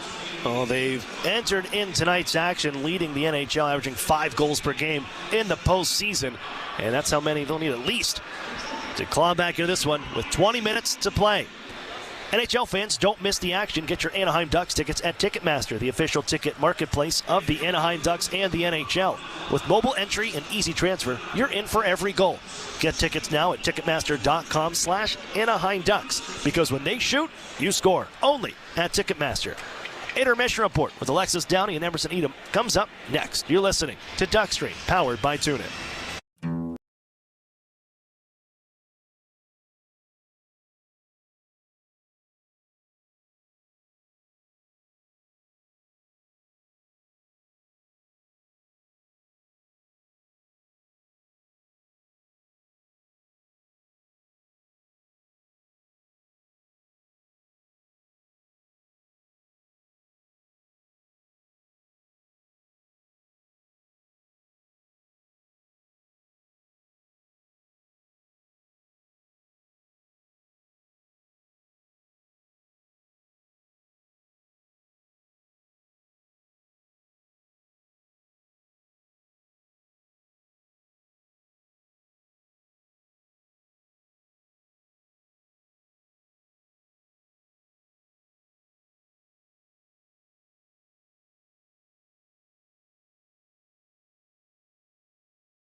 #7 audio network of the Anaheim Ducks. It's a 4-1 game after 2 periods of play. The Edmonton Oilers up on the Anaheim Ducks. Welcome into the second intermission report brought to you by UCI Health. Alexis Downey alongside Emerson Edom. It was a period in which we saw the Ducks outshoot the Oilers 11-5. Now there were 2 goals in that second period as well. The Ducks getting their first goal in this game. Alex Killorn on the power play, but the Oilers answer back with their own power play goal. It's Leon Draisaitl, his second goal of this game. That brings you to our score. And Emerson, what did you see that the Ducks were doing differently in that second period? Well, the continuing elevation of play for Mason McTavish. He just seems to, and we've talked about the last 7 games of the season, him being a point per game heading into these playoffs, but I think him and just his want factor, his want of the puck, his want of to get on the inside and compete and win board battles and puck battles. And I mean, how about him and following up on that play? I mean, it's so easy to get within the moment disgruntled that play, that pass, which would have been a 15, 20-footer to the near side, gets intercepted. But look, he stays with it. He regains possession of that puck, and he finds Killer there streaking through. I mean, what a play. That's heads-up hockey. It's high IQ hockey. And if the Anaheim Ducks, if and when, because they have been the last 3 games, of course, if they can get all their ducks in a row and start playing together and really, we've talked about the struggles with Chris Kreider. He's a guy that still needs to continue to push the pace and try to up his game. But, besides maybe him, maybe one other, I mean, the guys have been playing extremely consistent hockey. And, I mean, at the top of that list, and even over the past, I'd say 3-4 periods between this game and the last, Mason McTavish has been a tremendous bright spot. Great follow through on the lone goal for the Anaheim Ducks. And how about Alex Killorn continuing to show out his approach when it comes to around the blue paint and his finishing ability and his intuitiveness in that area has been phenomenal. He has been waiting, you could tell, for this playoff opportunity, because since arriving here in Anaheim, he's at the top of his game. I mean, and it's not even close. This is the best Alex Killorn in this general stretch is the best he's played since arriving here in Anaheim. Alex Killorn getting his 3rd playoff goal of this series. And as a part of that, of course, on the power play, where he was streaking in, and Mason McTavish found him there. But, Emerson, you also look at Ville Husso on the other end, coming out, making that play on what could have been a Connor McDavid breakaway, but giving the Ducks a little bit, I don't know, maybe they're relaxing a little bit having Ville Husso in and seeing that he's immediately coming in making big saves. Yeah, that's got to be a boost to the overall mojo for the good guys. I mean, yeah, he's competing. He's battling. Even as I mentioned there, that melee in front of Ingram, I think he was out of his net calling for Ingram. I think a lot of Ducks players have been looking for a fight in this game. It didn't just start when they were down 3-0. I think it started well before that. Maybe right around the time that the Edmonton Oilers early on scored that second goal, the Ducks kind of realized that things were not trending in the right direction. So I know that they were trying to go, whether it was VL, whether it was maybe even a Beckett Seneca. I can honestly see in a guy like that just how he plays, the intensity that he brings to each and every shift. I don't think he's going to be afraid to drop the Mitch. Tim Washy was another guy that was in the thick of it, trying to get underneath the opposition's skin, and he's doing a darn good job of it. And I think all that combined, I think, set the standard, set the tone. I think it got the guys in real time a lot closer, and I thought that was one of the root causes of their elevated play, just them not really backing down after the whistle and just really pushing back. I think that pushback mentality led to just an elevated play in real time, whether it's even strength or on special teams. Ducks getting a couple more chances there in that second frame. As I mentioned, 11 shots on goal, out shooting the Oilers there. Oilers had 5 in that second frame, but go back to the first period, and unfortunately the Ducks still having to play from behind. It's a 4-1 score here after 40 minutes of play. We're going to step aside on our second intermission report, talk about some of the other games when we come back. Hockey's not just a game. It's a clash of sticks. It's sprays of ice and crazy saves. It's slap shots and the scrape of blades.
back into the second intermission report brought to you by UCI Health. And as promised, going to share with you a couple of the out-of-town scores. 2 other games going on today. Both of them have been completed.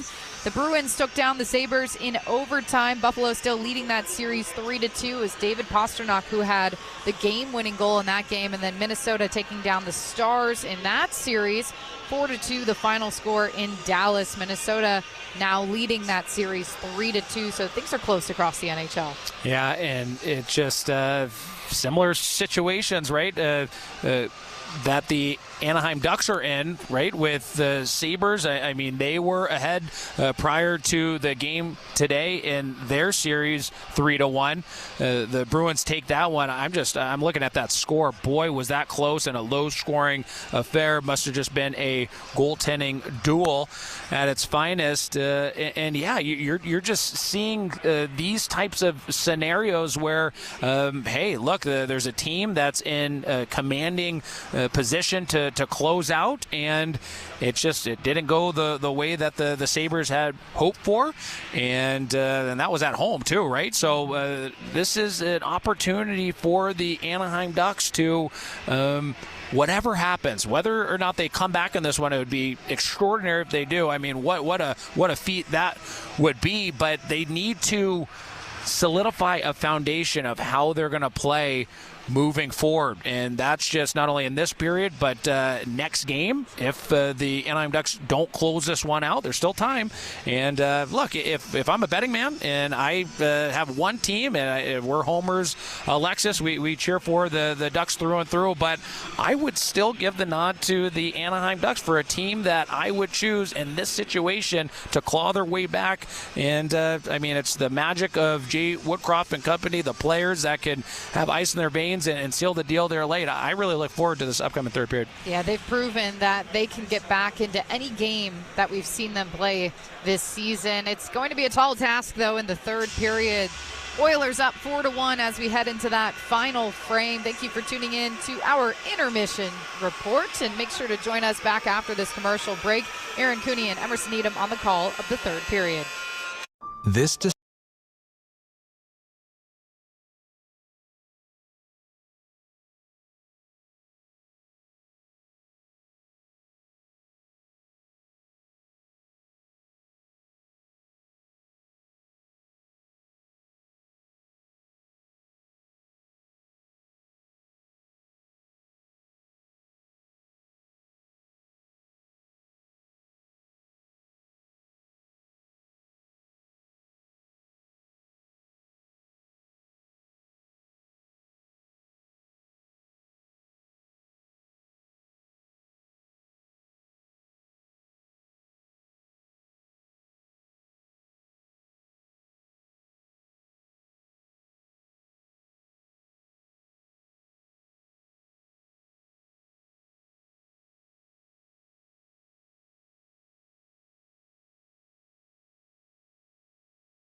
to all the amenities at the club level, reserved parking, and much more.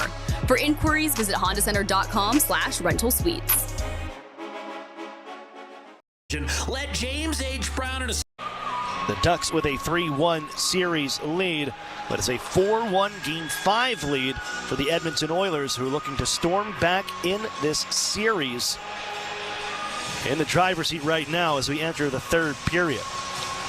Well, this is an opportunity for the Anaheim Ducks to truly view and understand what they got, right?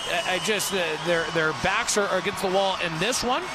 In the series, of course, the Edmonton Oilers, as you referred to a little bit earlier on in the broadcast, Aaron, their backs are against the wall as this is a do-or-die game for them. I alluded to them certainly playing like it, but really since that fourth Oilers goal, the much better squad has been the Anaheim Ducks. So let's see if they can continue this momentum into this third period.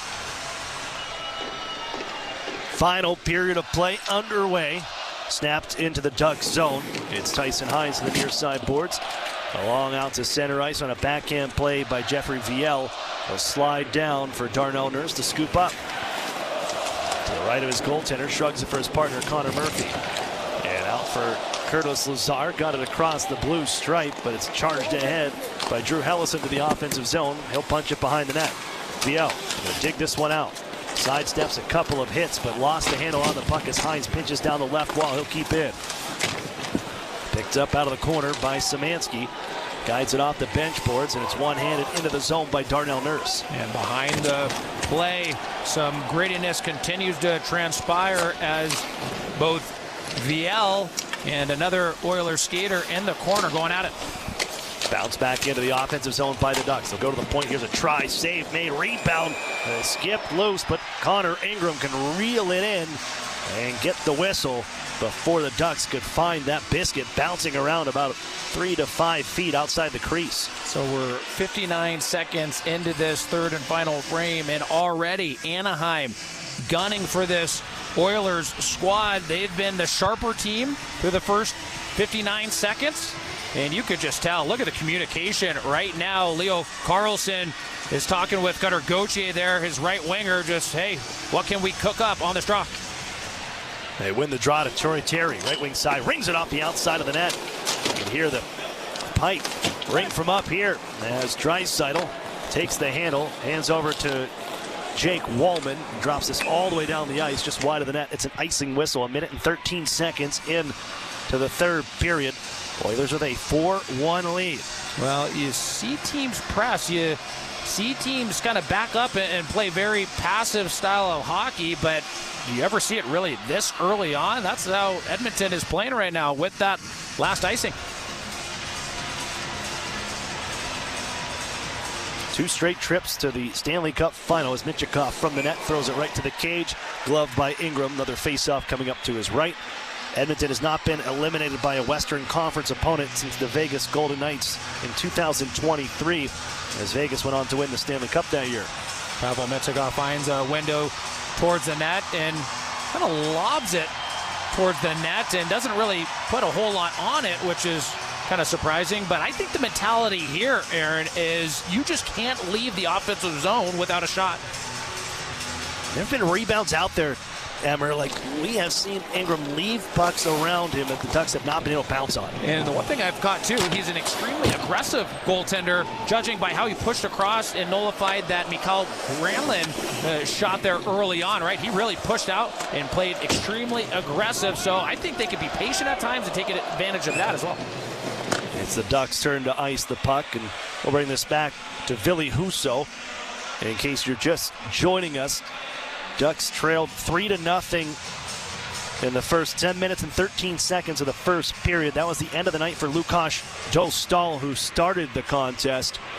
In came Ville Husso, who has admirably filled in since then. As the Ducks on this face-off, kick this one loose for Beckett Seneca. 2-on-2 rush into the offensive zone. Here comes a couple extras, and it's the extra man right wing side moving in. The shot save made.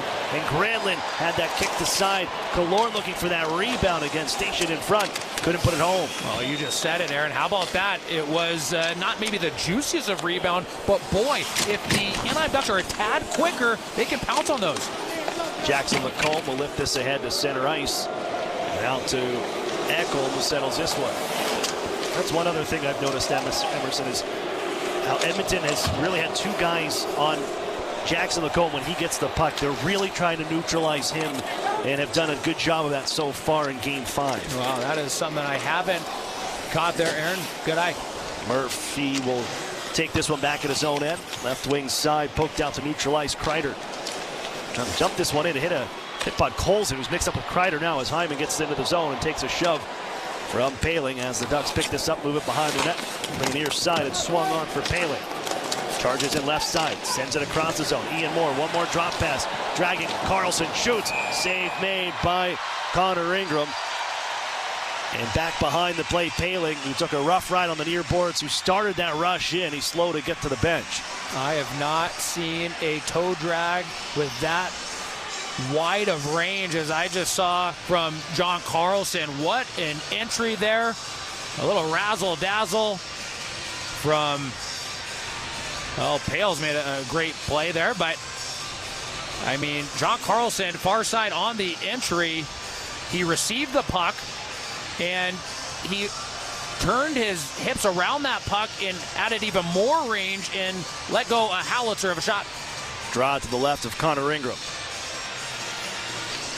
Washy, his stick broke as he went to go and move that puck between his legs, so he's going to head to the bench and get a new twig as Viel digs this one out, moves it down below the net. He'll come and put a body on to Leon Draisaitl, but it's Murphy moving this one out to neutral ice. Glove down by Rosovic. In they come right side. Nurse to the cage, blocked by Tyson Hines. And ahead is Ian Moore through neutral ice. Snaps it in from the red line. It'll rim around on the right wing side. Gathered by the defense of Edmonton. Punch it back behind their own net as Savoy hands off for Murphy. Kept in though. The steal by Hellison. Fanned on the play. This is going to come loose and Savoy can lift it ahead. And the foot race is on. Back is Terry and Tyson Hines in their own circles. Leave it for Terry on the near side with 16:22 to play. Here the third period. Carlson drop pass for Troy Terry.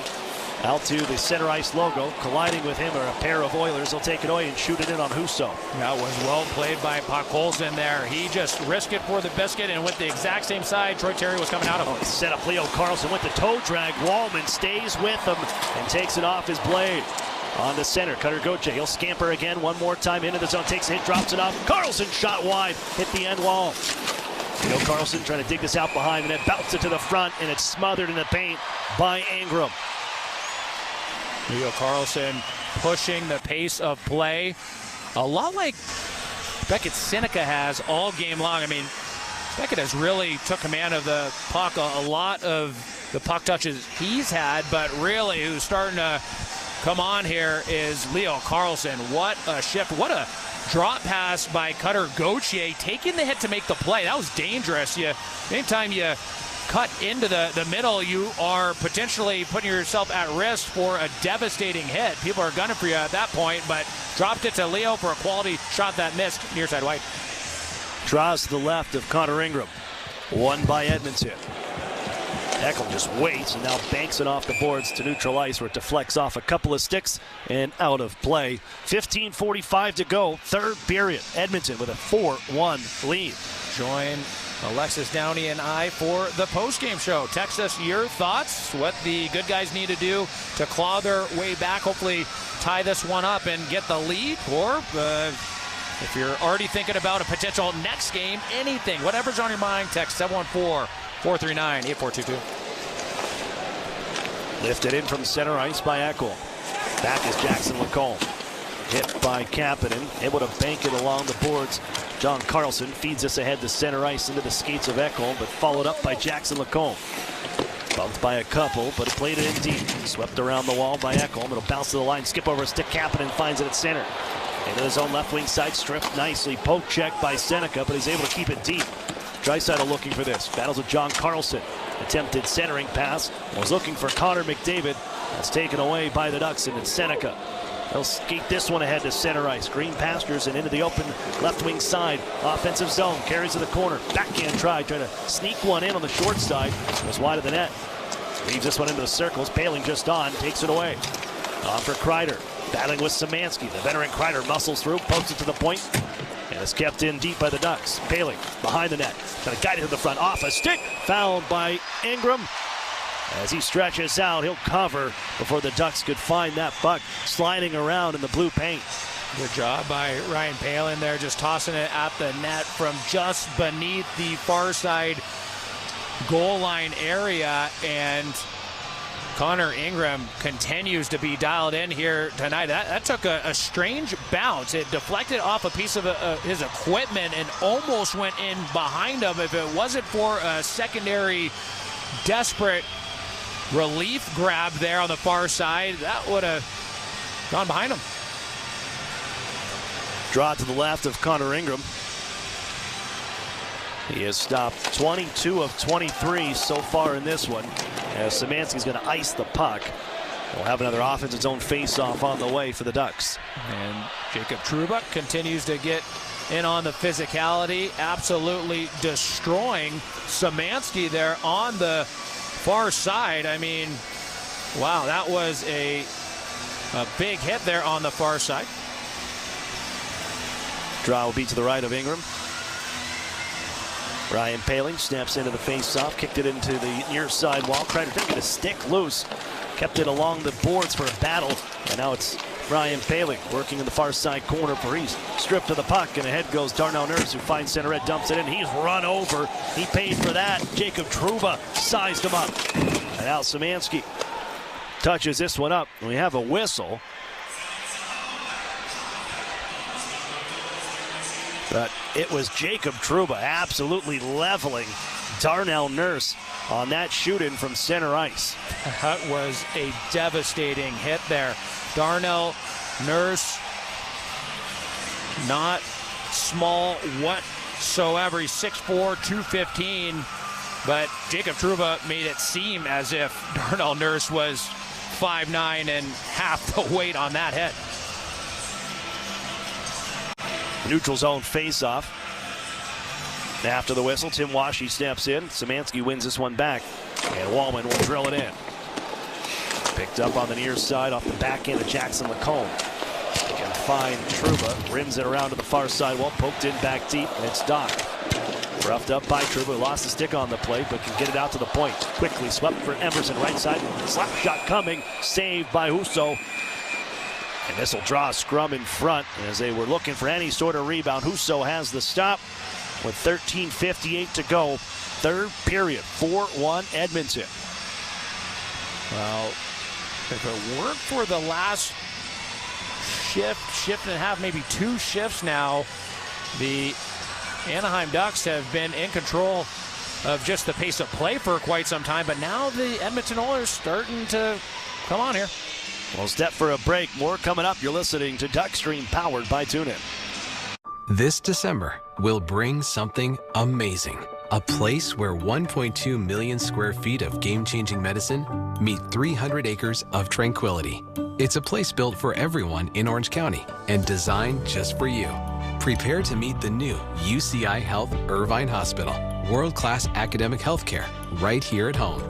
Discover more at UCI Health.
Plus, you could end up saving hundreds.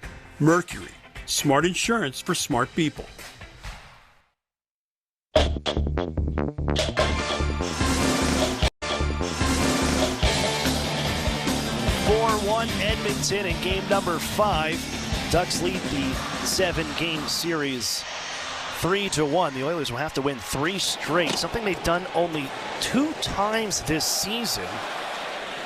A streak of 3 back in January, and then a streak of 5 wins in a row from March into April. As Trouba into the offensive zone, sends one to the cage, redirected off the goaltender by Carlson, kept out. Cutter Gauthier gets some room. He tries one that's off the leg, blocked by the Oilers, and then hobbling a bit on this play is Rozovic as he goes to chop it behind the net, right onto the tape of Carlson, and he swept this one, intended for a pair of Ducks. It ends up back to Ville Husso, headsman, and into the zone come the Anaheim Ducks. Left side Carlson, after for some more, tries one to the net, and there's Ingram. He'll take this one and cradle it along his chest for the whistle with 13:19 to go. Well, it was the chemistry between Jackson Lacombe and Leo Carlson that we saw early in the second frame, and they connect again there on that last play. Near side, wide speed from Jackson Lacombe. He was leading the rush before a 10-foot drop pass to Leo Carlson. A split-second wait for Leo before he blasted in a far side high attempt. Nice left shoulder stop by Ingram. Draws to the right of Connor Ingram. Granlund's kicked out of this face-off. Curtis Lazar will take this against Killorn. Curtis Lazar, some deep ties to the Edmonton area. He won 2 Western League titles with the Edmonton Oil Kings, and Memorial Cup in 2012 where Tristan Jarry was a starting goaltender. Or excuse me, that was 2014. The Memorial Cup in London, Ontario, defeating the Guelph Storm in that final. An icing whistle against Edmonton brings us back down the other way. Granlund will step into the draw once more for the Ducks against number 20, Curtis Lazar.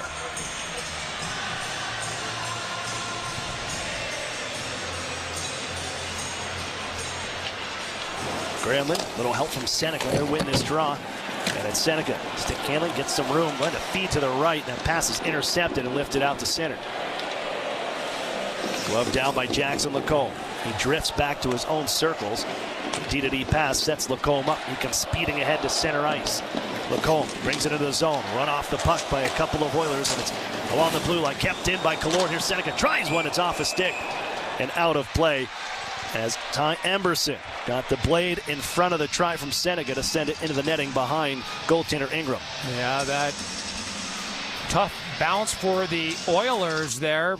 Landed on the stick of the guy that you want that puck to land on, and that's Beckett Seneca, and he tried his best. You got to love that mentality from Beckett. I mean, he wasted no time trying to get that shot off, and the Oilers still recovered. Shots are 8-2 here in the third period in favor of the Ducks. This one's bounced towards the goaltender Ingram right after the face-off and cleared out to center. On back is Drew Hellison behind his net. McDavid watching, fed to center ice, nicely reeled in by Paling. Walks in left side, turns it into the circles, poked away by Draisaitl, but kept in. And hit off the body. Once more for Paling in the corner. Continues. Spun towards the middle of the ice. Off goes Ekholm. McDavid got this one along the blue line and into the offensive zone, but he'll head to the bench as the Ducks march ahead to center. Hines' pass picked off, but followed up. Moore drills this one in from long range. Bouchard will take the handle from Ingram. Yeah, the right mindset was there, and that was a heavy hit from Jeffrey Viel on Lazar here near side. But how about the composure from Tyson Hines there, stick handling and trying to kick it out near side. Now it didn't connect, but you got to love him getting his head up. There was a great perimeter shot from Ian Moore, almost deflected near side doorstep by Jeffrey Viel. Just wide of the net. It's Jackson Lacombe snaking his way into the offensive zone, then run off the puck by Murphy. As Darnell Nurse skies this one back the other way. Yeah, you can't fault the Anaheim Ducks. I mean, they are playing as high risk, high reward hockey as you can possibly get right now, trying everything on the offensive zone entries. Kicked loose behind the cage. Leo Carlson marches ahead, finds Cutter Gauthier streaking in the offensive zone. Terry, drop pass. Leo Carlson stripped of the puck last second, finds it behind the net. Looks the pass to Terry. Look out, Waldman brings it right to the front of his own net, and it's gobbled up by Ingram. The Anaheim Ducks, I mentioned them playing high risk, high reward on seemingly every offensive zone entry, and some connecting, some not, but you got to give credit where credit's due. How about on the latest one, Jackson Lacombe trying to go outside, back inside on what would have been a beautiful toe drag if it connected there. He was trying to dangle Connor Murphy, who did a pretty good job of staying with number 2 there, but boy, is Jackson Lacombe as shifty as ever. We talk about his skating, his power, but how about his hands and moves? He's always trying those outside in, inside out type of rangy moves, very similar to what Leo Carlson attempts to pull off. Draw will be to the left of Ingram. Granlund down to one knee with Draisaitl. Ducks pick it up, fed right through the legs of Killorn out to the point. One-time drive. It was Minchikov who let that one loose, and Ingram was able to find it at the top of his crease. I kid you not. If it weren't for the stellar play of Connor Ingram, it could very well be a 4-3 lead for the Edmonton Oilers. I mean, that is the amount of high-danger scoring opportunities that the Anaheim Ducks have created over the last few shifts. He's starting to feel it right now, Emerson. Yep. Darnell Nurse behind his net, slides around the boards. Not out, kept in by the Ducks. Killorn sent to the ice by Darnell Nurse, and it's lifted out to center. It'll drop foot race onto the circles. Minchikov and Hyman. Minchikov in front of him using body positioning. Now gets some help from John Carlson getting back. Bounces behind the net. Granlund on for John Carlson. Chopped to the far side corner. There's Hyman. On for Nugent Hopkins. Tied up once more by John Carlson. Ducks push it behind their own net. And it's Granlund able to get away from some pressure here, but he's stripped of the puck by Hyman. Stays inside Ducks ice. Minchikov bangs this one on for his partner. And it's a return for Minchikov behind the net. Yeah, I'm pretty shocked that there was no penalty there. I mean, it was the bottom hand of Wallman that wrapped around Mikhail Granlund. Cutter Gauthier breaks in, tries a shot, blocked. Then a backhander to the net, kept out by Ingram. And Connor McDavid skates this one away. Going to give it across. Coming to block the pass was Jackson Lacombe, who stepped up. And it'll force the Oilers to lift it into the Ducks zone. It's Trouba from the circles, ahead to neutral ice. Weaving through the neutral zone, Terry will chip it into the near side corner and chase with 9.5 to go. Here in the third period, quickly lifted right back out by Bouchard. Trouba at the line will gather. And really, since the midway mark of this hockey game, the Edmonton Oilers faithful have not had a whole lot to cheer about. I mean, they've been, for the most part, pretty quiet, and that's a testament to the Anaheim Ducks. 9:17 remains in regulation. 4-1 Edmonton. You're listening to Duck Stream, powered by TuneIn.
the possession. 11 shots on goal compared to the Oilers, only 2 chances, and that's been pretty evident throughout this one so far.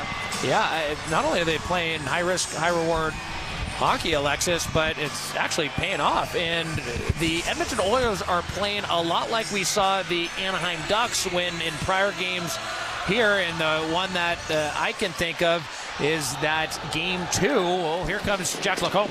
He breaks right in through the defense, knocked down to the ice, still backhanded one towards the front. Ingram comes up with the stop, and Jackson Lacombe breaking through 4 Edmonton Oilers and hauled down.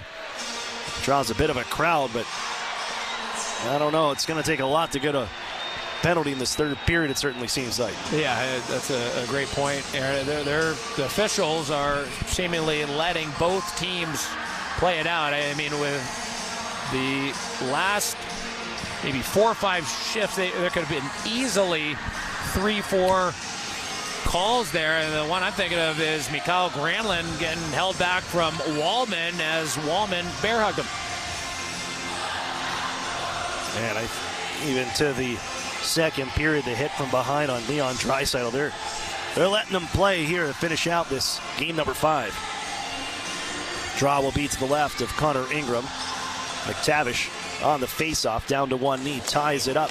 And it's taken, put into the point. And it's going to be John Carlson. Attempted shot, glove down, and popped straight up in the air. McTavish trying to get to the cage. Looking for this as Lacombe turns, fire, save, rebound, chopped out of midair by Darnell Nurse. Ryan Poehling gives it across the zone. Lacombe sidesteps a man and went the stick handle, and he was bumped by Hyman. That forced the puck out to center. If it wasn't for Darnell Nurse batting it out of air, wow, that would have been a backdoor opportunity. Here comes Comer again. Steps into a slapper that's off the leg wide. He'll get it back up for the reload. Right side, John Carlson, half slapper, looking for a redirect in front. It was blocked by Hyman and skied all the way back to Anaheim territory. Podkolzin forces the issue into the corner. 8:22 to play. Third period, 4-1 Oilers. Dumped back in by VL off his blade. Ripped off the near side glass to center. Tyson Hines on, finds it at the red line. He wants to charge back into the zone. Chip and chase play down the left wall. Using that reach to force it to the corner. Hines evacuates now as he's moved behind the net by Ekholm. Pinching down the boards was Trouba, knocks a man down. Ducks take over offensive zone. VL. Leaves it for Trouba in the corner. And it's Ekholm. Drilling this one off the glass. Not out, though. Kept in. Here's Hines. Big slapper. Hit a body in front. It's loose. And VL couldn't get there in time. It's knocked aside by Ekholm. Hines keeps it alive. Just shoots it behind the net to the right side point. Granlund just on. On for VL. Granlund into the slot. Onto his backhand. Stripped to the puck by Ekholm. And McDavid will toss it to center. Well, the Anaheim Ducks continue to go right at Ingram offensively. And how about their tracking back and staying above as well, limiting Edmonton in their transition game. Roslovic will jump in from center. John Carlson takes a peek, pokes it near side, looking for Lacombe. Has to shrug it back for John Carlson between the circles, and it's Killorn ahead to center ice and into the zone. Bounces one towards the net, off of a stick. Wallman deflected it towards his netminder, and it is fouled by Ingram out of midair. He'll get a whistle as the Ducks came crashing towards the goaltender.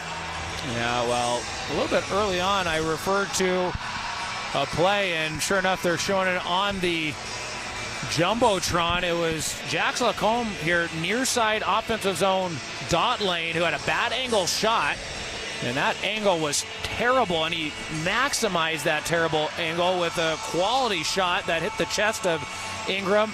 It deflected off his chest, and then in the air, Chris Kreider had an opportunity to bat it home, and a great play defensively by Darnell Nurse to swat it into the far side corner. Ducks possess the face-off. It's Jackson Lacombe trying to sidestep Roslovic, put it off his skates, but it's back to Lacombe. Fanned on the pass, and it's lifted high off the glass by Roslovic, softly enough for center ice. D-to-D pass, and then snapped it across the neutral zone. That was Carlson. Drop pass, Granlund pulls the trigger. That's blocked. At the near side circle. Murphy slides it behind his net. They try to clear, kept in by John Carlson. Slide it right back towards the net. It's just pushed to the near side boards by Darnell Nurse, and now it's Nugent Hopkins to force it ahead for Curtis Lazar. Shovels this one in. Back is John Carlson, one man pressing. And on his back, Hyman ties him up. So the Ducks just poke it to center ice. Seneca lost this one at center red. It's chopped right back in by Podkolzin. That was an impressive play there by John Carlson. They're taking one hand off of his stick and keeping that puck to the outside. He could have easily reversed it to Jackson Lacombe. He opted not to, and that was a very confident play. Ducks will dump it in and keep it on the glove down by Hines. Now it's chopped out to center ice, and Hines will have to find the rolling puck back in his own circles. Under 6 to play here in the third period. 4-1 Edmonton. They have gone into a full defensive mode. Dumped in off the blade of Cutter Gauthier. Troy Terry shoved by Wallman to the far side boards. And here come the Oilers to center ice. Leave it left wing side. Draisaitl got a step on Trouba. Slaps him to the net. Glove by Husso. He'll hold on with traffic in front. 5:34 left on the clock in game number 5. 4-1 Oilers. More after this. You're listening to Duckstream, powered by TuneIn.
Having an extended chat on the bench right now with assistant coach Jay Woodcroft. It's the fourth line over there. I think they're maybe drawing something up at this point, but definitely some messaging there, of course, from the former head coach of the Oilers, Jay Woodcroft.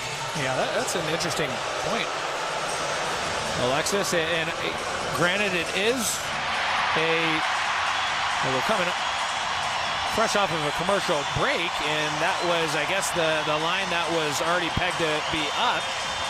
But just the fact that it's a defensive zone face-off, pretty interesting, and that it was Jay Woodcroft and maybe not more of a Ryan McGill managing that conversation. But let's see what they can cook up here on this defensive zone drop. Draw to the right of Billy Husso. Final 5.5 on the clock in game number 5. Oilers trying to make it a 3-2 series lead for the Ducks and force game 6 at the Honda Center coming up on Thursday. DL dumps this one in. Goaltender coming off. Husso leaves the net. Jackson Lacombe, center point. Here's John Carlson with a redirect attempt that goes off a skate of Tim Washi and wide of the net. It's lifted back to Anaheim ice. Well, the Ducks are doing everything but scoring, and that's a good sign heading into a potential game 6. Dumped in by Seneca near side. Ekholm wants to try for the empty net. Got it as far as center red, where Killorn bats it down.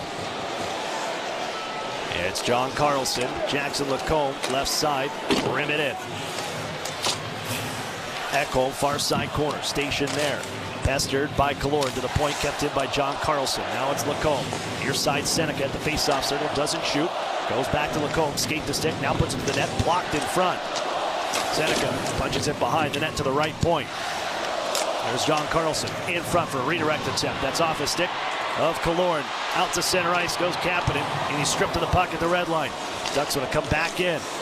As the play from Granlund goes off his stick. He'll skate this one now towards the offensive blue line. And it's flipped into the circles. Touched by Kreider. Two Ducks run into each other, but it's Cutter Gauthier continuing here. Feeds it across the zone. Poked away in the last second as McDavid negated on the play by John Carlson. So he just shrugs it to center ice now. will not be able to skate it to neutral and try for the empty net. How about that play by John Carlson? Just in that scenario with a couple of 3-4 hard strides out of the pocket from McDavid. Great job by John Carlson sealing McDavid off there at the far side blue line. Troy Terry drop past Leo Carlson, speeds through center ice into the zone left wing side, face-off circle, cuts to the middle here, hands off to the point. On for Tyson Hines, left side circle. Will go down to the corner, 3.5 to play. Hines sets up a one-time shot, stick breaks in two for Cutter Gauthier. He'll go get a new twig and stays in deep. McTavish curls it along the near side boards for Terry. Terry to Hines, just wants to hold this one and skipped it wide. On the far side corner, it bounces. Darnell Nurse looking to clear. Bodied by Trouba, keeps it in. Whacked out of midair by Podkolzin up to the line. It'll roll across. And Troy Terry back at neutral ice. Hines in 3 minutes on the clock between his own circles. Ducks a couple of changes as they look to bring it ahead. Tyson Hines, the rookie, drops it off for Leo Carlson. Cross up at the bench. Force this one aside. Ducks unsure who's hopping on here, and now they're going to get the gate for too many men on the ice. Well, in my opinion, just too much hesitation between Leo Carlson and Tyson Hines. Here's the call. Anaheim, bench minor, penalty, too many players on the ice. Yeah, I thought Leo Carlson should have just grabbed that puck and continued on here on the near side, but he opted to force the play a little bit and send a pass into no man's land there on the what would have been a far side red line target right in between the respective players' benches. And yeah, it didn't go to anybody. The puck turned over, and then that's just where the mix-up on the Ducks bench, who should have gone, who went instead, and so on and so forth. That'll put the goaltender back in the net. 2 minutes and 42 seconds remains. If anything, this will leave the Ducks 42 seconds left should they kill this penalty.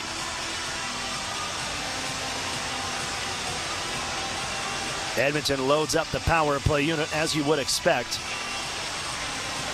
Draisaitl, McDavid, Bouchard, Hyman, all out there. They'll add a defenseman as Wallman steps on. The face-off to the right of Ville Husso. Edmonton controls left side circle. Draisaitl feeds it down low. McDavid just holds behind the net, watches from the office, goes to the corner, and now McDavid once more behind the net. And again, Draisaitl to the point they'll go. Bouchard right side. Trying to feed this down low, poked off his stick, but kept in. It was Hyman who knifed it loose once more. Four corners hockey right now, it seems like, as they're just playing keep away. Bouchard right back for Connor McDavid, and again Bouchard right point. They'll find Hyman, brings it up towards the blue line, leaves it left side. Wallman, he'll just steer it around the boards. Here's McDavid on the near side. Man on him, forces it to the point. Bouchard drills it across the zone. That'll go off a leg, picked up by the Ducks. They'll knock it out of midair with Ian Moore. Nice play, but that's a long shift for that group. Backhanded down the ice by Viel. As it's down to a minute left on the kill. Well, I'm not guaranteeing that the Edmonton Oilers were doing that, but I mean, you use the expression of a keep away, and I just don't know if they were even attempting any quality opportunities, passes a little bit more on the inside. They hit the bumper a couple of times, but everything pretty perimeter, and maybe they're just trying to kill off the clock. They'll get back into the zone. They'll find Darnell Nurse trying to keep in. It comes to the Ducks on a poke by Kreider. Here's Tim Washy. He'll float it down the left side. Poked by Ekholm, near side. I think if that's Edmonton, they're just thinking about the next game. Now, if you can run the clock off, don't give Anaheim any sort of momentum or anything to build off of in terms of generating some offense towards the end of the game. Is at the final minute of play in game number 5. They just hold behind their net. Darnell Nurse just watches as Ryan Poehling goes to flush him out. They'll force it to Ekholm on the near boards. It's 4-1 Edmonton. They're going to walk to victory in this one, barring a miracle in the final 40 seconds. As it's back in deep, power play is over. McTavish released. Launch it ahead to neutral ice. Intercepted and lifted right back into the Ducks' near side corners. This will bring us to a game 6 in Anaheim. As it's down the ice once more, Edmonton able to hold home ice to extend this series, as Honda Center will host Game 6 on Thursday. Back at the Ducks zone, it's Hines in the final couple of seconds. He'll blast one from long range, wide of the net. It'll settle behind the cage. Baling chases, but Wallman just shovels it near side as time runs out on the clock, as the Edmonton Oilers force Game 6 at Honda Center Thursday. Well,